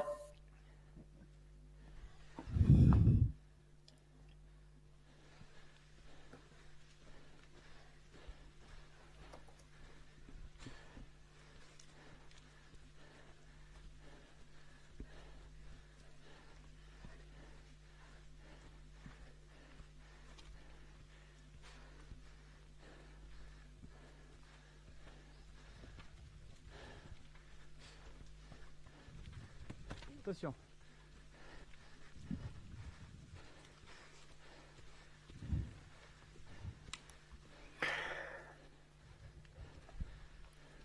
Well, we have Romania present in the chat. It's good to see you all there supporting Robert Agenau. Like Dan is here, Bruce 77. Yeah, Dan is Romania. We have snow. Wow. Yeah, and they're running in tropical forest. That's a bit of a ooh. That was a bit of a possible trip there. And so you see, she is in the steepest part of that climb. That's going to eventually mellow down, but she's not slowing down one bit. It's like transitioning between hiking and running as she goes over this technical terrain.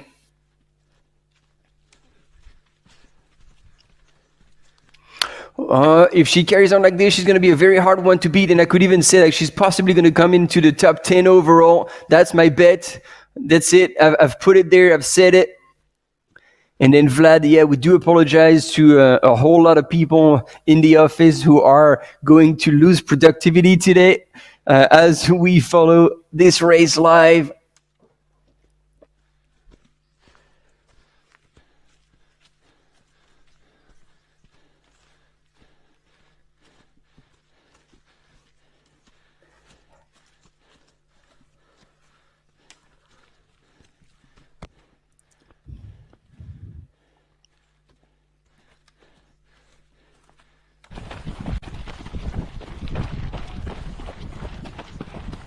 Aha, that's the chasing group.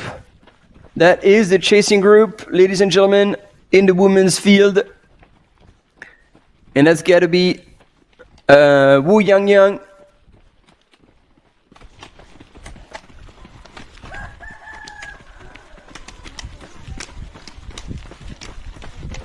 C'est ça, ouais, c'est plus du tout les mêmes. And Li Ana. The two Chinese runners. So that means that they would have either dropped Keely Henninger, or Keely has pulled away from them. Two options.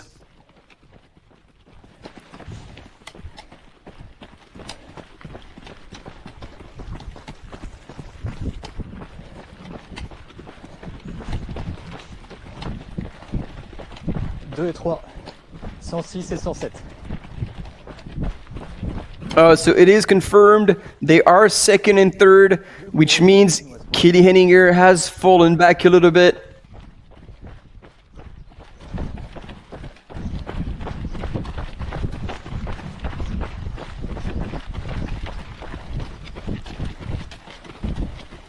Et du coup, je confirme, c'est pas du tout le même rythme.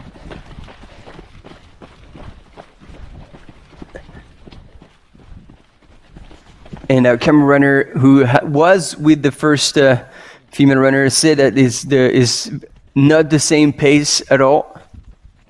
So I don't know if he means that they're going faster or they're going slower, but they look like they're going extremely well right now. So it's going to be a very, very exciting race in the women's field. Ouais, puis tu risques de la louper. Ouais, passe par la trace, hein, la trace de course.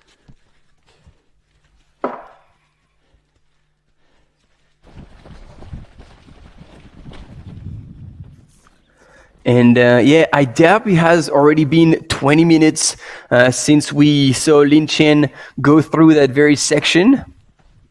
So they might be creeping up on her. They might be actually closing the gaps slightly, which would explain why they've dropped Keely Henninger.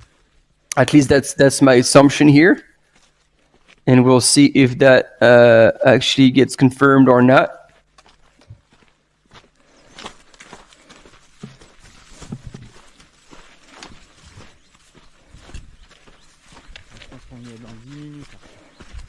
But yeah, here, unless I've made a huge mistake, I really believe that we are with Wu Yunwang and Li Ana on the left-hand side of your screen, and on the right-hand side, still leading the women's field, charging forward is Lin Chen, and see she's already making her way up the men's field. I announced it, I said it, I believe, again, and that's if she carries on like this, but I'm taking a chance here that I believe she will come into top 10 overall, seeing how strong she is moving right now. And we saw that there was about 1 kilometer separating those two ladies chasing in second and third, Li Ana and Wu Yuanwan. But then we should expect Keely Henninger to be really not far back. So we're waiting to have an update, possibly from camera runners, if they slow down a little bit. We'll see how that goes.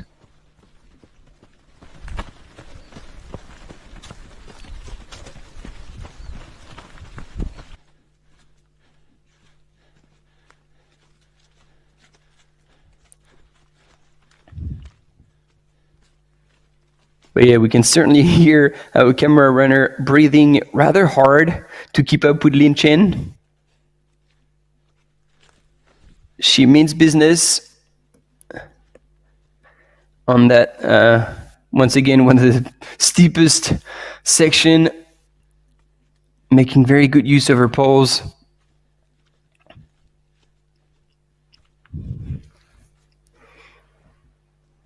I'm very intrigued again by this outfit. So if anybody knows her, I'm actually gonna try and ask a few people.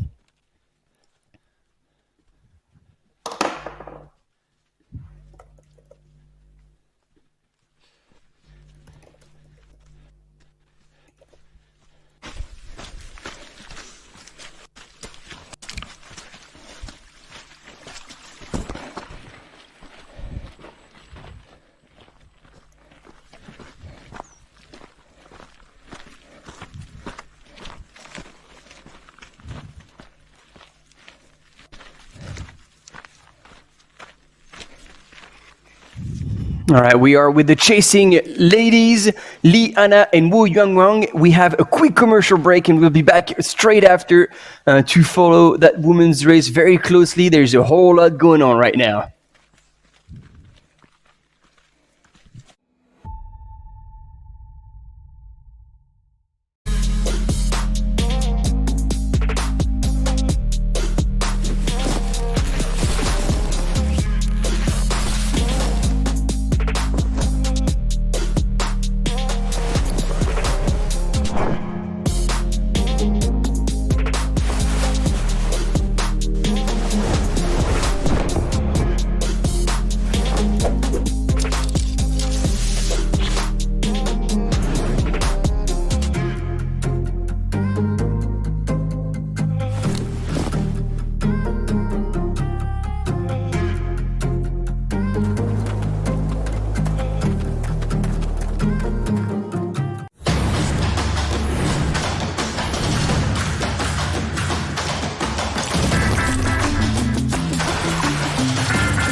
The Ultra Trail de Mont-Blanc is the Super Bowl of trail running. I've had 4 attempts at getting to run UTMB. I mean, 4th place without a doubt feels unfulfilling. And failure is okay. The current fall is just one moment. The places where you really grow are the ones that keep kicking you in the teeth.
And we're back with the chasing group. Ladies and gentlemen, if you are just joining us, this is the women's race in the 100 miles at the Doi Inthanon Thailand by UTMB, the third UTMB World Series major.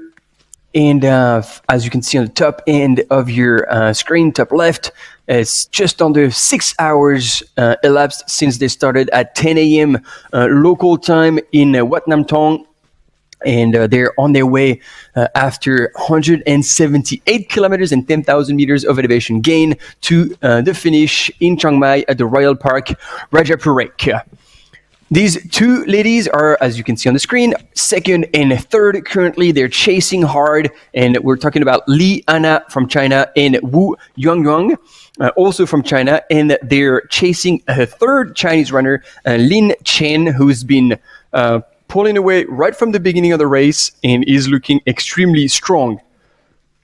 So that's it for a bit of a recap. If you had anything you want to share in the chat, by all means, please do it. This is what we. This is why we're doing this kind of interactive live coverage.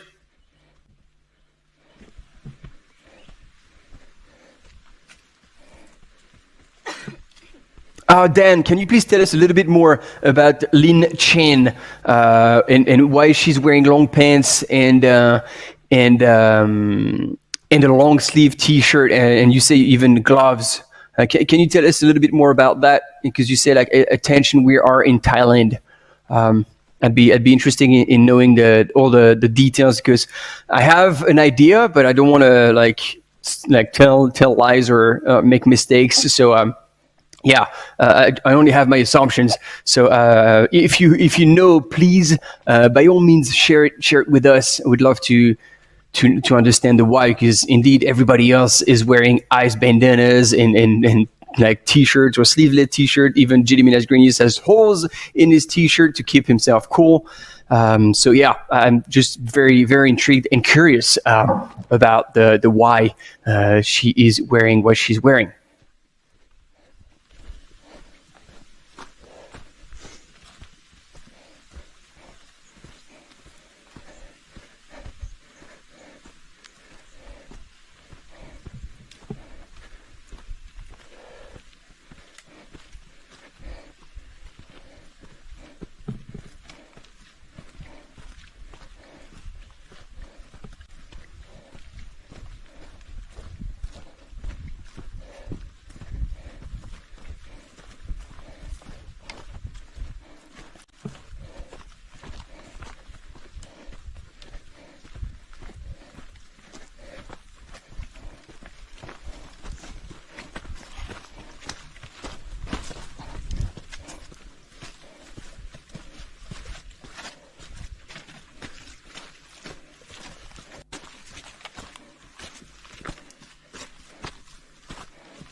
And here we're back. This is Chiang Mai at the Royal Park Rajapurek, where the finish line of all races is located. And as you can see, the elephants are there to welcome all the participants. The elephant is the mascot of the race, and it's called Chang In. That's the name of the mascot, because of course it's got a name, that elephant. And also, quick note, Catherine and Michel Poletti are the founders of UTMB and co-owners of the UTMB World Series final, the UTMB Mont-Blanc. And Michel Poletti is an avid runner, has done a lot of countless 100Ks and 100 miles, and he always wants to partake in some of the events, and he was participating in this 100-mile race. However, he actually had to, we got the news, he had to drop out actually quite early on. He was a bit disappointed. Yeah, he actually ended up dropping at A1, so only 14 Ks into the race. So hopefully nothing bad happened to him. But he was with ice on his ankle, so maybe that is a bit of a twisted ankle that would have taken him out, because usually he's always soldiering through a lot of the course before pulling the plug, if he has to pull the plug, of course. So Michel probably has had an issue with his ankle. So that's at least what we've been reported by our faithful reporter, Montri Bouy from Running Insider. So again, give him a shout, or check him out on Instagram, Running Insider. That's our reporter from the field. He's a sports journalist, obviously running enthusiast. And we're back. That woman would have sprayed herself quite a lot of times during that live coverage. Here is Catherine Poletti, who was obviously there at the start. And once again, all the participants getting ready. Here is Changin, the elephant mascot, who was with all the runners. And we caught a glimpse also of Sophie, the MC, our beloved Thai speaker, who also partakes in a lot of different events all over the world, and is covering UTMB Mont-Blanc live as one of the Thai commentators. You know, it's a big family. And there we go. There she is, Lin Chen, leading the women's field right from the beginning. And then there was a bit of a fight right behind with Aurora CEO, Jenny Quilty, Kelly Henninger. But in the men's, it was Jiaju Tsao who took out the lead right from the beginning. A very aggressive pace. But then he was to be caught up and passed actually by Jijuo, another Chinese runner.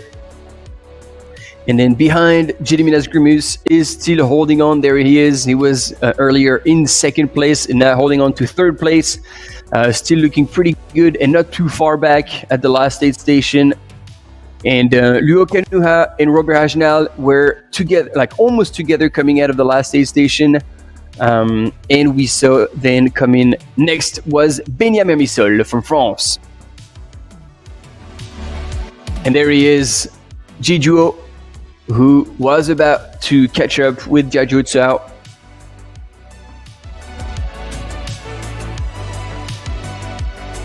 Quite an exciting kickoff of that Trans Inthanon 160, as it's called, but it's truly 178 kilometers. And as you can see, the weather conditions had changed. They were super nice at the start at Wat Nam Tong, and then it turned into like kind of a windy, mucky, super rainy and wet, before turning back into blue skies and even forcing runners to use ice bandanas. And this is where the move was made by Jijuo and Jiaju Tsao, chasing hard and eventually caught up with Jijuo just before the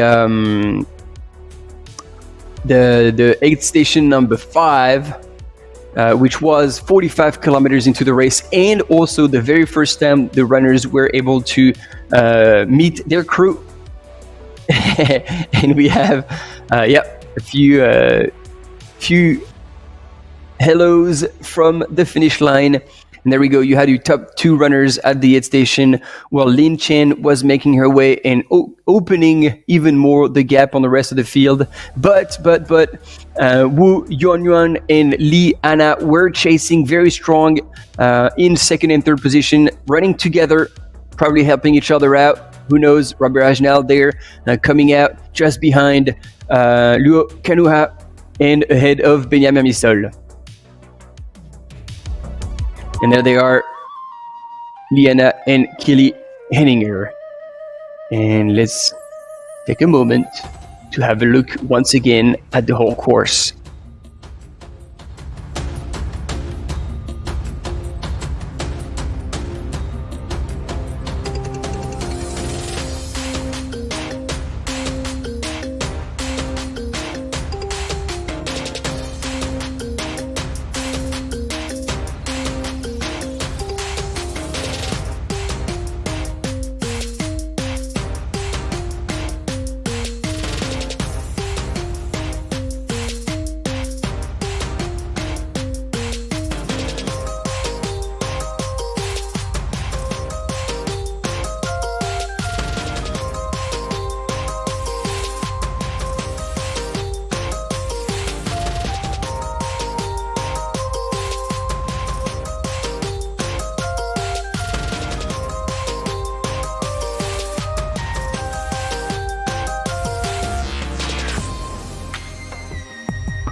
And there we go, 178 kilometers from Wat Nam Thong all the way to the Royal Park Rajapurek. Interesting. It looks like Lin Chen is finally slowing down a little bit on that gradient. And just as I said that, she's picking up the pace again.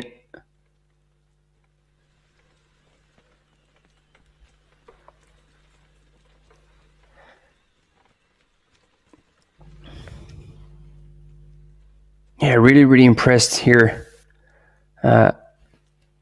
with Li Chen's pace.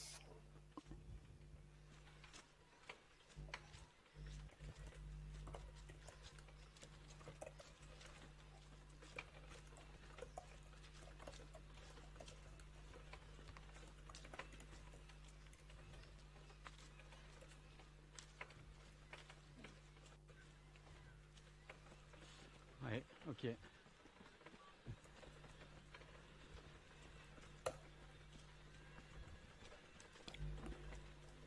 C'est vrai que ça fait que de monter raide et après ça redescend, ça remonte raide, c'est compliqué de garder le cadre.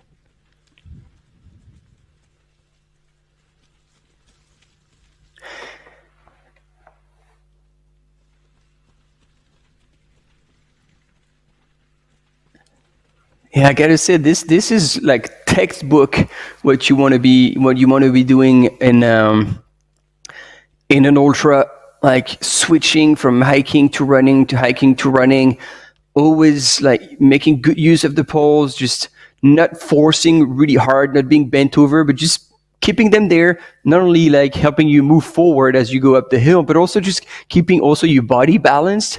And so that means that your legs are not having to stabilize yourself when you're on uneven ground or you're turning left or right. That just keeps you, like I said, like balanced, upright. And that makes a huge difference over time, because once again, like we're talking last year, Jenny won in just over 27 hours. So that's a long time to be on your feet. So every ways you can utilize and leverage to save the energy in your legs is going to pay off in the later hours. And so this is exactly what Lin Chen is doing. And that's why I really don't see her like slowing down or like collapsing. What we said, she's had really solid results in running races, as well as like far beyond the 100-mile distance, which is 160 Ks. She's had experience over 205 kilometers, which was won in about 35 hours. So she's got that kind of experience. And look at this, even she has the like, I don't know where she learned how to use poles like that, but she clearly had a significant experience with that, because even when she carries them, she flipped them to have the points up in front of her, which is what you do when you're in a peloton or when you have runners around you and you stop using your poles. You always keep the pointy bits in front of you, so you don't risk like hurting anyone. So she even has that reflex, which means that she has an insane amount of experience. And as you can see here, she is extremely comfortable utilizing them. So this is a huge advantage there. And yeah, it's super exciting to see her in front, and but being chased still by Wu Yuanyuan and Li Ana. Another two Chinese runners, and then we'll see how big the gap will be with between them all, knowing that Kili Henninger last time at the last age station, she was together with Wu and Li. So apparently Wu and Li have pulled away slightly, but Kili shouldn't be too far back. And Jenny Quilty and Aroasio were another couple of minutes back from the group with Kili Henninger. So maybe Kili has dropped back into that group, and the three runners are running together, they know each other. They've rekeyed part of the course together, so they might really help each other out on that section. And there we go. She transitioned into the road section where we saw Jijuo and Jiaju Cao earlier really open a big stride, and so does she. So that's the interesting part as well. Like we see her on a very like economical, very kind of ultra shuffle mode, but look at this. She's hitting the pavement and downhill, and all of a sudden the pace increases. She's full forefoot, still doesn't lift the knees very much, but she's definitely opening up the stride and moving at a really solid pace. She reminds me a tiny bit the two oh, now I've lost her name, what a shame.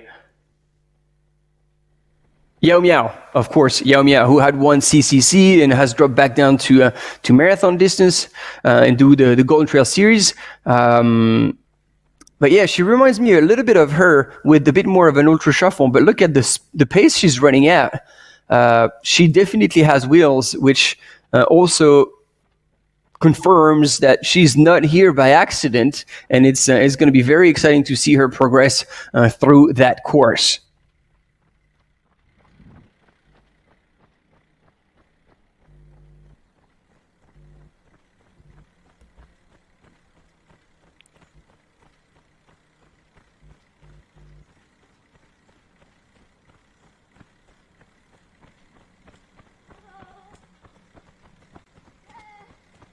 J'arrive au ravito, je lâche dans 3-4 minutes.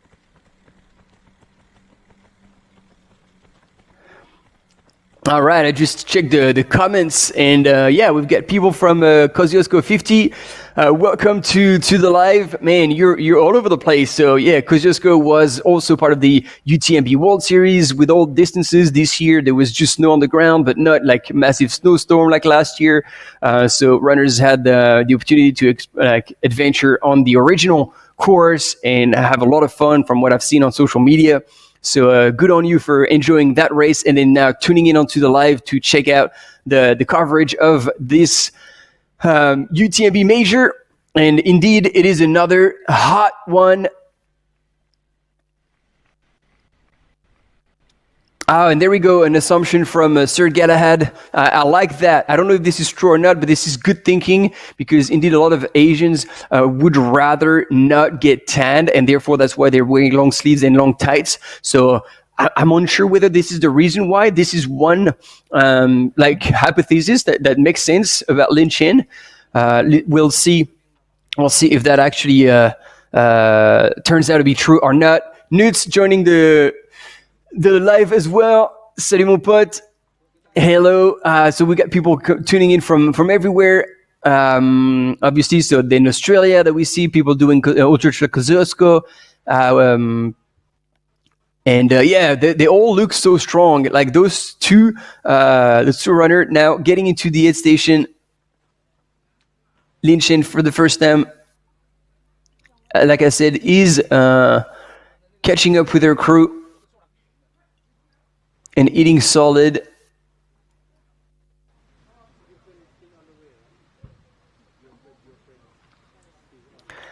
Oh man, I mean I don't know what's in that can, but if anybody knows, I'd be super interested. So she's got obviously some energy, like whether it's a gel.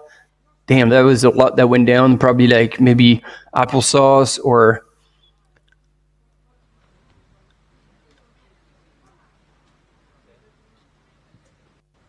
She also has something, whether this is electrolyte. I don't know what she took.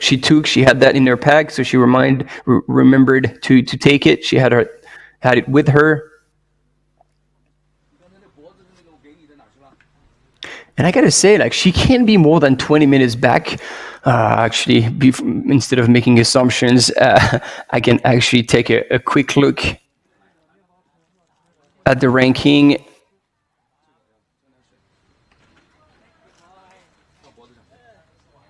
And she's currently in 20th position. And she came in the session at 4:12, which is 50 minutes back. 50 minutes back from the men's leader, Jijuo.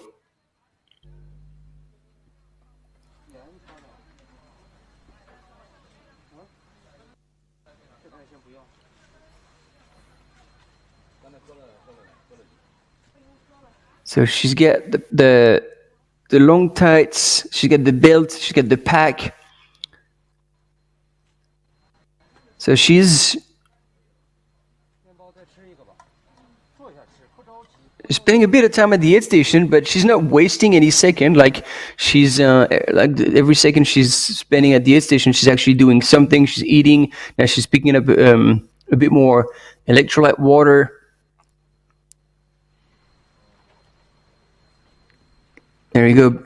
So she is pouring a bit of water on herself, but not that much. Still chewing away. So she does have a bandana around the neck, whether there was ice in it or not. Man, that's an eating factory right there. She did go through a whole lot of food, and we've got her crew coming out of the aid station with her with the Adidas Terex backpack. She just handed over that bandana that I was just talking about, and off she goes. So, I mean, once again, this was the first time those athletes are meeting their crew, so it does make sense that they sit down and take a bit more time to go back. And the next one will be in 20Ks that they'll have crew access.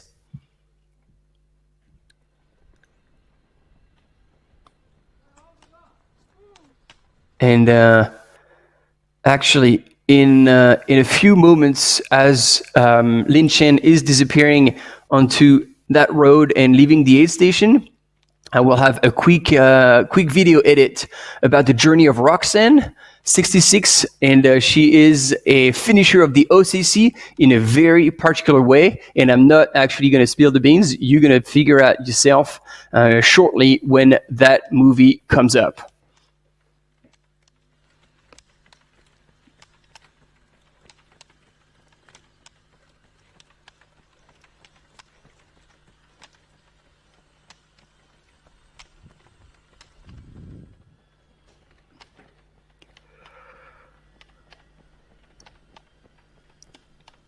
In the meantime, Lin Chen is still chewing away that biscuit or whatever cake she took last on that aid station. There you go. She's probably not done with it.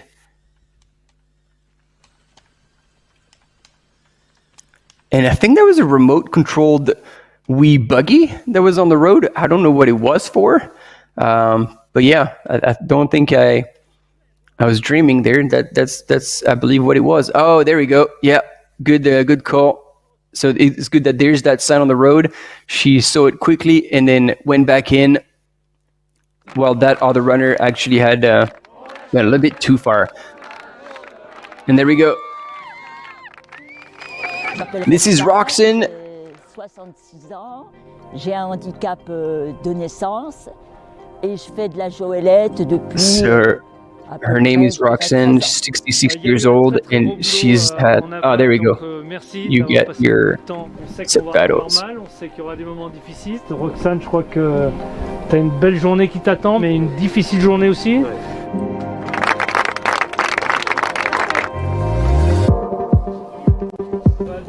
Bonne route la Joëlette, hein, sois forte.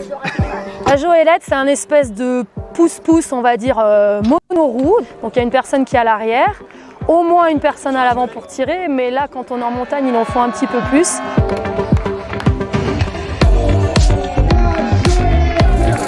Moi, ce qui me plaît dans la Joëlette, c'est d'avoir la sensation de courir. Bon, j'aime les randonnées en Joëlette, mais je préfère les courses. Plus elles sont difficiles, plus ça me plaît. Roxane, c'est un rayon de soleil. Elle est hyper enjouée. Quand on lui demande ça va Roxane, elle nous répond toujours très bien. Ils sont pas mal, Ouais, elle me scotche sur sa Joëlette. Alors au niveau de la logistique, il y a 4 équipes de 7-8 coureurs chacune. Nous, on a choisi d'être nombreux parce qu'on est des coureurs lambda. Et c'est l'union qui fait la force et la motivation. On part.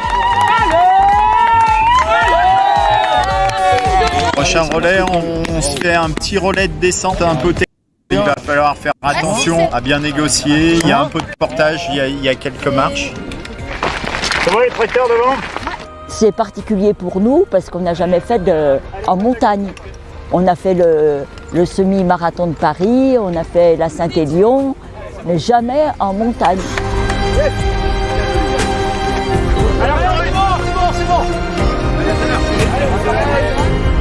Finir cette course pour nous, c'est montrer à tout le monde que c'est possible. C'est montrer la voie, on espère, à d'autres personnes.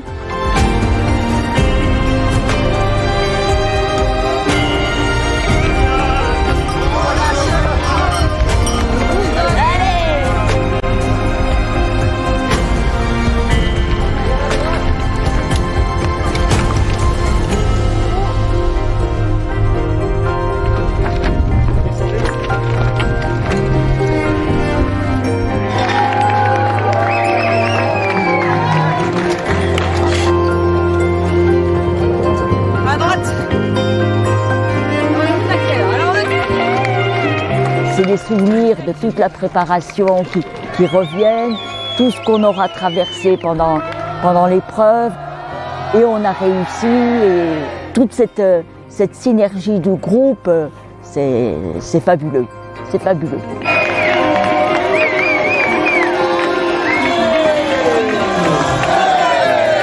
Pratiquement 2 heures d'avance, c'est fou, merveilleux. C'est des équipes de choc, donc je savais qu'on allait réussir.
So if you're joining us right now, this is how the race started. There's been a lot of back and forth, both in the men's, actually only in the men's, sorry, because in the women's, Lin Chen has taken the lead right from the beginning and then has pulled away from the rest of the field. And there's been a bit of a changing game.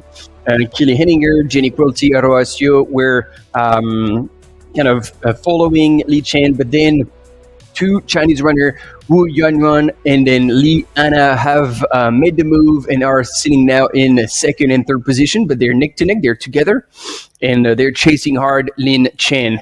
Lin Chen, here she is. She's been moving extremely well throughout the day so far, and then has left the station.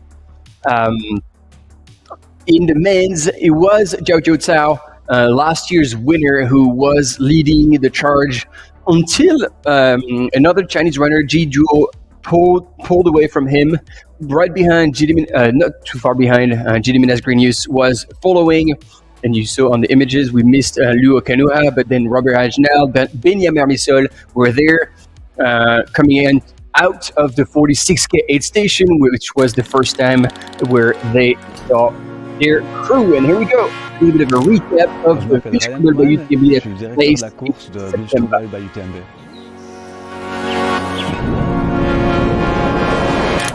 Les mots que je mettrais sur ce parcours, c'est vraiment sauvage, varié, c'est authentique. Le tour du Wildstrubel, c'est un massif montagneux qui se trouve vraiment au centre du parcours. Ça passe par 2 cantons suisses. Wildstrubel by UTMB, à 2100 mètres d'altitude, qui est un point très très sauvage au pied du glacier de la Plaine. In one of the 4 different races that took place for the weekend. Puis cette variété de paysages, and if you follow it live, the landscapes are absolutely breathtaking. And then even they crossed 2 different cantons, and he was joking that even the cows change colors from one canton to the next.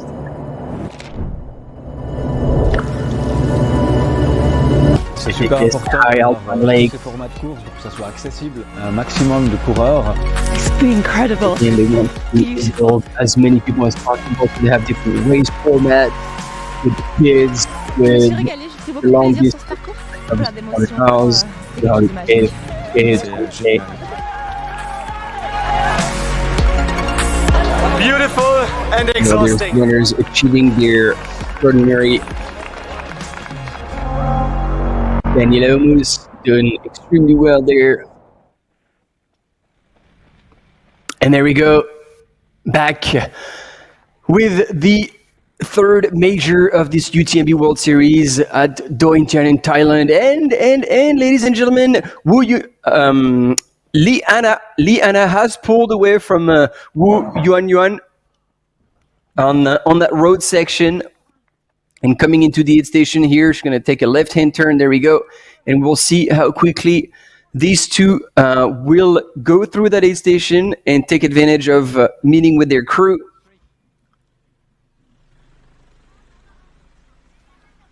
And I don't know what happened there. She went around and kind of struggling to find her way through the aid station.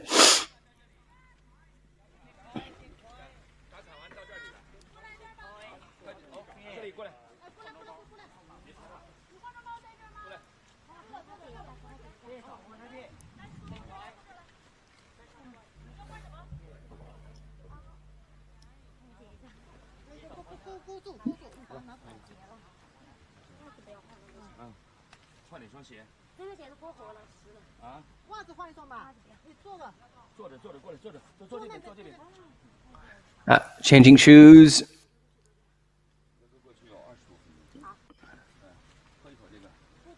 I try to figure out if those are the same models but brand new or if they're not.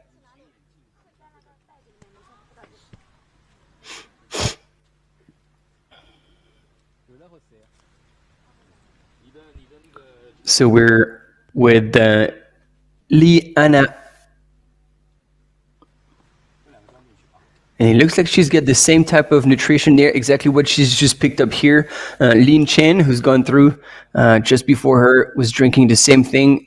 So that must be a popular, like, I don't want to say energy drink, but like whether it's electrolytes or liquid fuel.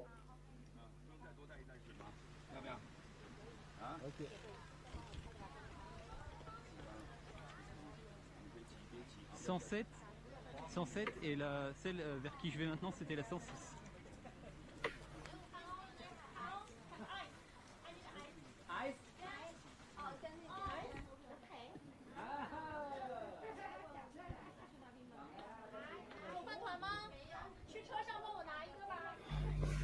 And she was asking for ice, so I don't know if they're gonna put like into a bandana. There we go. Those are big buckets of ice, and she's gonna fill up her bandana to put around her neck.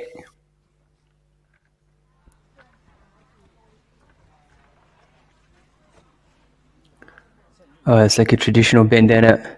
For you out there, if you're planning on using a bandana during a race, there are now bandanas that exist with an actual zipped pocket that you can absolutely fill with ice, and that's it's a bit easier.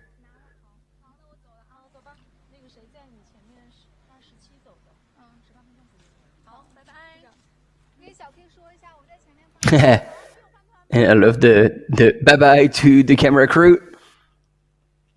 She's looking in the distance at Li Anna just to see if she was going to make a move and keep up with her. But Wu Yuanyuan is leaving first out of the aid station. And again, walking away as she puts in her... Oh, she's waiting for her. All right. Or she may be waiting for her crew or something. I'm not sure. Let's see. Yeah, she was waiting for something from her crew as she was walking away from the aid station. That's a pretty swift transition here for Wu Yuanyuan.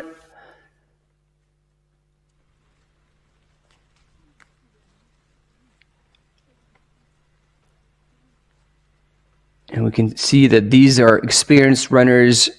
They get to the aid station, pick up what they have to pick up, drop what they have to drop, and then instead of sitting there at the aid station eating and drinking whatever they need or faffing in their packs, they just keep walking.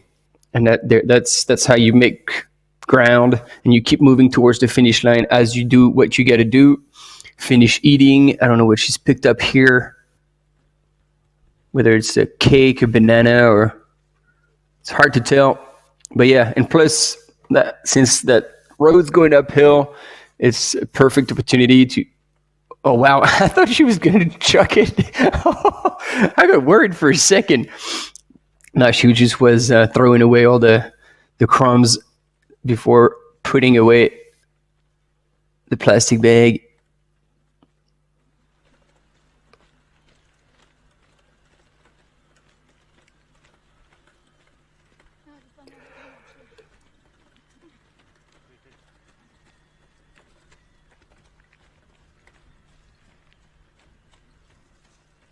I don't know what those cakes are, but I feel like I think it was Jijuo, I think our men's leader, who was also eating something like that. It's funny how like in different continents you can have very different type of food that would definitely work, but we're just not accustomed to them. And then look at that, boom. She will take a right, and there we go. Pulls out. That's going to be a very steep section to come out of it, and I couldn't see any sign of Lee Anna behind her. So she has now gotten kind of 3 seconds on Lee Anna, and through that quick transition, possibly even has gained a bit of time on Lin Chen. So a bit of a change here in the women's field, and then hopefully we can go back to the aid station, and no sign of Lee Anna, so she would have stopped for a long time at the aid station and would have lost a serious amount of time here. I don't know what she's been doing at the aid station, because when she got there, they very quickly changed the shoes. So I don't know what else she's been doing. Yeah, because here a camera runner has the time to go all the way back to the aid station, and that's possibly where they're gonna pick her up. Let's see, is that her coming out? Yep, that's it. That's her. Wow, that was a long transition for Lee.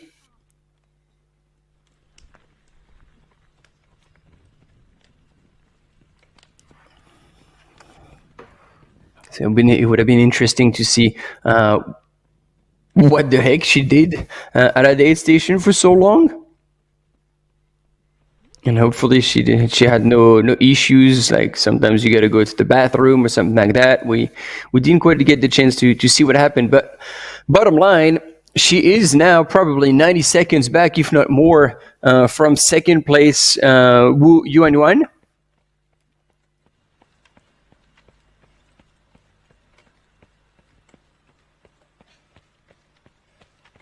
And see, you can see, and you can maybe hear as well her steps, and it already feels far heavier than the kind of very light, high cadence, low impact stride from Lin Chen in the lead.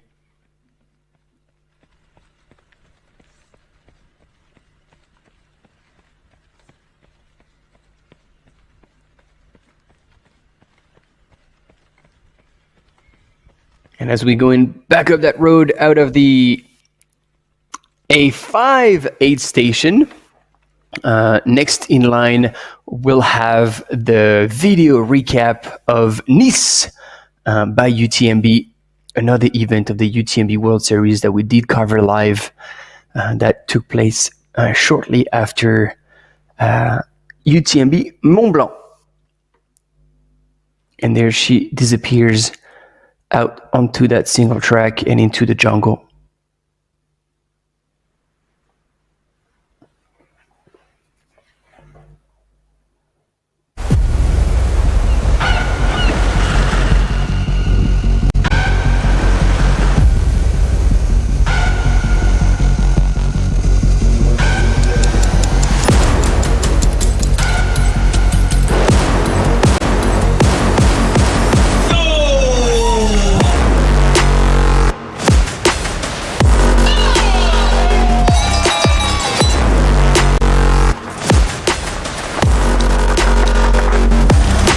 And there we go. Nice started in the Mercantour and went all the way south toward the Mediterranean Sea. So many runners achieve great performances. Over 5,000 runners took part in several race distances, and it was the second edition as well, just like Wildstrubel, 4 race distances between alpine like mountains for the 100 miles, forest, and finishing on the iconic Promenade des Anglais, right by the sea in Nice. And the elite field in the 100K race was no one that know of, no one unknown. Wim Wamsley was there, fresh of his UTMB win just a month prior, but he wanted to qualify once again for next year's race, and he won in 11 hours and 21 minutes. But ahead of Simon Gosselin, who had a superb performance there, and he will actually now focus more on being an athlete than being a coach, although he will still coach some athletes. And Philipp Auserhofer in third place, who also was super stoked. You can see those last kilometers here on the Promenade des Anglais. And in the women's, it was Eleanor Davis who was victorious ahead of Doi Inthanon and Julia Vinko.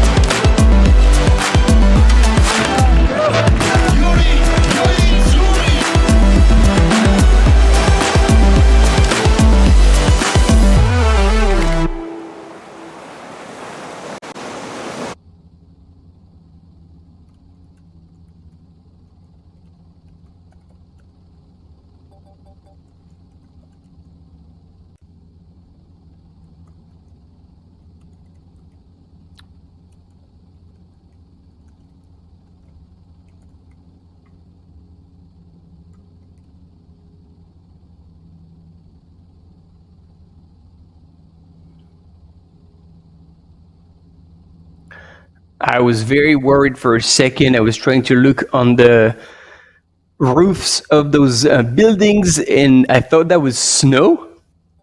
But no, I don't believe this is snow, considering that the weather is probably closer to mid-20s right now. But in the mist and in the rain,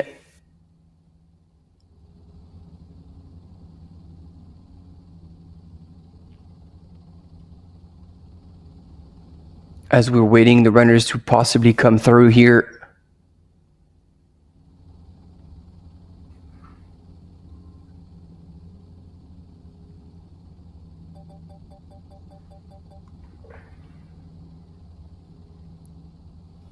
So we won't have spectacular views of the Relic of Buddha, which is a shame, because those are beautiful monuments, landmarks of Chiang Mai National Park that last year we had the chance of contemplating in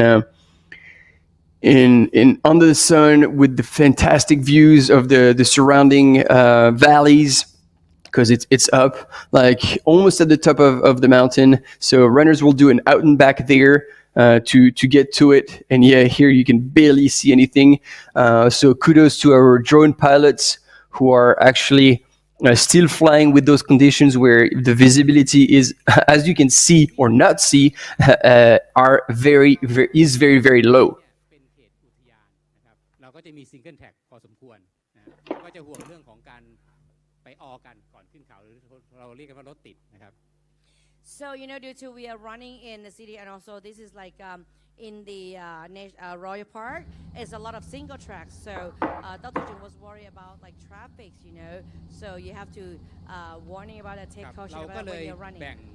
การออกสตาร์ทออกเป็นเวฟนะครับ So we have to start by wave tomorrow. ทุกระยะนะครับนักวิ่งจะถูกหาร3แบ่งเป็น3กลุ่ม So we'll divide it to 3 waves altogether. ก็จะออกห่างกัน 15 นาที So we'll start like 15 minutes apart. โอเคถ้าได้เวลาเนี่ยเราก็จะเข้ามาสแตนบายนะครับในหลังประตูสีขาวเนี่ยนะครับที่เป็นรูปดอกไม้ We'll start right over here, very close to you. Just right over here. ตรงนั้นเป็น The start line on side, this is start lines.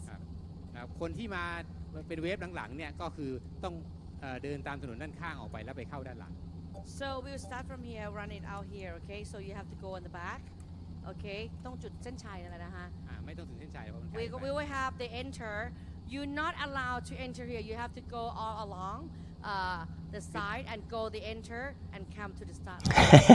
I don't know if you can hear that on the live, but this is Sophie, the MC, who seemingly is giving explanations to someone about what's going to happen tomorrow for the. I don't know if this is the 100K or the 50K, but there was going to be 3 different waves to stream people and avoid bottleneck as they get onto the single track. And here we go. China in full force in the women's field. Lin Chen in first, Li Anna in second. But that has changed because she came into the aid station in first, but then it's Wu Yuan who's actually left the aid station way before Liana, and then I actually haven't checked if they have gone through yet. Yes, they have. And 6 minutes back for Kili Henninger. Jenny Quilty has moved up. She is 1 minute back.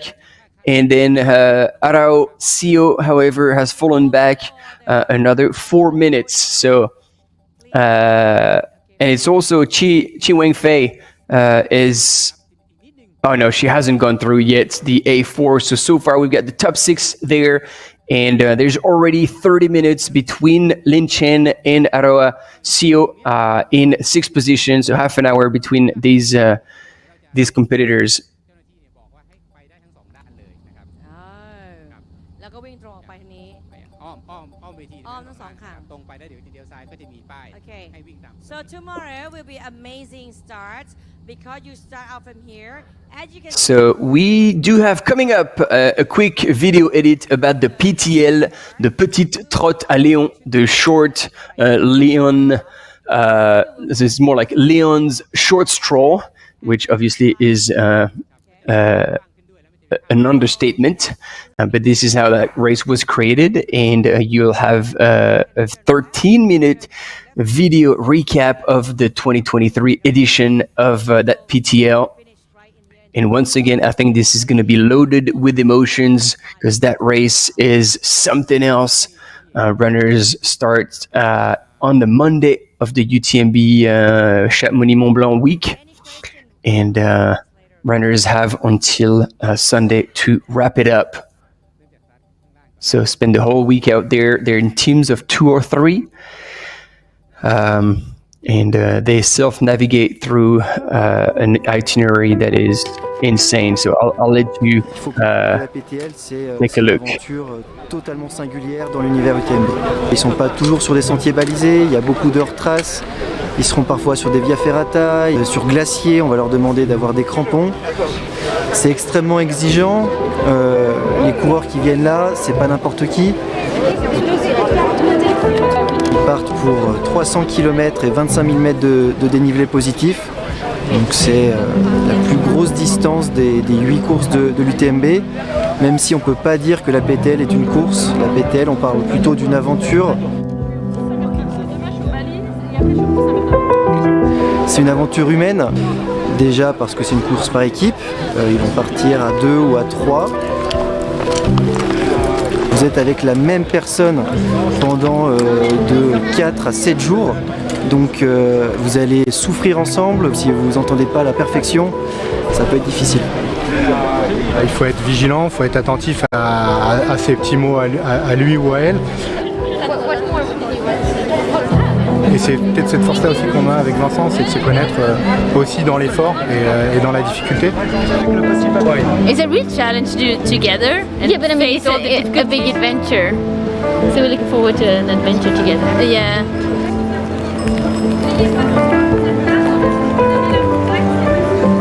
Yeah, we know each other inside and out, so that's really good. And we can fight but still be friends, and so I think that's really good for us.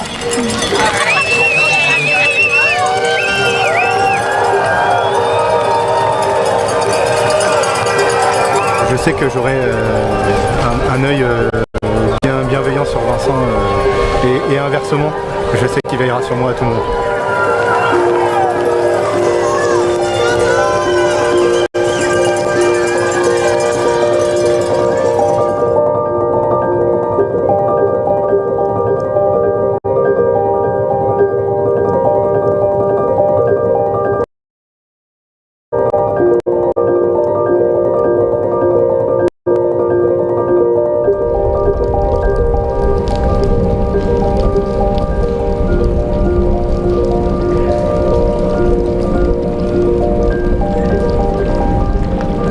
Neiger, ça va.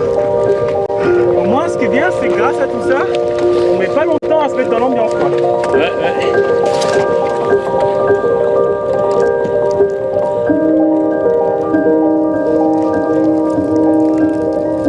Une minute après le départ, on était trempe jusqu'aux os.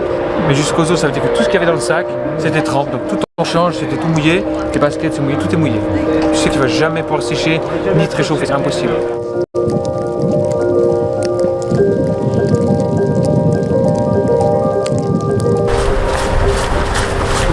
Hey les gars, bienvenue. Par où? Tu veux t'arrêter? Ah oui, je m'arrête. Ouais, c'est là. Non, mais le pire, c'est que Simon a dit... On est jeune, on est là pour apprendre et on a bien appris là.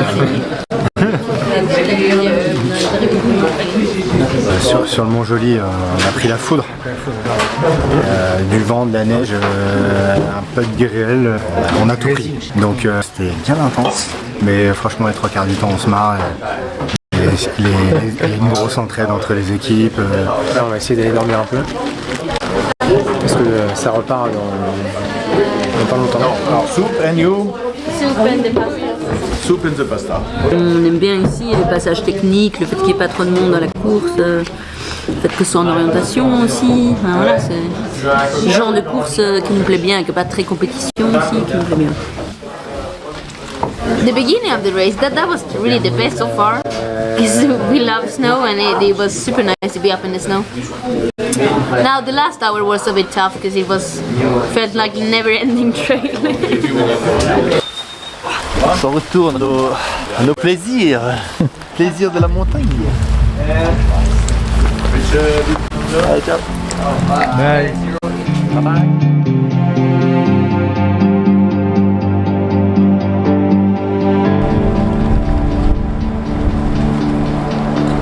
On va choper des coups de soleil, je sais pas pourquoi. On a dormi 40 minutes, une demi-heure. Une demi-heure depuis hier matin, ça pique un peu. On verra la suite. Ouais, en fonction si le soleil se lève, on n'y croit plus trop. Et ça va pas être facile d'aller jusqu'au bout là. Écoute, beaucoup de neige en haut, la nuit très fraîche, beaucoup de vent. Ça fait peur quand on n'est pas vraiment des vrais montagnards, ça fait peur, ouais. C'est sûr. Tu perds toute dignité, toute classe, tu perds tout là. Tu te raccroches à ce que tu peux, mais même quand tu te raccroches au bâton, tu vois, ça. Ouais. C'est pas pour toi, c'est l'équipe, ça tient bien. Hein. Mais bon. On l'a cassé quand même. On a cassé un peu de matos.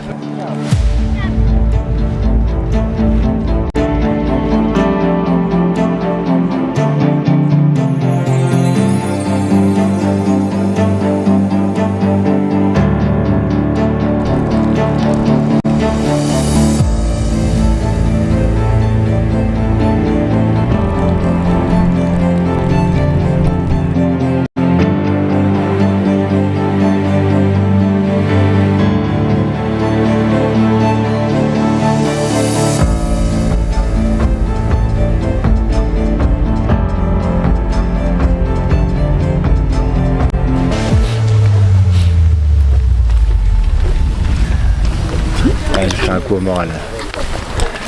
Je sais même pas quel jour on est, le mercredi. On pensait au moins avoir beau à partir de mercredi, mais il a neigé encore cette nuit, il y a eu du vent. les ressentis étaient négatifs. Donc voilà, donc la machine à laver, elle a bien tourné. Là on est passé du plan A au plan B, au plan C, et je pense qu'on va même peut-être faire un plan Z là. J'ai mieux. On va pas se mentir, hein. L'échec ça fait partie du jeu. Il y en a un peu plus de 25-30 équipes. Qui ont abandonné? Ouais, bon après vu les conditions de début de course, c'est pas étonnant. Des anciens qui ont fait la PTL plusieurs fois ont avoué que c'était la plus dure. Ouais, c'est une sacrée aventure la PTL. C'est du chemin très engagé, très technique. C'est entre l'ultra trail et l'alpinisme. C'est autre chose. C'est autre chose la PTL. C'est vraiment aller dans ces retranchements. Ready to go. Moi, ça fait 1 an que j'ai pas fait une grasse matinée. Et mon rêve après la course, c'est de faire une grasse matinée. Good luck now. Good luck. See you guys later. Yeah, good luck. See you later. Yes, we will. Yeah.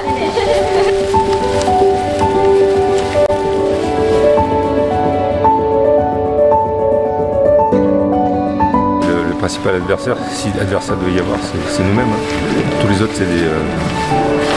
c'est des collègues d'effort, de sueur. Donc c'est toujours plaisant de retrouver des personnes avec qui on a partagé un petit ou un grand moment dans la montagne. Ça crée un lien, on nous en a beaucoup parlé, hein. C'est vraiment le fait de partager le même effort.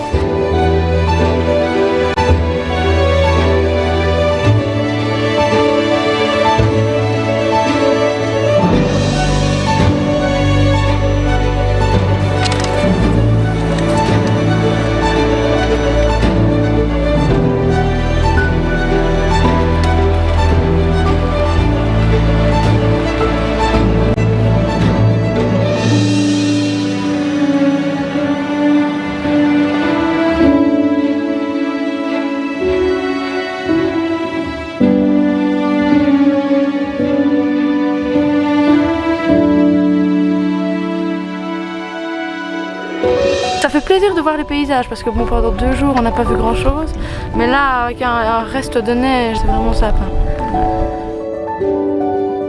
C'est pas que de la souffrance, hein. Là il y a beaucoup de plaisir, les paysages sont magnifiques, non, c'est une belle balade, magnifique balade.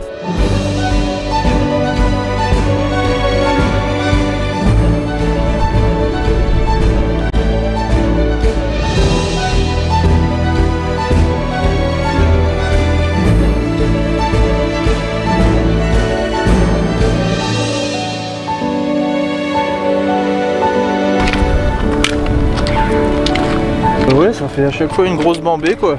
Sommet, trou, sommet, trou, sommet. Toujours comme ça, mais bon, c'est ça qui est bon. Quand on aime, on compte pas. Voilà. Bon, par équipe, là avec mon père, donc c'est cool. On partage des choses ensemble, c'est familial, c'est bien. Oh bleu. Après, petite descente, fenêtre d'Arpette et la France. On tient le bon bout.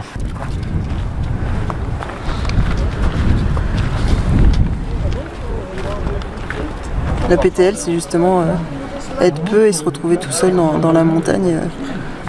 Comme ça a été cette nuit, on était dans... C'était magique, il y avait la pleine lune, un cirque, c'était extra et on était quasiment tout seul. Ça c'est cool.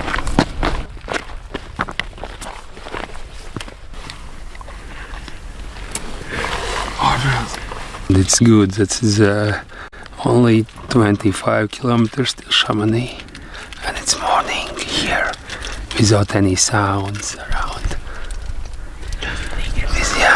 Without any sounds around. Yeah, it's beautiful.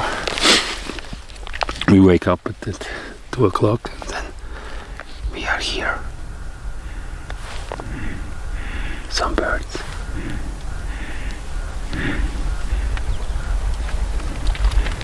I like here. I like here just to enjoy and to feel this one.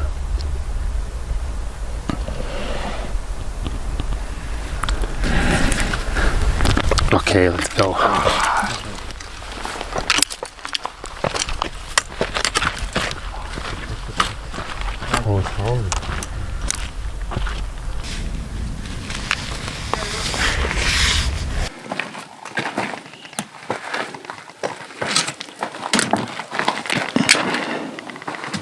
Mais en fait, on est pressé d'arriver au bout parce que pour arrêter les souffrances.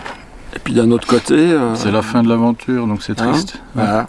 C'est vraiment ambivalent ce truc-là. Et toi spécialement, hein, t'aimes pas terminer? Non, mais c'est sympa d'avoir des émotions. C'est la vie, quoi. C'est des émotions. Des bonnes émotions.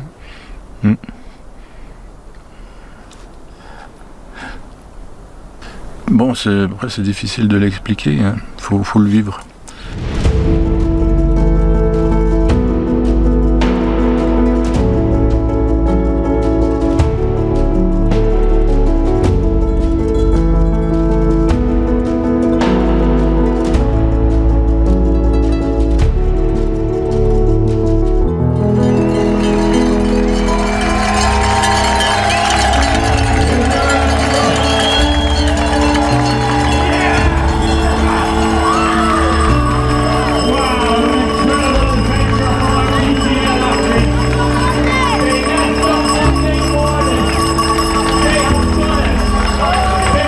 Avant la course, on a beau te raconter ce que c'est, tu t'imagines pas ce que c'est. Et je pense que quand tu l'as vécu et que tu vois quelqu'un, tu croises quelqu'un qui a le t-shirt finisher de la PTL, c'est un petit clin d'œil, un petit regard qui dit tiens, toi aussi t'as vécu ça.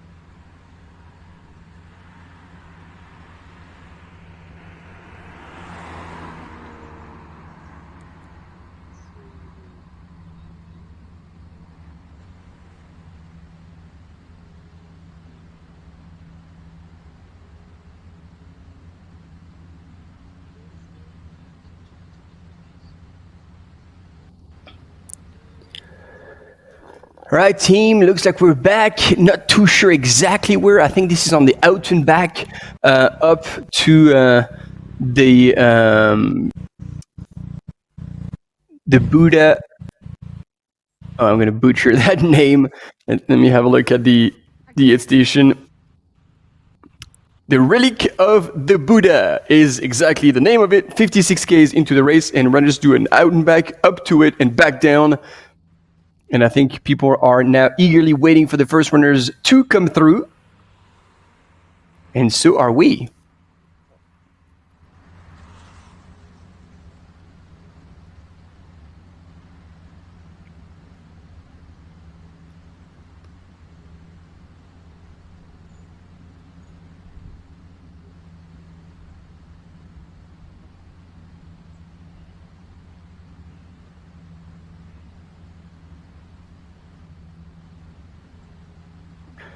And so just like that, we wait.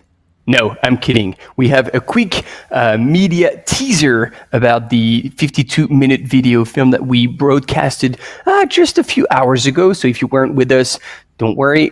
It's still there, available on YouTube. But very shortly, as we wait for the first runners to come through, we're going to show you that teaser of, once again, that UTMB 52 minutes video edit.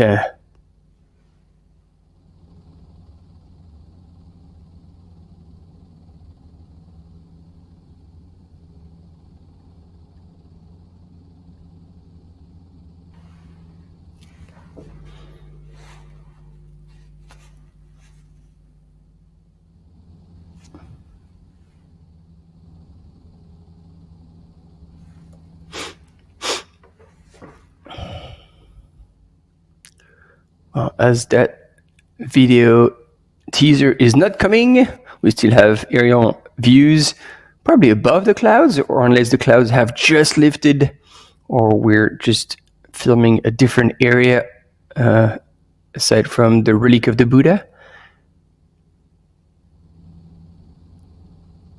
So many questions.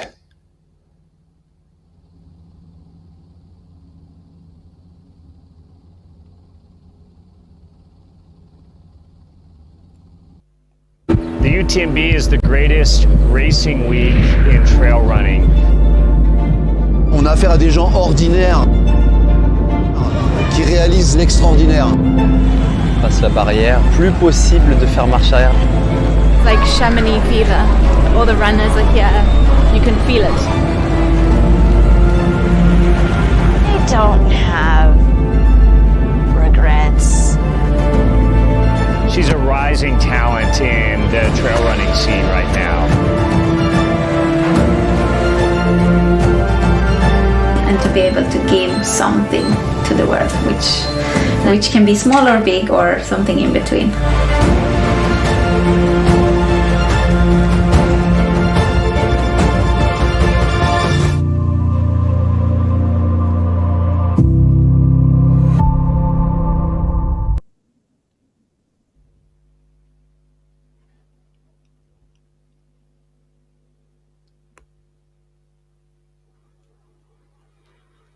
And after that quick teaser, we're back in the air above the national park of Doi Inthanon.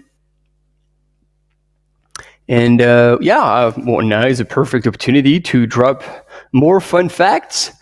And in Thailand, it is actually illegal to come out of your house and walk around in public places without underwear. Yes, you heard that right. Fun fact. And it shows like how serious people are. And both, actually, there's quite a lot of rules that are and things that are forbidden related to clothing. So you can't come out of your house without underwears under your pants, shorts, or whatever you're wearing. And you're also not allowed to drive shirtless. There you go. Another fun fact.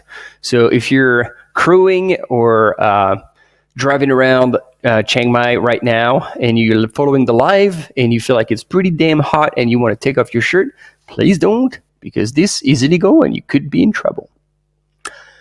And yes, as much as a whole lot of people are in the northern hemisphere and encountering snow, this is not snow at all. I got confused earlier as well. Those roofs are white. That's just what it is.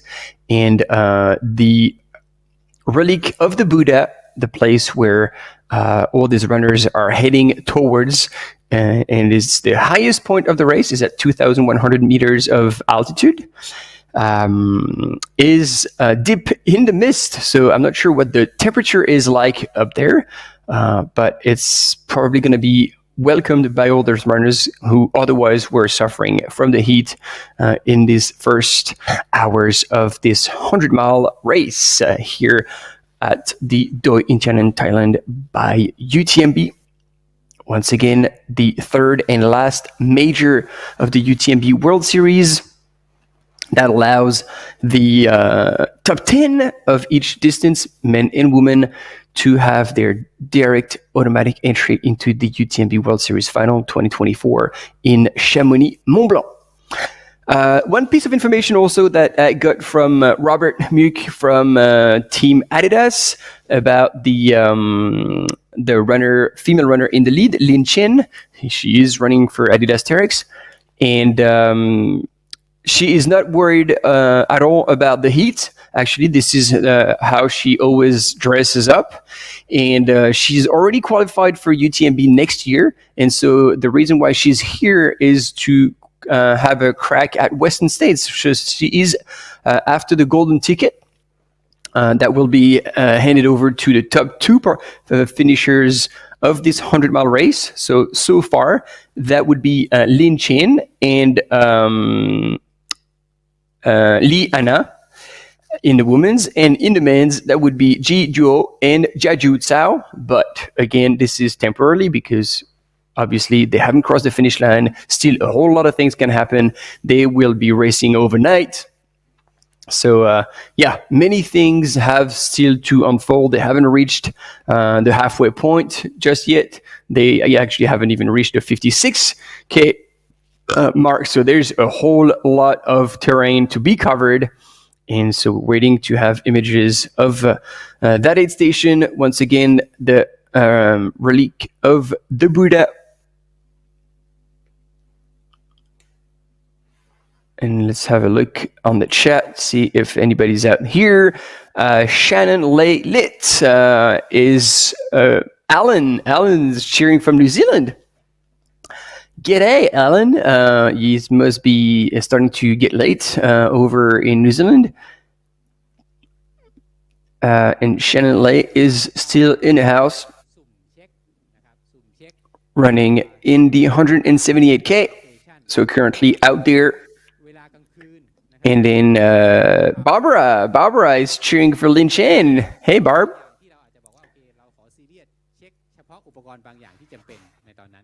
Bab's in the house. And I think we are back with Sophie the MC.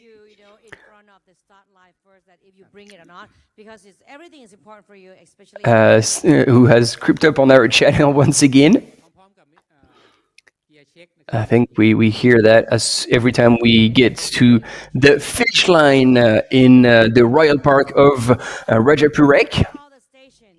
And yeah, Babs in the chat probably has crazy stories about what she's done in Bangkok, possibly in another life. So, yeah, Babs has had many lives before she got into trail running at Terex. There we go. We're back. And hopefully, because we're getting closer to seeing the first runners come through. Who do we get? Yeah, we do have a runner. And there we go. With the blue shorts, this is still Ji Zhuo from China. Tim Kailas leading the whole field. 7 hours and 14 minutes elapsed, and he's on this out and back, so he'll go up. I don't know. Yeah, I think they go. I had a closer look at the course. They actually go up and around the relics of the Buddha. And yeah, it is a shame because those were absolutely stunning last year. The views were wide open in the sun, and this is a different ball game altogether this year. But it's probably for the best for the runners, and so there's still a bit of a climb to get there. I think they're going to go. I mean, last year they were running down a whole lot of steps, so I don't know if they're going to have to go up these steps or up around another way and down the steps. But we'll see that right now because we finally have images back from the men's leader once again, Ji Zhuo, who is also after a golden ticket to get himself into Western States.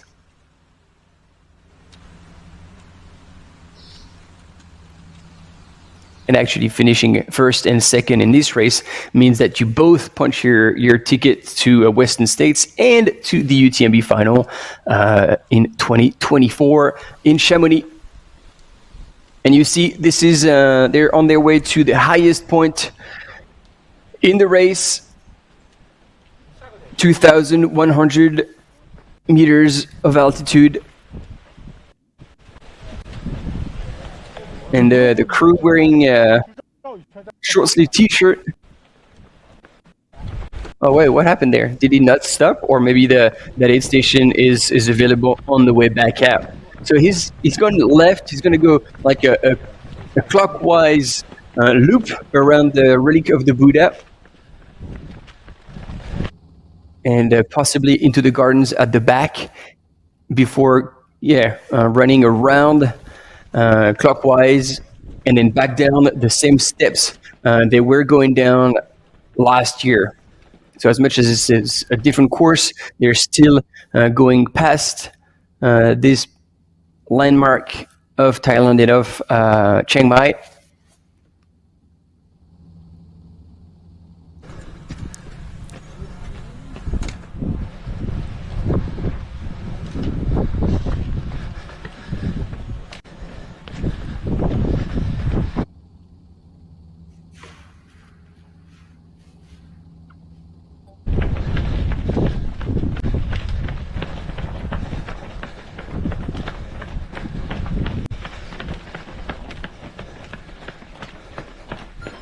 And you can see how immense that structure is. And yes, they're going down the other side into the gardens. And then eventually, I'm guessing they're going to take a right-hand turn. Oh yeah, they're going all the way around. So last year they were coming from the back end of that gardens. Wow. Yeah. I mean, if you want to see them, I really encourage you to watch the live from last year, because you'll see what those look in when there's no fog, when there's no mist, and it is truly majestic. There we go. There's just like last year, it was a bit of a labyrinth through those gardens.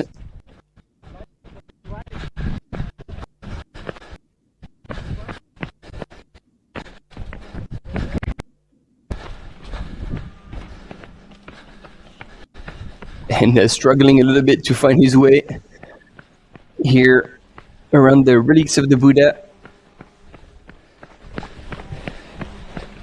And that's now taking the way that they did last year and down quite a few steps. Je vais prendre le deuxième dans les escaliers qui reprennent le premier.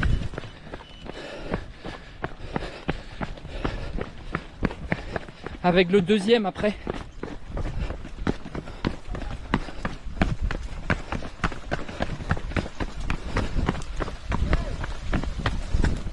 Once again, big shout out to all our camera runners who are doing an outstanding job keeping up with all these runners and offering us all these images. So yes, I had guessed it right. So that aid station is after you've gone around the relic of the Buddha. It's a traditional watermelon, always working well. Are you good?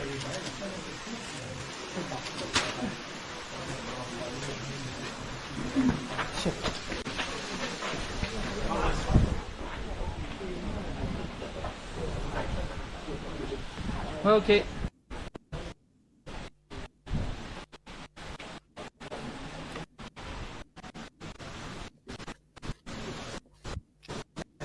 And apparently still no sign of second place Jiaju Zhao, unless he's gone around the building up there and is on his way back down to the aid station. It's hard to tell. I've had that. Let's see if we can see that in the rankings.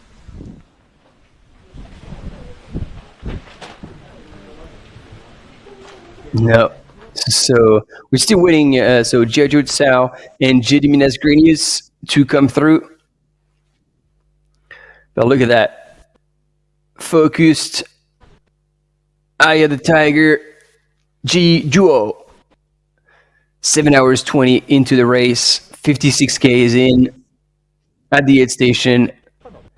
And so far in the lead with both a golden ticket and an entry into next year's UTMB final. And he's out. And that's going to be super cool because they're going to be crossing each other eventually. Because this is quite a long out and back, like several kilometers to make it up to the relic of the Buddha and then back down where they came from. Whoa. Has he dropped something? No, looks like he's all right.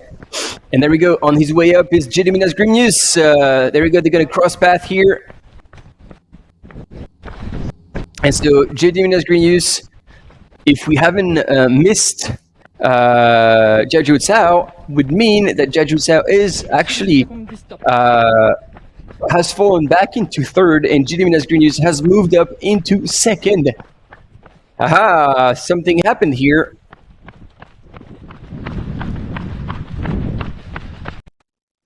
And there's I don't know if this is the shoes that do that, or if he's actually pounding quite hard on the pavement here. But that might break a bit more muscle fiber than you'd want to this early in the race. Gediminas Grenius here making his way up to close to the aid station, but it's going to have to go all the way up and around and through the gardens before going back down and having access to the aid station, as we saw. But GD Green is probably like 5 minutes back, I would say, coming through into the aid station.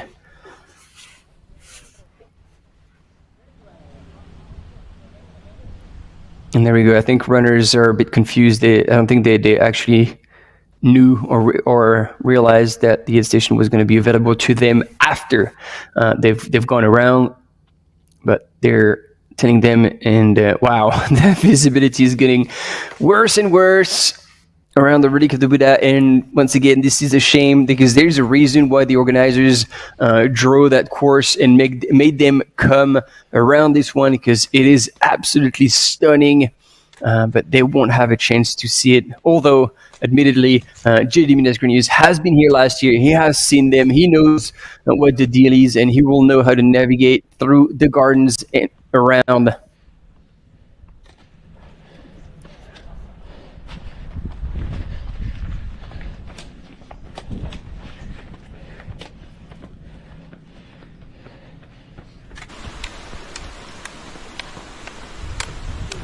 Hey, right behind, ladies and gentlemen, the French runner Benyat Marnisol. Benyat, who seemingly has moved into third, which means that truly Jiaju Tsao might have actually had a bit of a problem, or possibly started out too fast, which he does. And sometimes it turns into a fantastic race, but sometimes it actually turns into a DNF. And that has happened to him a few times already. And hopefully that's not the case, and he'll be able to turn it around. But now I am eager to find out how far back he will be, as he'll be coming to Relic and the Buddha of the Buddha.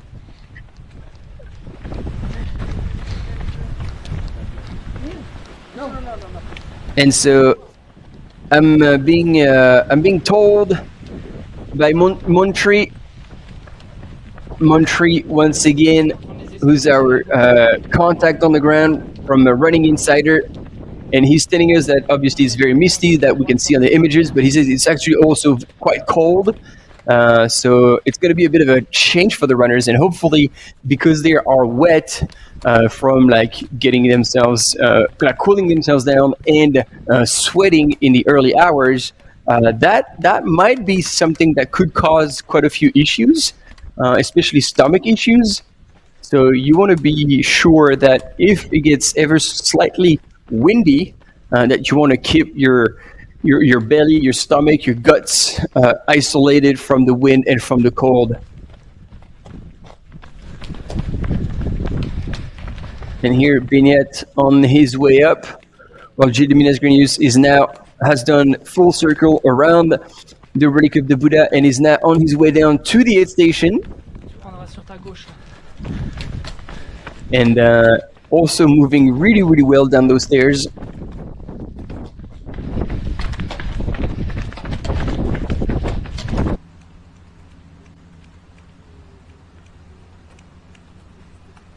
And we have Robert Ajnal, ladies and gentlemen. Let's go Romania in the chat. I'm sure you guys are going to go completely nuts, completely out of control. So yes, sadly, it would start to confirm that Jiaju Tsao has encountered something bad and is now falling back in the rankings. In the meantime, Benyat Marnisol had moved up in third place, and JD Minas Grenius in second place. JD Minas on the right-hand side of your screen at the aid station right now. And Benyat on the left-hand side going around the Relic of the Buddha.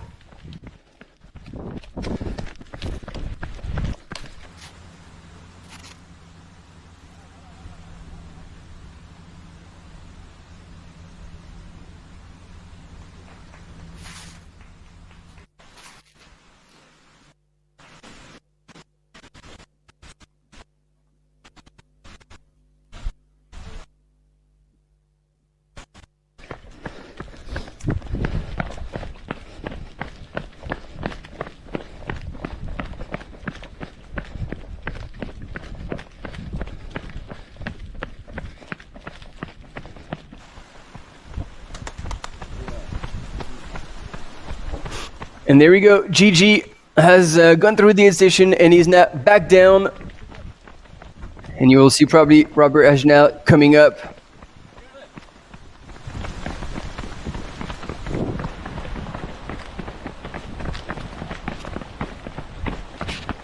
And Benyat putting away his poles as he's going down the stairs. It will require a bit of a coordination, but it doesn't seem to be a problem for the French runner.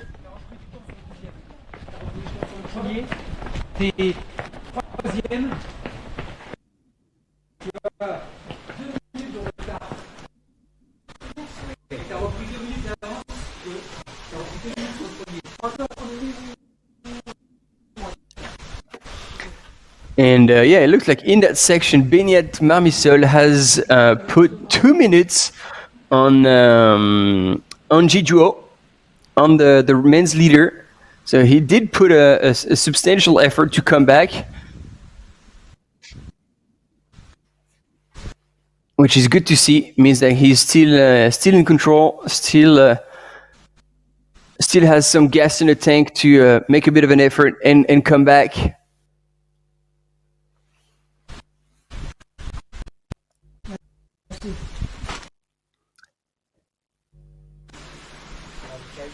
This is awesome. Yes, so we have the Robert Agenal fan club in the house.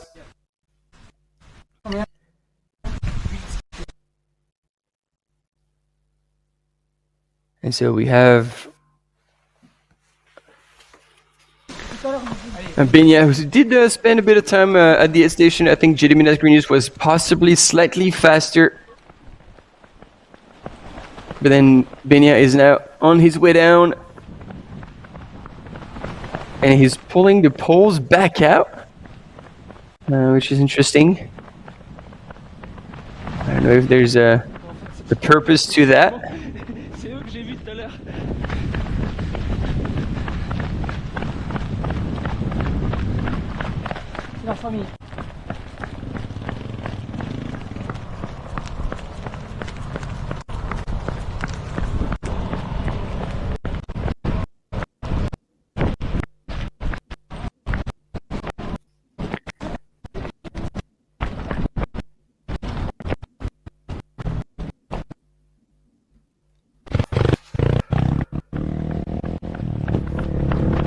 Wow, and Benyat here trying to stay away from traffic. That moped drove pretty close,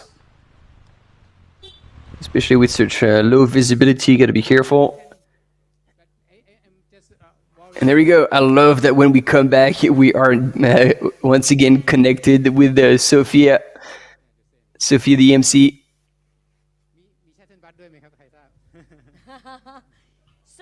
Remind it again for the drop back. It's at the Thai Sala. Okay, the drop back. The back you see. And at the head, next to the headquarter. Okay, the Thai Sala. Gotta love it. This information that is drop back at B5. And any questions? Because I think our fun run is waiting already. ขอเสริมด้วยนะครับขออนุญาตเสริมอยากให้พี่โซเฟียช่วยทันเฉลยให้เพื่อนๆฟังนิดนึงนะครับในส่วนของพรุ่งนี้ดรอปแบ็กครับพี่โซเฟียครับดรอปแบ็กเราจะเริ่มฝากตั้งแต่เวลาตี 3เป็นต้นไปครับอยู่ตรงบริเวณตรงนี้เดินตรงไปอยู่ซ้ายมือครับผมใช่ครับ Alright, for the drop back we'll open at 3 a.m. Just go walk straight ahead. On the left they have the Thai Sala. Okay, on the left hand side you go straight ahead at the end. On the left the drop back deposit area will be open at 3 a.m. 3 a.m.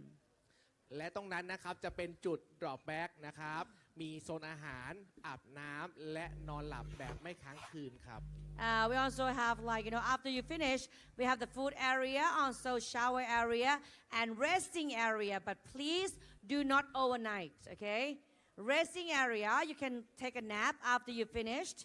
But please do not overnight. We'll charge you for 1,000 euro for overnight. Okay. และ การ์ดที่นักวิ่งได้รับไปนะครับอันนี้จะเป็น QR code สำหรับสแกนอาหารนะครับจะเริ่มใช้ได้เมื่อตั้งแต่วันพรุ่งนี้เป็นต้นไป So that all the runners that you have this one, there was the scanning of the QR code for the food you can use from tomorrow onwards.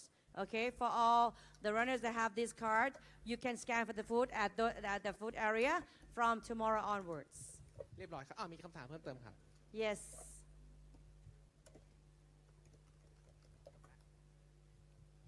Do you have a luggage counter? Backdrop? No, luggage counter. Luggage counter. For our luggage, because we check out in the hotel already before coming. อ๋อ here. ใครคะ ใคร คะ ใครครับ เขาหมายถึงว่าถ้าเขาเช็คเอาท์จากโรงแรมแล้วมีที่เก็บกระเป๋าเดินทางให้เขาไหมคะ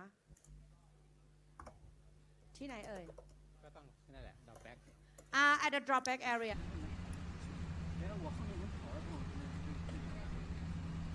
There we go. And there he is, ladies and gentlemen, Jiao Tao, walking up the hill. And the Robert Angenal leaving the aid station now. I think he was in 4th position.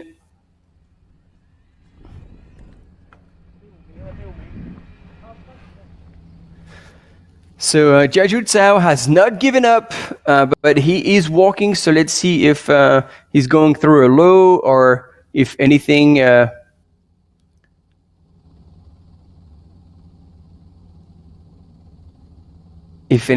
bad happened.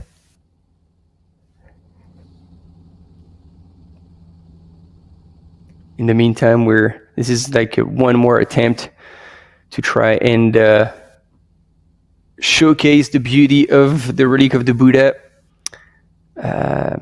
Yeah, we're trying hard. We're trying really hard. But so far, the weather conditions are really not helping us.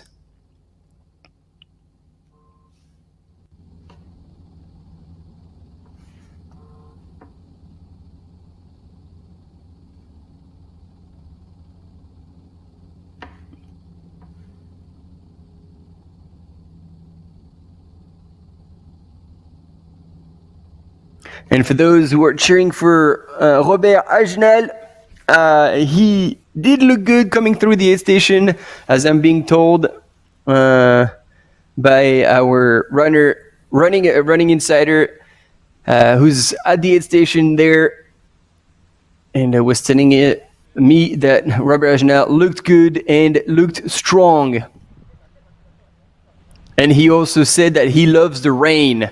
So that's going to be a good thing for him, because I think that's what's going to happen all night long.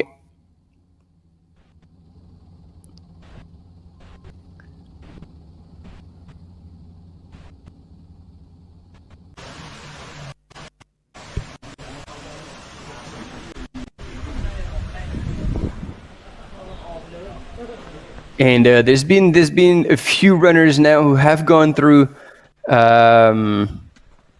the aid station, the relic of the Buddha, and Liu Kanua, as much as yeah, there he is. He hadn't clocked in yet. So Jijuo has gone through after 7 hours and 18 minutes in the lead. Then 6 minutes back, Gediminas Grinius, another 2 minutes back, Benjamin Misol, so those two were almost together. Robert Agenal was another 4 minutes back, and 1 minute back was Liu Kanuha. And then now, Ji Jiao Cao, we saw on your images, has just gone in. He will have to go up and around. There he is. And he's running. Shuffling a bit more. There's a bit less of a spring in his legs, but he's still moving relatively quick. Even very, very quick. Just gonna have to see what the situation was with him. But it looked like he was smiling going up, so I don't know what happened to him. And now we're back with our men's leader, still on that out and back, still on the road. So that's the 12% of the course that is on asphalt, that is mainly being covered here. And Jijuo here still moving really well. You can see very smooth stride. And so with that crazy pace, he would have managed to blow up Jiaju Tsao so far, but J.D. Minas-Grenius and Binyat Marmisol and Robert Agenau, those guys, they have experience. They're going to do their own thing. They're going to be at their own pace, and possibly they're going to take good advantage of the night to move and possibly creep up on Jijuo. But right now, Jijuo is leading the men's field and therefore is holding on to both a golden ticket and an automatic entry into to the 2024 UTMB World Series final in Chamonix. And man, seeing all these little scooters driving by, you'd be wanting to almost hop onto one and make a quicker way over that road. And there we go.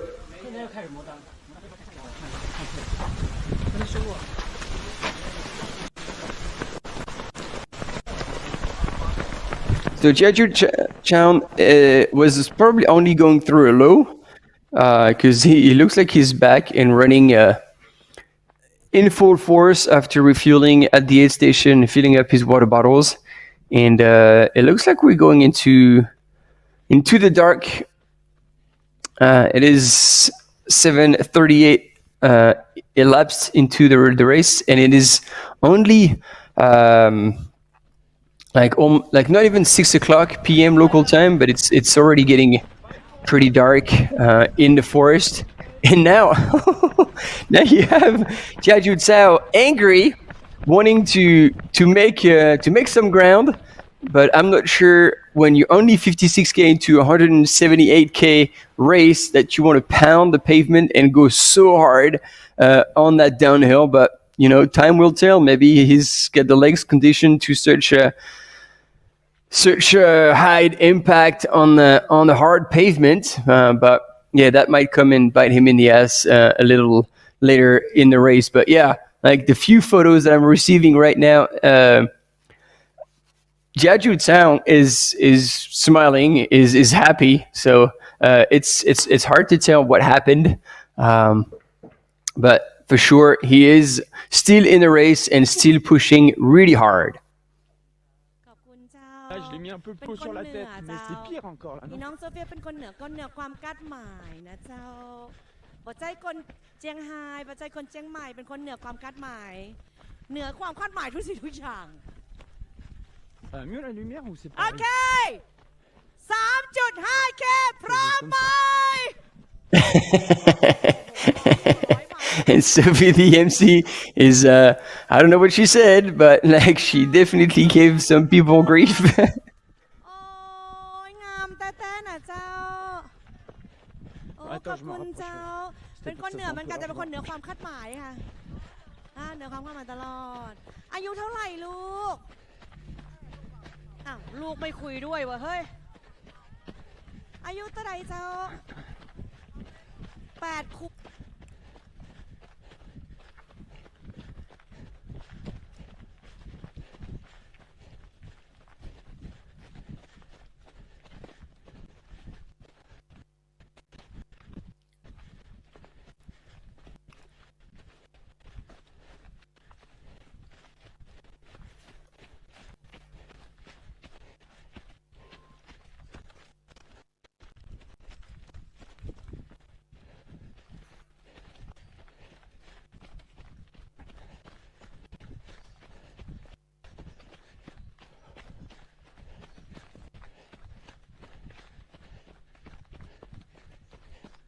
Oh, and we have an information again from Montry from Running Insider, and he truly owns his name right now. He's giving me all the details so I can share it with you. And he said that Jiaju was feeling good now, and he told him in Chinese, like, I will follow the leader. I did follow the leader for 30 minutes, and now my turn to run downhill. So I think maybe the uphill wasn't his forte or something, and then now he was ready to tear it down, and that's exactly what he did when he left the Relic of the Buddha aid station. We saw him disappear at high speed down that road. But it is a risky move to really open up and pound hard downhill on pavement once again so early into the race. So they still have 120K to go. So, you know, you like, yeah, so much can still happen.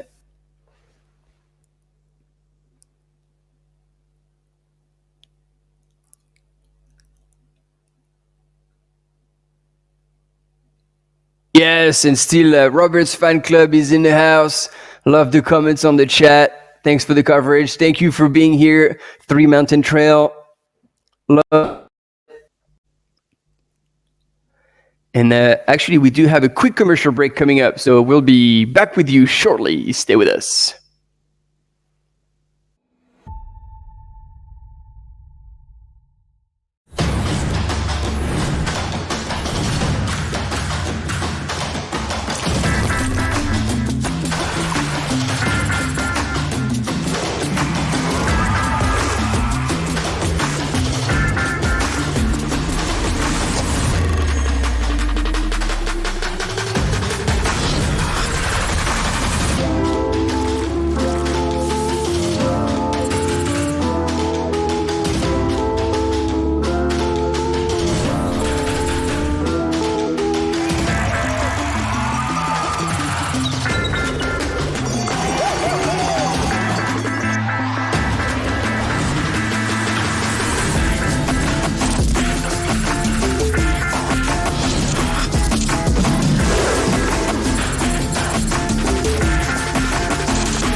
There we go. We're going down that road with Jeremy Grenius sitting in second place and chasing hard Jijuo. But Jijuo, as you saw earlier, has left the road a while ago. There he is on the trails, and it's getting dark. It's getting dark as soon as they enter the forest. There you go. You see now both runners are coming into that much darker path into the forest with high canopy that are blocking the light. And it looks like Jeremy Grenius still hasn't turned on his headlamp, which is going to be an issue. So I think, yeah, maybe that's what he's doing right now. He's just pulling it out because the headlamp that you can see is the one from our camera runner, and that is probably not going to be enough for Gediminas to actually see where he's going. Especially when you have tree trunks across the trail. Now is not the time to take a tumble or twist an ankle. That would be so bad.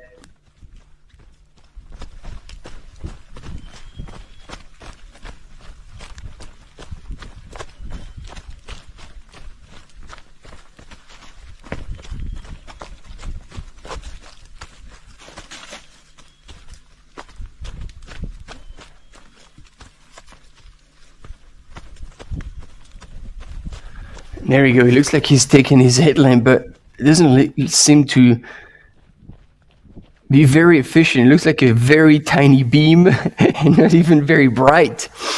That's an interesting strategy here. Like that's, during the night, that would be the thing you'd really want to try and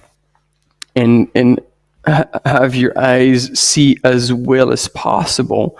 And this is, at least for a lot of people, a compromise weight versus light that they're prepared to make and take on like a much higher headlamp with bigger batteries, so you can go full beam and you can see like both with a directed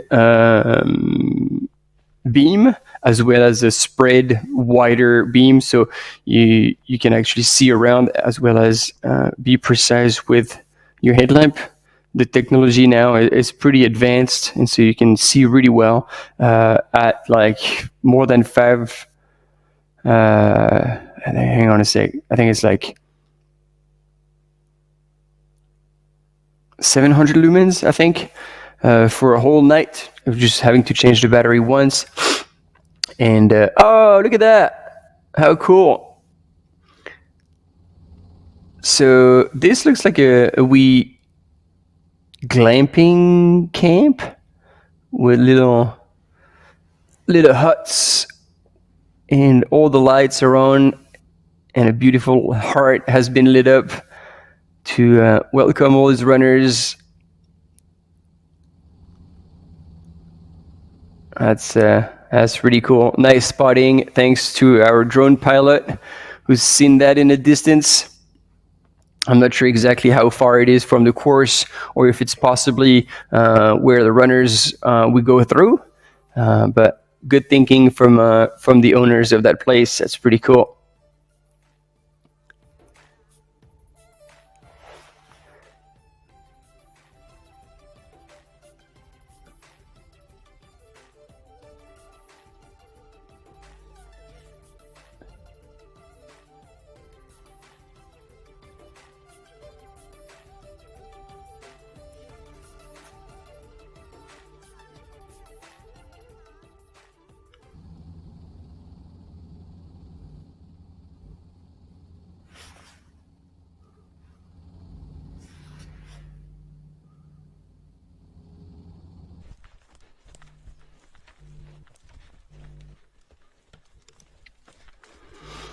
All right, quick look at the chat, and Kat is in the house.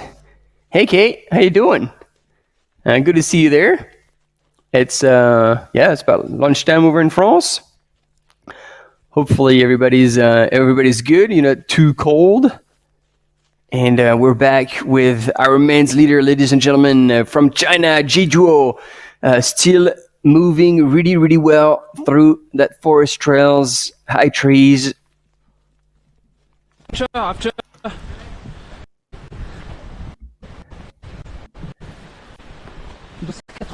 Arlen Glick, I was telling you about it. The American runners who's trying to find his way. No.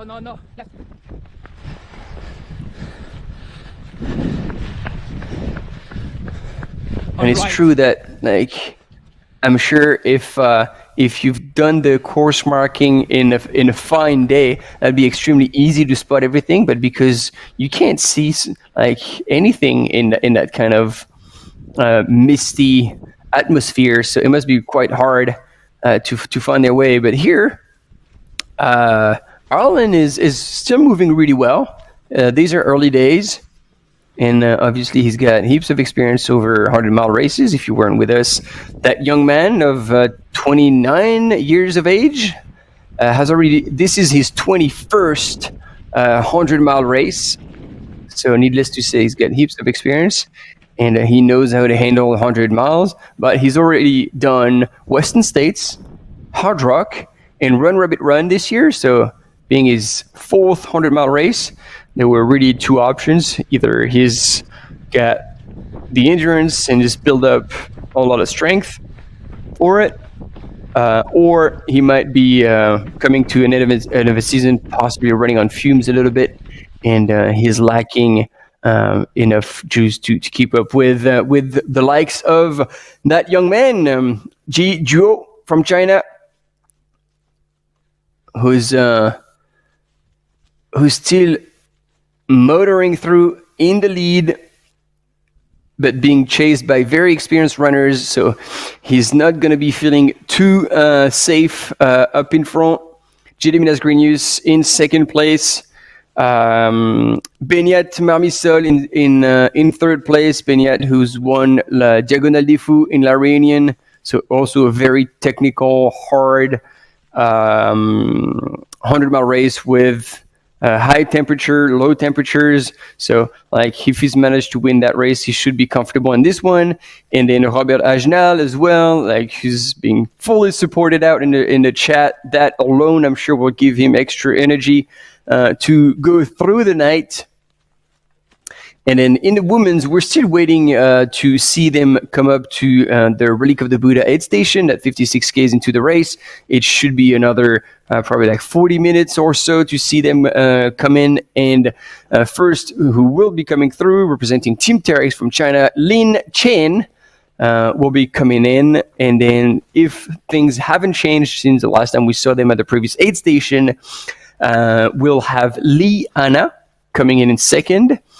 And it's Wu Yuan, who will be in third, Kelly Henninger in fourth, Jenny Quilty fifth, and Aroa Sio sixth.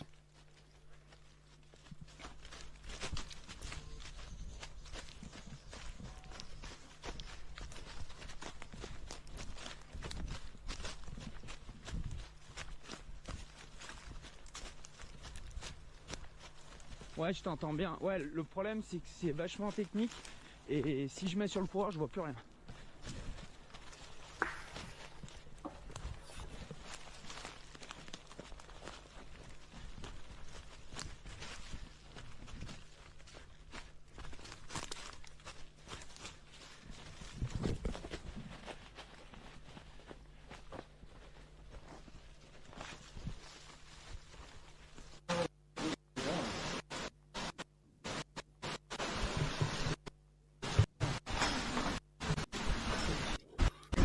And there we go, Arlen Glick at the aid station of Relic of the Buddha.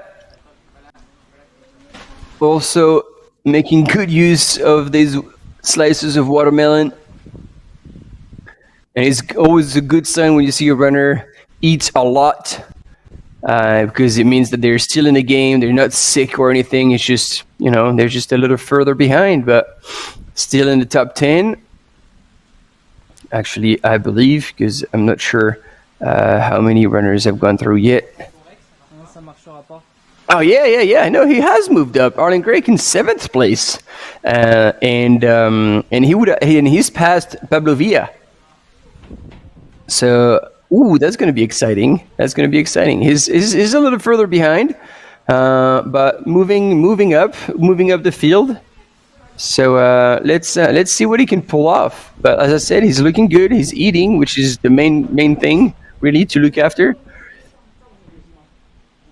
Do we have anyone in the US right now following and cheering for Arlen Glick?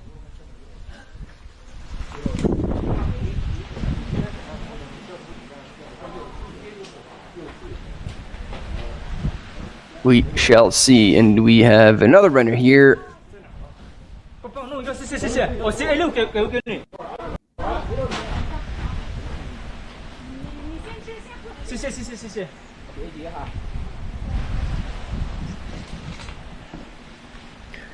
He said thanks a lot of times.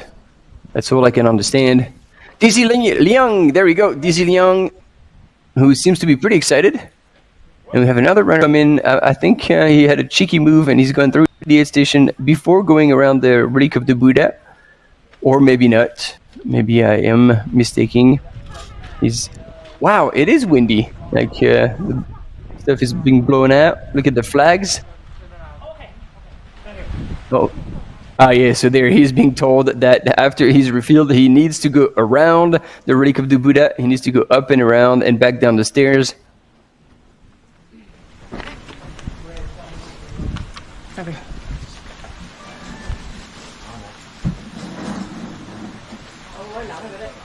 And Alain Glick taking his time here at the aid station. That's...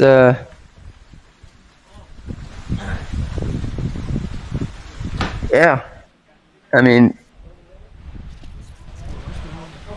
might have gone through a low and feel the need to replenish, to make the best out of this aid station. Although, you know, the first aid station where they had a crew was 45 Ks into the race, and at 65 Ks into the race. So in another 9 Ks, he's going to be able to see his crew again. So, but yeah. Who knows? Perhaps he.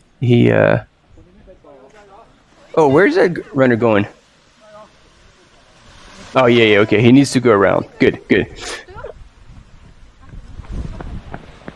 Yeah, that created a bit of confusion for Alain, but no, he had gone already around the Relic of the Buddha and can be making his way down the hill again, back on the road. And you see the night is falling very early here, like 6 p.m. And yeah, things are getting pretty dark.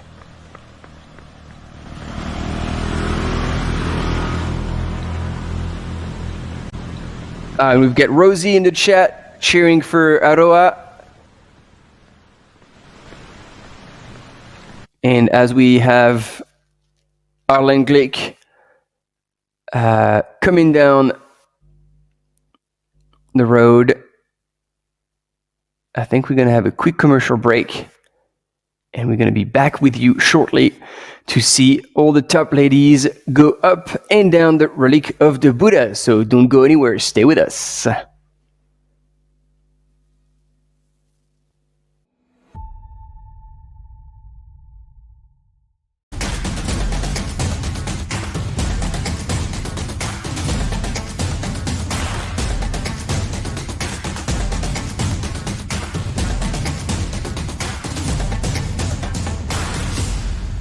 We know you are ready for new journey and get new experiences. Open up the sea, climbing to the mountain. Wherever provinces you go, all of hotels in Thailand are welcome you. Please assure in every communication by AIS. The fastest and strongest network with the largest amount of spectrum and will be widest coverage in Thailand. You can assure that enjoying new experiences in Thailand is safe by AIS 5G, #1, the fastest network in Thailand. The Ultra Trail de Mont-Blanc is the Super Bowl of trail running. I've had 4 attempts at getting to run UTMB. I mean, 4th place without a doubt feels unfulfilling. And failure is okay. The current fall is just one moment. The places where you really grow are the ones that keep kicking you in the teeth.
It's good to be out of the trees because then we get a better sight of our men's leader. Ooh, watch out for that little scooter. We wouldn't want to have an accident, especially if this is from someone from the street, from the race with a babe in that street, and it looks like the runners are going through what we saw from the sky through that little glamping spot, because I can see the lights that are going by, and so Jijuo still in the lead.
Look at those shots.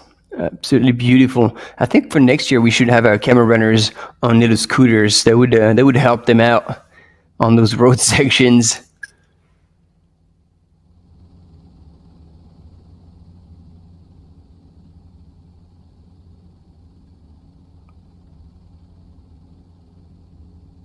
So that's Kunklan village, as you can see on your screen, and that's going to be the next aid station, probably not too far out. Yeah, that's going to be at 65. So they're getting there nicely, but surely. And this is where they're going to have the opportunity to see their crew for the second time.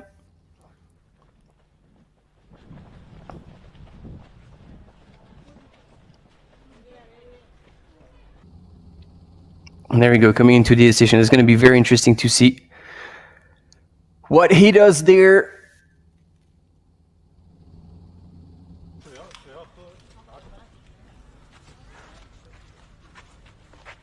Ouais, Isa, je suis ravito, mais j'avais l'Unity qui avait planté complet.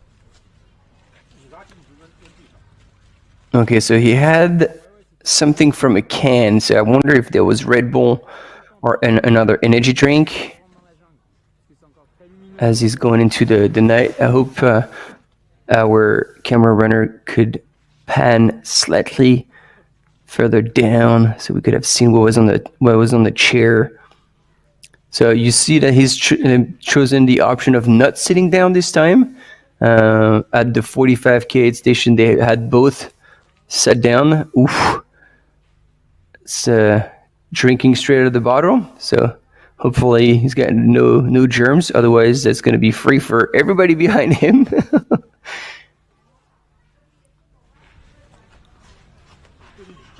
And but that's surprising because he went on to fill in his own flask while his crew should have had like additional flask already filled up. So yeah, those are seconds that are being lost here and not really optimized.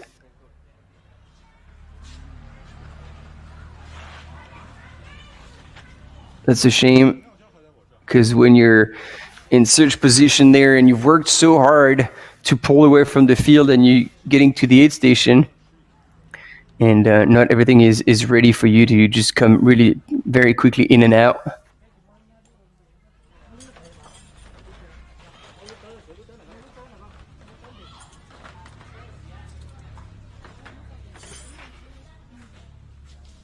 Ouais, je te dirai, Bat. Ah, mais il est costaud le ravito, il est vraiment beau.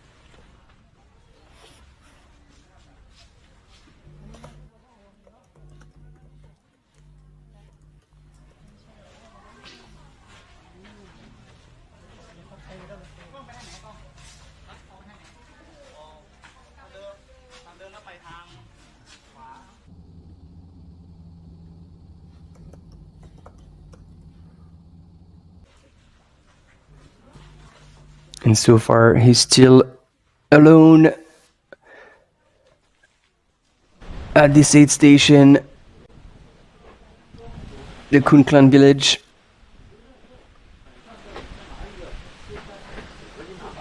Oh, there we go, Sanjay Sherpa. We're back at the other aid station, the Relic of the Buddha, up there at 56k into the race. And so yeah, we went back and forth. So we saw Sanjay Sherpa, and now we are back with Jijo in the lead, 60, almost 64 Ks into the race, and he's gone through the aid station. Didn't eat that much this time. Took water, just watermelon, but no solid food like he did at 45 Ks. And next time he'll see his crew will be at 81K, so another 16 Ks away. So this might be where he will eat a little more, but that's going to be a bit more into the night. So I would have thought that he would have tried and eat something a bit more substantial here, but you know, they all have a plan and they all sticking with it.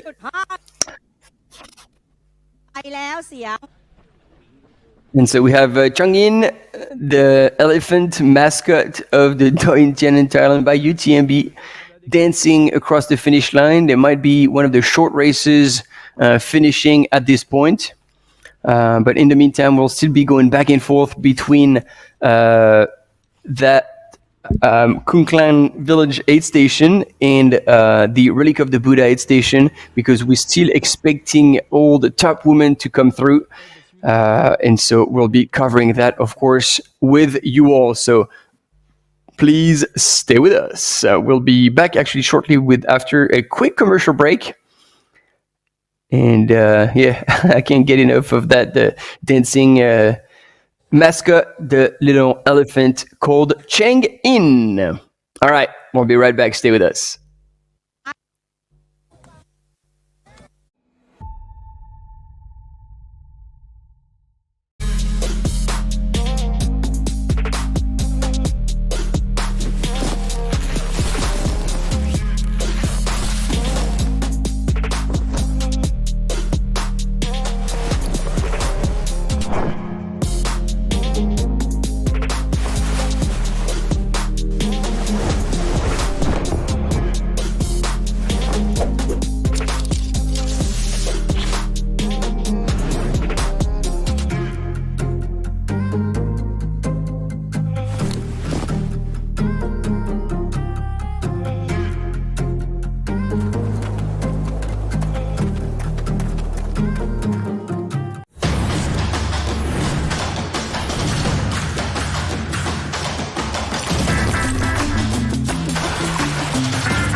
The Ultra Trail de Mont-Blanc is the Super Bowl of trail running.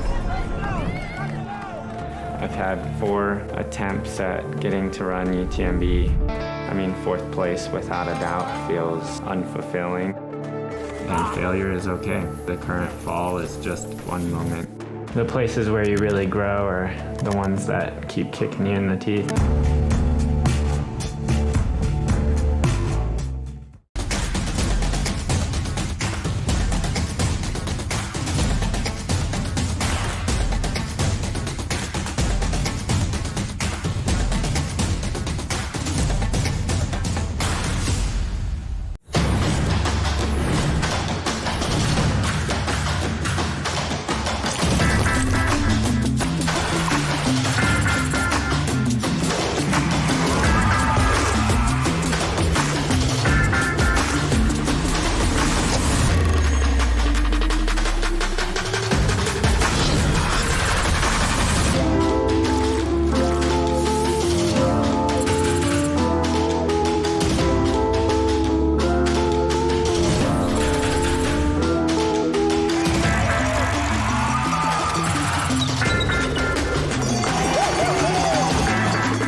So we're at the aid station up at the Relic of the Buddha, and that man has been eating a lot of ramen, a lot of it.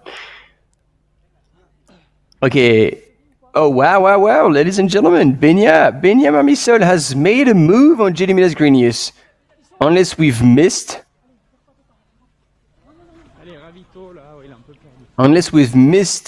Gediminas Grenius coming into that aid station, Benya Mamisol has like really gone like pedal to the metal and moved into 2nd place on that very short section, like just on the 10K. Oh wow, something has happened here.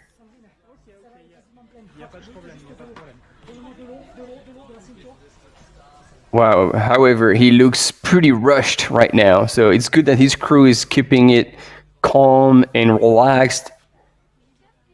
They have everything ready.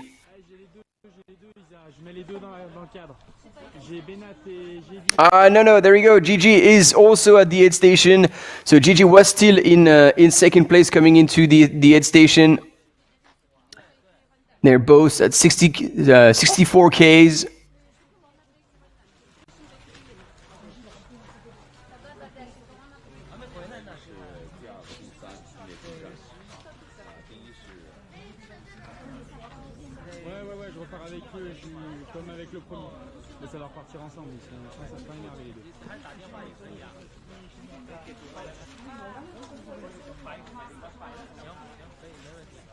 Ok, ouais, je pense que ouais.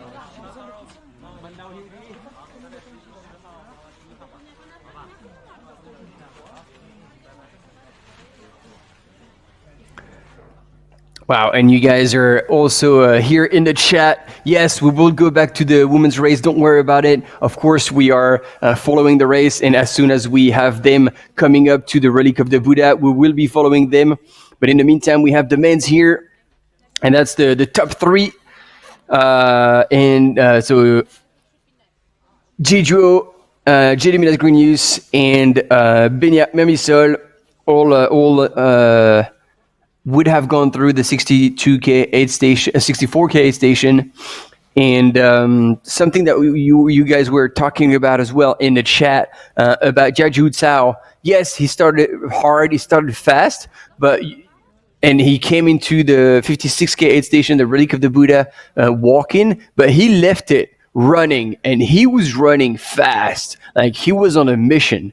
So I wouldn't be surprised if he's put on like several minutes on these gentlemen, and if he can optimize his transitions with his crew, like he might actually be able to possibly come back. But yeah, as you guys say, he's a warrior, and he will do.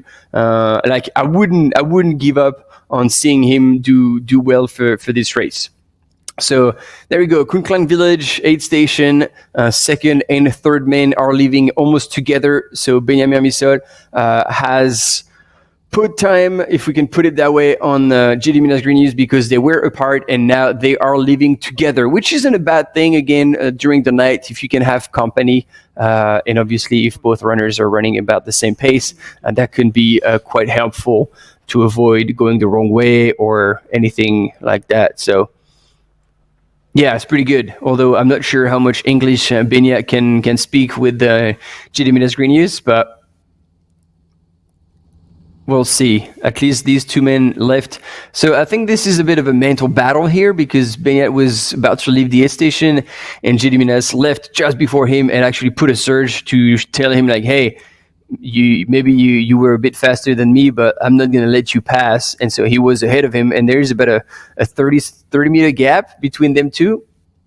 And so, yeah, man, the fight is on. The fight is on in the men's, and it is also on in the women's, because somebody is telling us that Julie,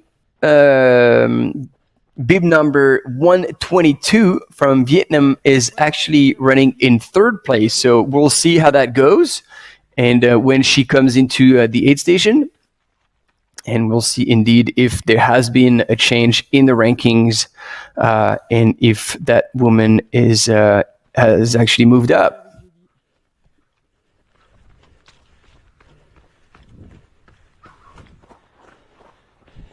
Ouais, mais il est pas loin derrière, mais je vais l'accrocher, ouais. Ok, j'ai dit, good night. Good night. But I think this is a bit of a mistake, because I don't see any Julie from Vietnam here in that race. The first woman from Vietnam that I see was in 14th place at the last checkpoint, so I really doubt she's moved into 3rd.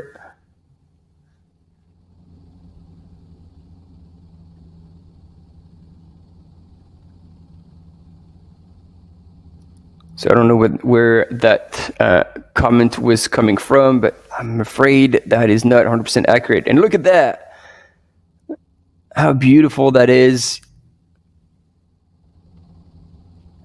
I feel like it's still that campground that we saw earlier with the heart.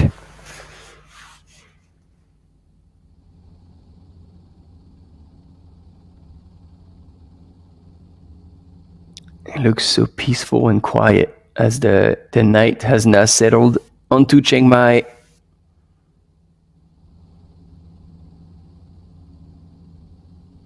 And you can see the light scattered far and wide in between the little villages. And actually, yeah, you can see those long lines. Those are actually cultures that are into like greenhouses, and I don't know for what reason, but they're actually lit up at night. So I've seen that last year, because I was lucky enough to be on site last year in the national park of Doi Inthanon, and I remember witnessing that and really wondering why those were actually listed.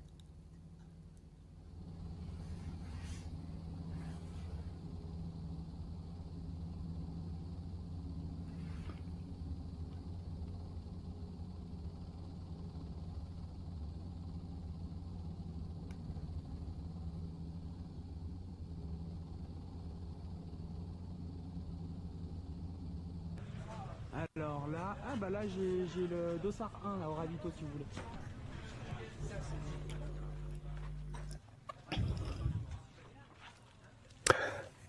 There we go. I was telling you that he would come back, and he's now moved into 4th place on that section. So he's gained one position, Jiaju Cao.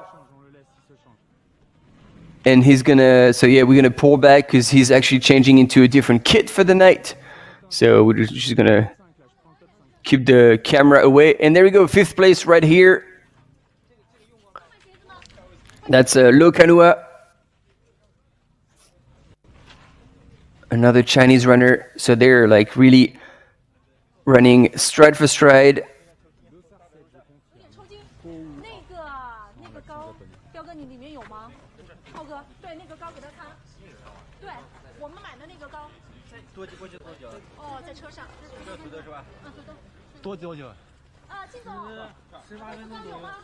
Oh no, he's lost I don't know if that was a rice ball or something. So he's eating solid food as opposed to all the other runners who kind of seem to have gone through without anything. It's good. There's a crew all around him kind of organizing, probably changing the headlamp with new batteries. And let's see. Yeah, we can go back and oh, he's putting on road shoes. Yeah, we were asking about that earlier, and he had trail shoes on, but now he's put on road shoes. I'm not too sure which one they are. But yeah, and he's changed it also into tight shorts.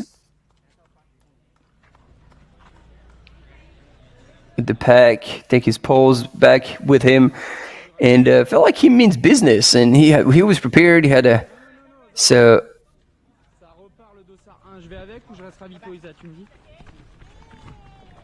And he's back out on the course, ladies and gentlemen. Jiaju Cao, you guys were telling it on the chat. He is a warrior. Let's not forget what he's capable of doing. He's been here before. He's won last year's edition of the Doi Inthanon Thailand by UTMB.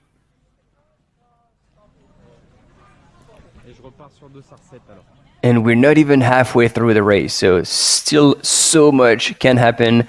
And in the meantime, Luo Kanuha is actually taking a bit more time at the aid station, seemingly also changing shoes.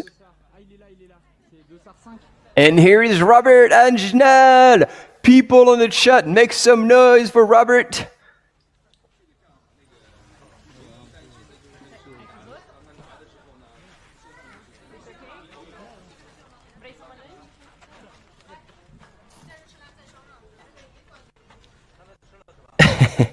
What is he eating? It's got to be maybe rice, or it's hard to tell. I really wonder what it is.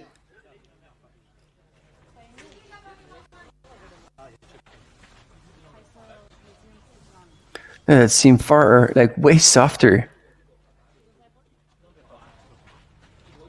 Looks like, I don't know, yogurt? No, that can't be true. What is that? Oh, Relic of the Buddha, ladies and gentlemen. If we're back there, this is probably because we have our lead female runner, Lin Chen, coming into the aid station. So we might have a split screen here, so we keep seeing Robert Hagenel eating his... I really don't know what it is. It's like there's juice. It looks like soft and jellyish. It's probably the secret. And yes, indeed, first woman. This is still Lin Chen from China, representing Team Adidas TRX, still ticking along with her poles on the way up to the Relic of the Buddha. She's going to take a left-hand turn and go up and around the Relic of the Buddha before going through the aid station. And then she'll be 9 kilometers away from her crew.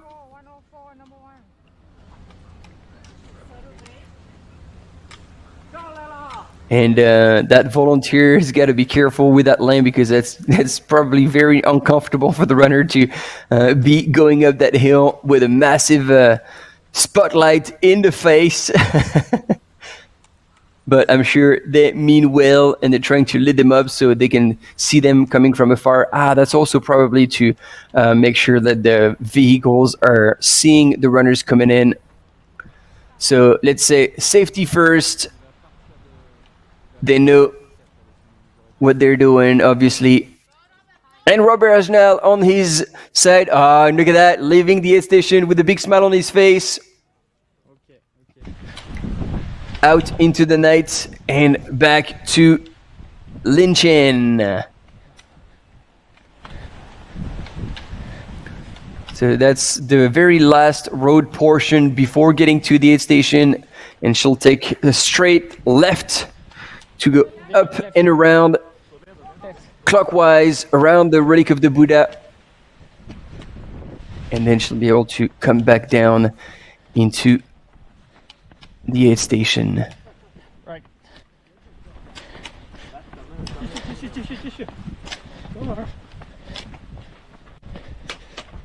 Wow, yeah, there should be reflective tape here to help guide the runners, because it's really not obvious.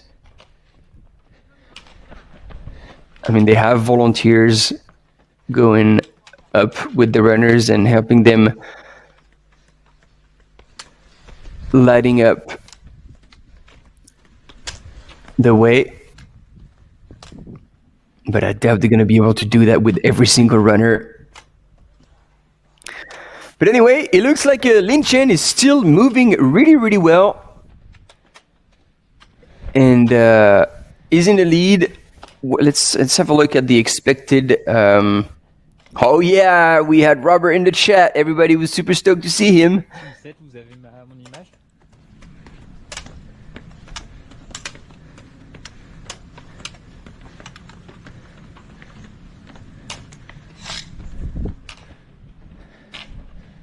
Left, at the left, sorry.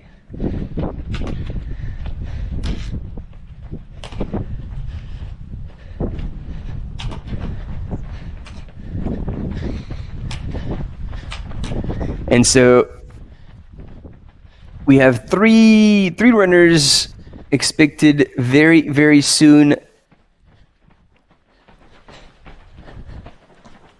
Actually, in the next 20 minutes, we'll have the top 6 female runners at the Relic of the Buddha.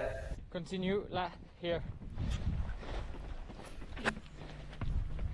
And yeah, Vlad, I would agree. As soon as you see a runner who's eating a lot, that's always a good sign. It means that they're just fueling correctly, they're hungry, so they're keeping and getting the calories down. Rice pudding, I don't know, it really seemed extremely soft, but that could be a question we could ask him. And I love the comment. Robert Hajnal is becoming stronger during the night because since he's from Romania, that's the land of Dracula. Yeah. I mean, that's he's gonna turn into a bat, a vampire, possibly, not possibly.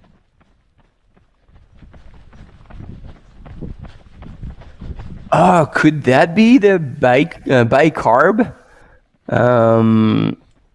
That's a very good question. That could be it, actually. I don't know, but like from the consistency, it could really be the case. That's a very good point, Marius. That's a good suggestion here. And then JX Lane, any cameras falling into the trails? Yes, there will be, but not further than the aid station at the 64 kilometers. Into the race, not past that. So now we're waiting for the other women to come through. So here we have Lin Chen on your screen going around the Relic of the Buddha, although at night it seems like you're just going through a wee back alley with a few trees. And especially challenged with a few flashlights on top of that. Yeah, then she'll go back down and then go through the aid station. But look at her making very quick way of those steps, very comfortably bouncing of those steps. She is definitely still feeling really good, very fresh, very precise, very nice footwork here. Yeah, Lin Chen doing really, really well right here. And so, as I was saying, we will wait for also the top 6 women because they're going to be coming in the next 20 minutes. And then that's going to be a wrap for the evening, morning, day, depending on the way you are in the world. Because indeed we're going to be losing daylight. We already have, but we're still doing this during the night. And then we'll be back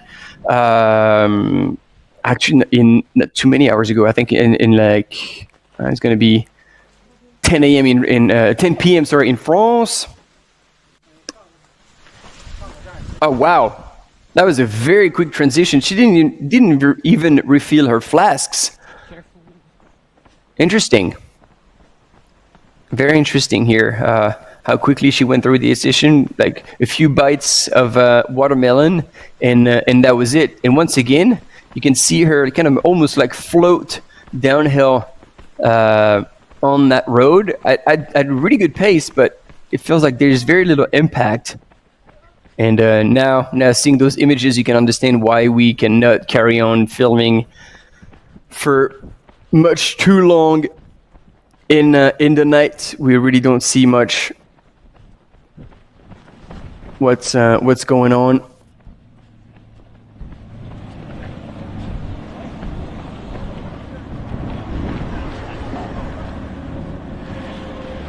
And on this out and back, runners will have to be extremely careful, especially in the dark, because there's no pedestrian kind of walkway on the side, so they have to run on the road. So hopefully there's not too many cars coming down the road.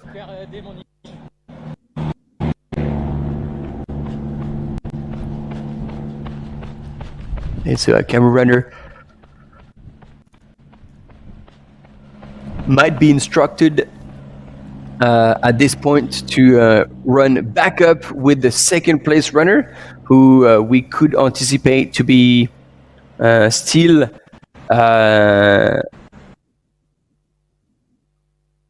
who is that? Wu Yungyang?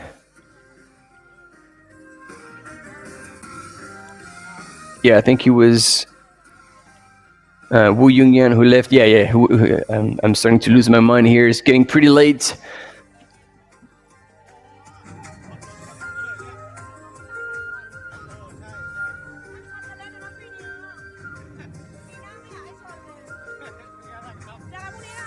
And yeah, quick transition onto that finish line where runners are cruising through. ขอแสดงความยินดีกับนักวิ่งฟันรันทุกท่านเลยนะคะและอย่าลืมเตรียมตัวสำหรับพรุ่งนี้กันด้วยนะคะ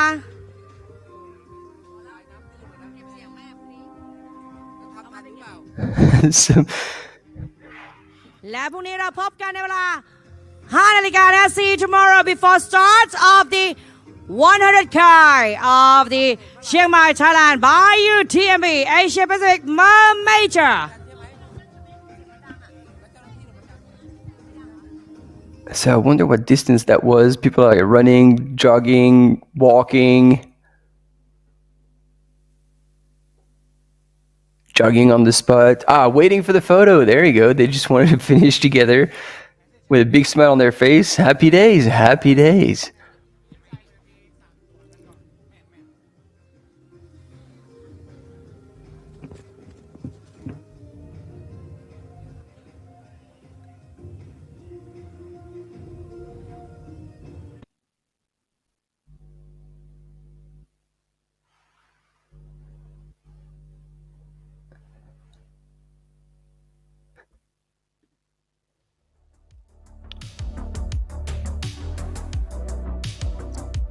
All right, we're back with the replay of the start of the race with the Changin, the elephant mascot of the Doi Inthanon Thailand by UTMB. That was the start, local time, 10 a.m. at the Wat Nam Thong start. And that was just under 300 runners that started this Trans Inthanon 160. Although it is 178 kilometers and 10,090 meters of elevation gain, point-to-point race, once again from Wat Nam Thong all the way to the Royal Park of Rajapurek that you saw on the images just earlier, where some runners were finishing most likely a shorter distance. So the race recap, we had the women starting out strong, but Lin Chen was always in the lead.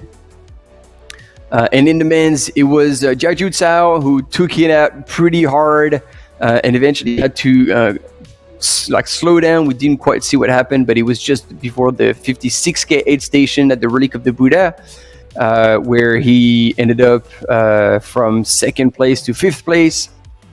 And up that hill, it was still here Jedimir Asgrenius in 2nd place, but that was about to change because Ji Zhuo from China was about to make a move and pass them all to take the lead of the race. This is the first aid station that was quite done. And there we go. This is the man who's currently leading the 100-mile race, Ji Zhuo, and who at the time was coming into the aid station in 3rd. And there she is, Lin Chen, who was leading the women's race behind Kili Hellinger, Jenny Quilty as well, and right behind was also Aroa Sio from Spain. So they were all in a nutshell. But then 2 Chinese runners came and kind of became the chasing pack. Wu Yuanyuan and Li Hana. Both were chasing Lin Chen here on your images. So at this point, Kelly Henninger was still in 2nd place, but there they are. Wu Yuanyuan and where's Li Hana? Li Hana was just with her in that section. And now you can see charging up the hill is Ji Zhuo. And Jiaju Cao was also going strong to try and keep up. And actually, he caught up with him at some point, but eventually fell back.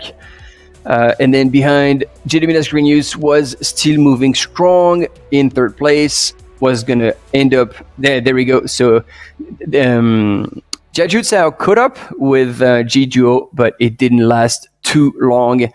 In the meantime, the day was getting pretty hot. And Lin Chen was still moving really, really well. Coming out of the 45K station where they met their crew, Jiaju Cao was still in 2nd. Ji Zhuo had left in 1st. Jedimir Asgrenius took the time to leave, was in 3rd place. And Robert Agenau was following. I think he was in 4th place because we didn't see Luo Kanuha come through. And Benjamin Misol was following the French runner. And these are the 2 chasing women, Wu Yuanyuan and Li Hana. They both got into the aid station about the same time, but Li Hana took a whole lot of time at the aid station. We see her there, so she changed shoes, she did quite a lot of things. And there she is, Wu Yuanyuan, when she was leaving, and actually she put probably over like 2 minutes on Liana just going through the aid station. And this is still somehow daylight at the Relic of the Buddha, 56Ks into the race. And this is still Ji Zhuo from China, who was first coming through there. Jedimir Asgrenius was moving also extremely well through that point. Benjamin Misol in 3rd place, Robert Agenal in 5th, because I think in 4th it was... no, he had moved into 4th because then Luo Kanuha was in 5th.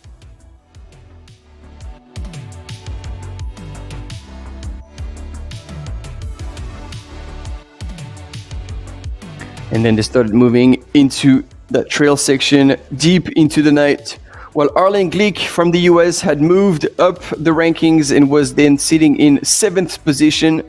A little bit of time wasted there for Ji Zhuo at the aid station, refilling his water bottles, and that while Benyat Mamisol was pretty quick in and out, and this is how he caught up with Jedimir Asgrenius, and they both left the aid station at about the same time. And here Luo Kanuha was also with his crew, taking a bit more time, and Robert Agenal leaving the aid station as well, as we had Lin Chen coming into the 54-kilometer aid station.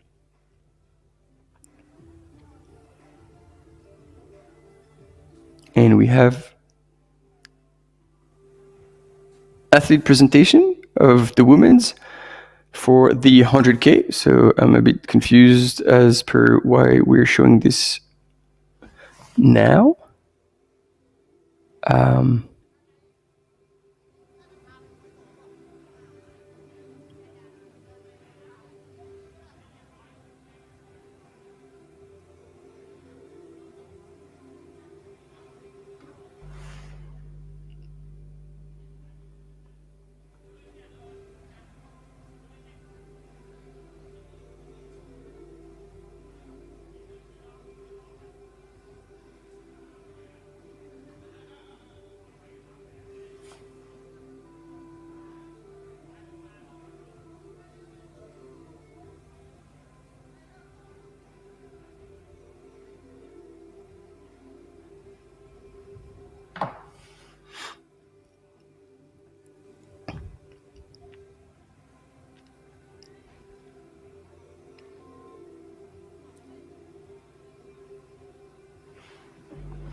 So yes, to give you a little bit of a teasing for tomorrow's program, we just showed you the top three, the top elite female runners and male runners in the 100K. Because of course, tomorrow we will be back with, we'll keep obviously following the 100-mile race, but we'll also see the start of the 50K race as well as the 100K race. We're going to have a lot going on tomorrow. Big program. And we'll be back actually quite early for the start of the 100K elephant race. And then we'll follow with the start of the 50K. And then we'll transition back into the 100 miles from kind of the last kilometers to the finish to see all the top runners male finished. And we'll be back for the 50K and then transition back to the 100 miles with the female finish. And then back to the 50K, and then eventually the 100K finish all the way until quite late.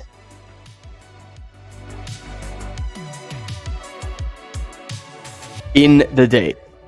But in the meantime, ladies and gentlemen, we should have at some point second and a third woman coming through the Relic of the Buddha aid station. Coming anytime now.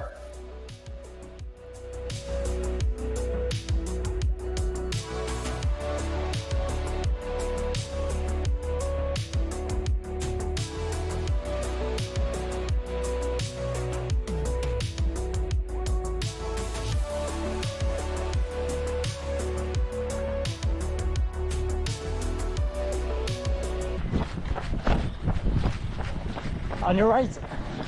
And there we go. We're back with the men's race and Arlen Glick from the US.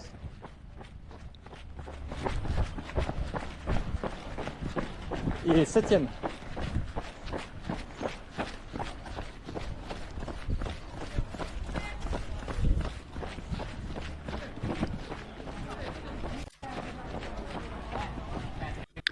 Coming into the session in 7th position and possibly looking for his crew. Hopefully they're here.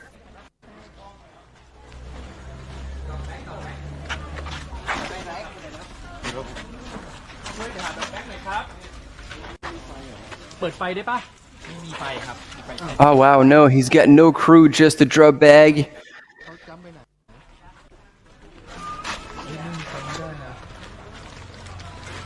Well, at least they were extremely quick to pull up his bag. Oh, looks like he's going to be changing shoes. Alan, do you need dry or hot soup or hot soup? Hot soup is good. Ok. Pour info, le 8e arrive. Oh, that's pretty good. He's being held by the volunteers. They're asking if he wants something, and it looks like he's got green gels that would be. I'm making a massive assumption there, but these are the ones that I'm familiar with. The Awesome Sauce by Spring Energy. Those are actually have quite a lot of carbs per gel, so they're slightly bigger, but it's real food, and so usually go down well. It doesn't make any stomach sickness. I've tried them. I do like them. Eventually, I use it as a wee snack in the afternoon when I need a pickup. No, I'm joking. Who do we get here? This is runner number 8 in the men's category, if I'm not mistaken. So Chen Rongrong, or maybe Chi Wengfei.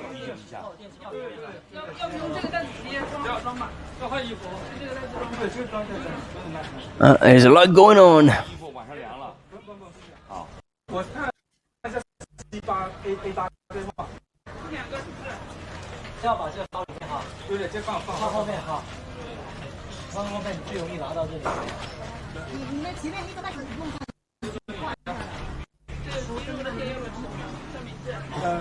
And it's interesting because there's a lot of those athletes who are drinking that kind of, I don't know if it's energy drink or I think in those little black pouches.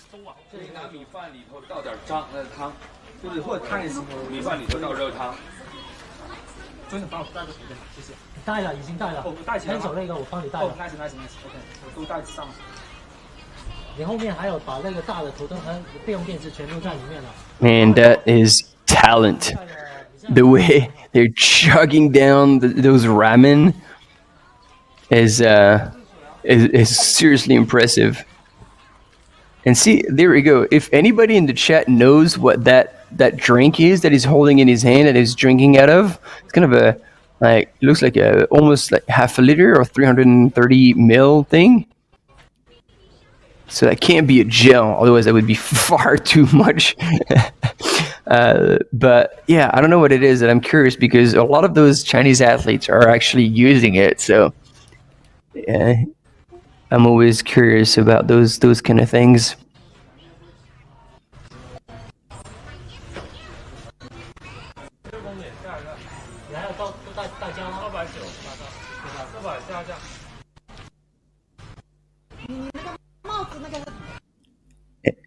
And in the meantime, I wonder if Arling Glick has made his way out of the aid station already. Ok, le coureur chinois repart 7ème, on sait jamais. 77, j'ai cru voir. So here we go. That runner is leaving the aid station. And I'm really unsure about who that is because it sounded like the camera runner was saying bib number 77.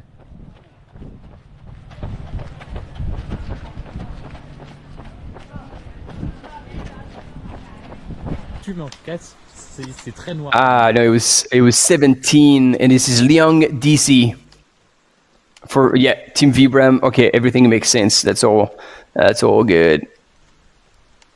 And so I'm seeing Pablo Villa as withdrawn. So I'm waiting to. I'm gonna inquire about this because I really don't know what Ouais, c'est bien noir. What has happened there.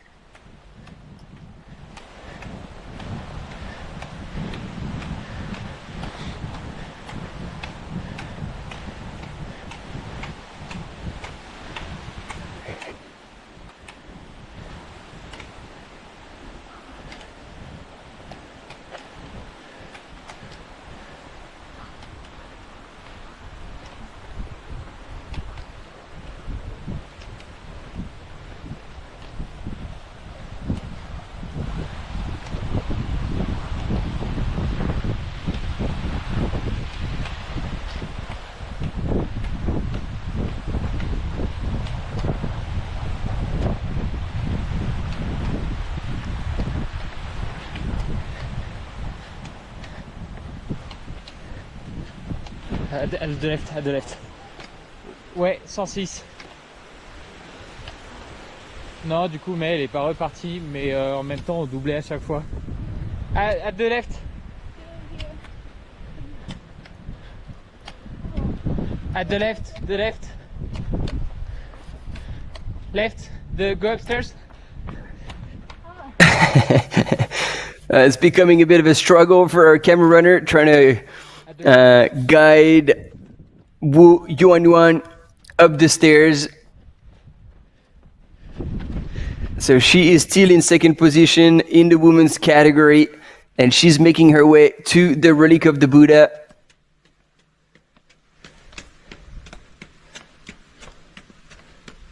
And also running up the stairs, so still moving really, really well here.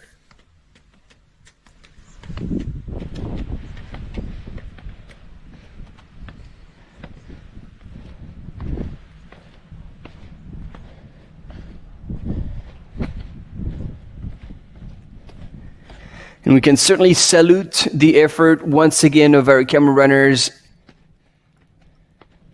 who are chasing those competitors out in the dark, in the mist, in the rain, to provide us with those images and keep following that race live. We can't thank them enough.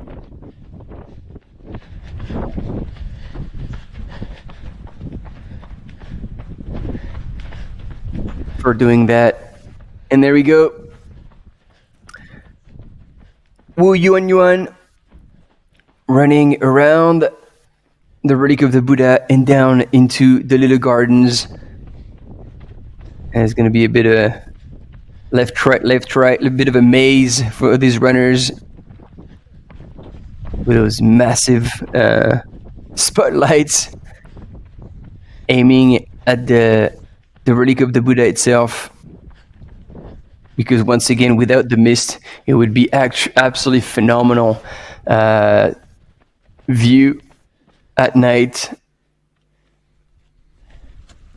Oh, I don't know what she dropped there, but maybe she's having a gel or something.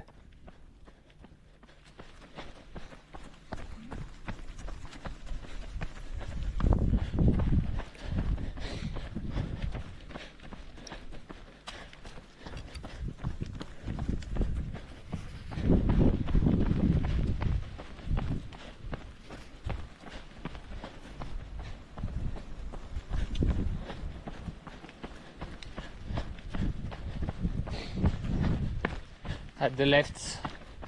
No,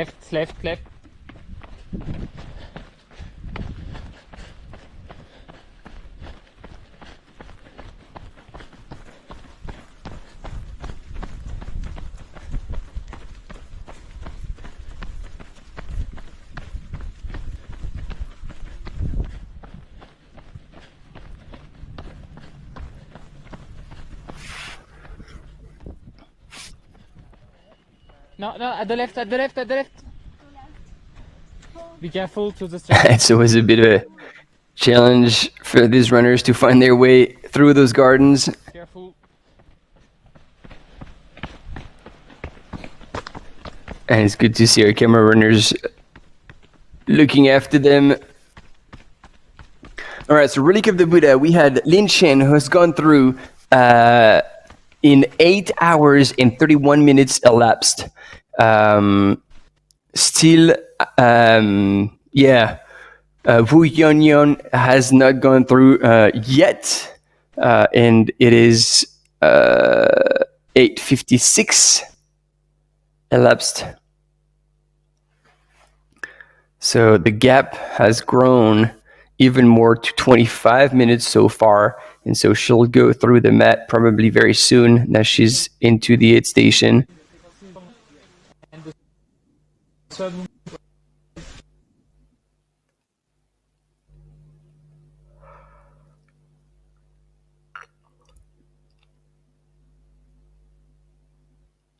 Yeah, she has now, so 8:31 and 8:55.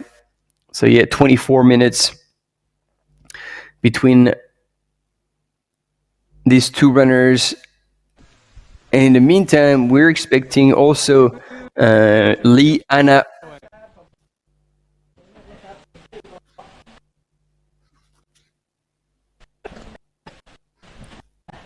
to come through, but Lee Anna had left the previous aid station quite far behind Wu Yuanyuan. Oh, there we go. We have the third woman coming up, and it's going to be hard to guess in the dark.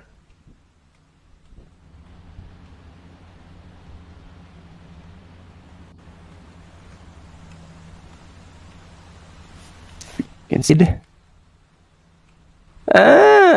Could be Kelly. It might very well be Kelly, meaning that Lee Anna has been passed. Yeah, I'm pretty sure that's Kelly.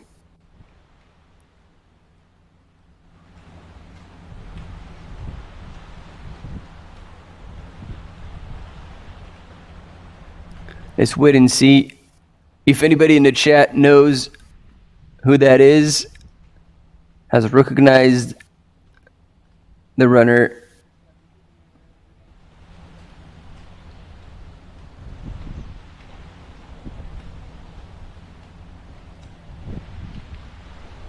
But one thing for sure is that it is not Lee Anna, meaning that when she was in second coming out of the previous aid station at 45 Ks, yeah, she has lost that position.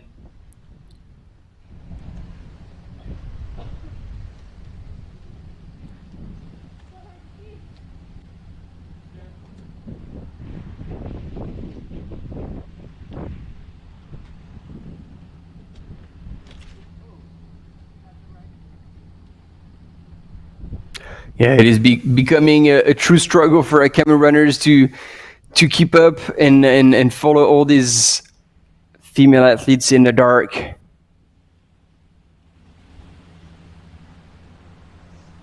Yes, confirmation. It was indeed Kelly Henninger who's moved into third place.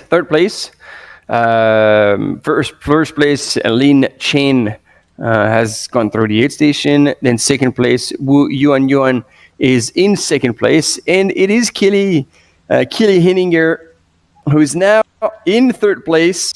Well played.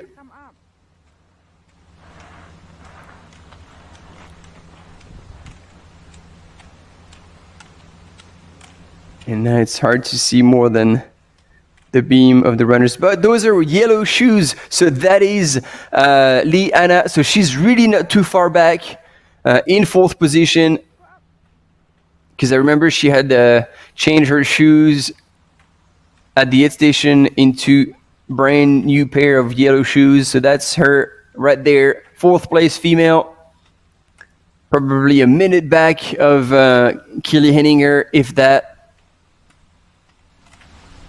Ooh, that's an exciting race as well in the women's field.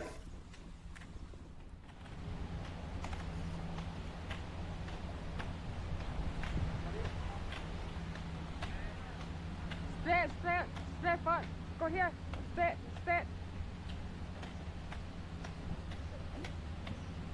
And also like trying to direct the runners into the right position, into the right way.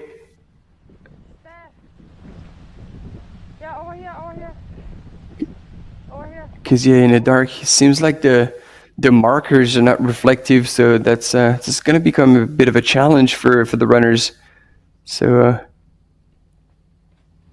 yeah, and it's hard for us also to see through the cameras because obviously you don't see as well as with your eyes, and so runners might also be a bit like loopy and not pay too much attention to the flags that they might see if they had a bigger headlamp. But that's what I was sharing with you all earlier. It is if you know you're going to be spending a night out there running, it is definitely worth utilizing a headlamp that might be slightly heavier, but would have way more lumens. And I would recommend something that is like at least 700 lumens, and that you can use throughout the night with battery packs. so you can change them easily. But yeah, like you waste so much energy, and plus you risk going the wrong way if you actually don't have the right headlamp. So yeah, it is worth having something a bit heavier, but that does the job and make you feel like you're almost running in daylight.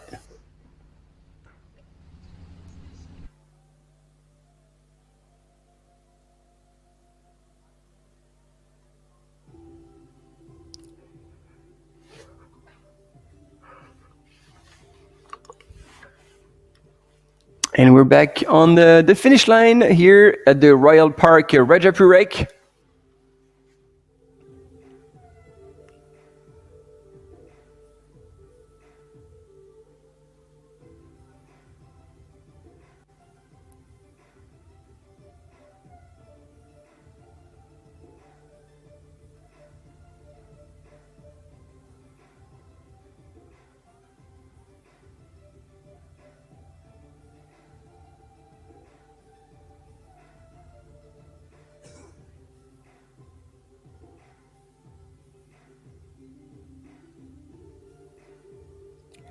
And people taking advantage of this beautiful scenery with the lights on the temple. They take a few shots and bring that home as one of the countless memories they will have made.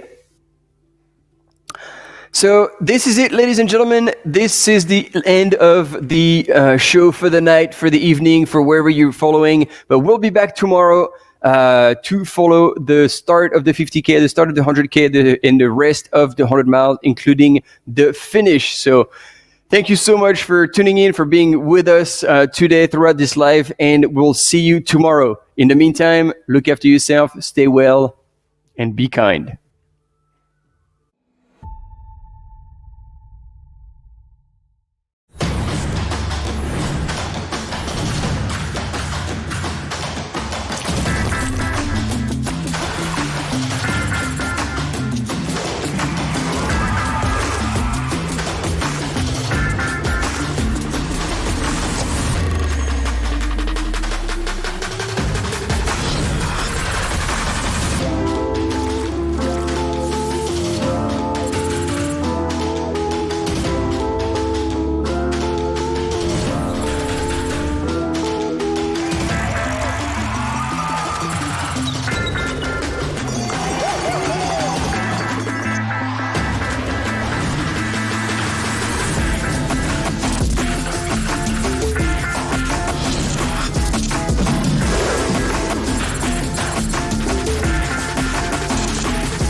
Yeah, you better.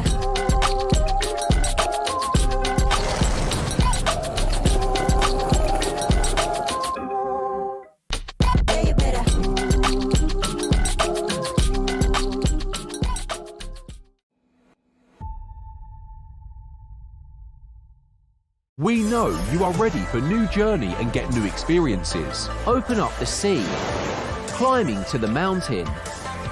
Wherever provinces you go, all of hotels in Thailand are welcome you. Please assure in every communication by AIS.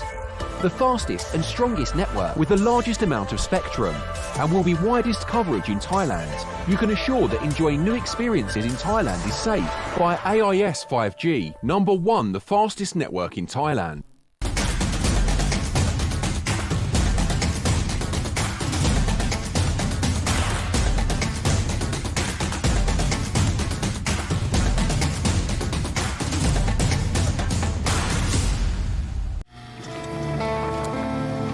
The Ultra Trail de Mont-Blanc is the Super Bowl of trail running. I've had 4 attempts at getting to run UTMB. I mean, fourth place without a doubt feels unfulfilling. And failure is okay. The current fall is just one moment. The places where you really grow are the ones that keep kicking you in the teeth.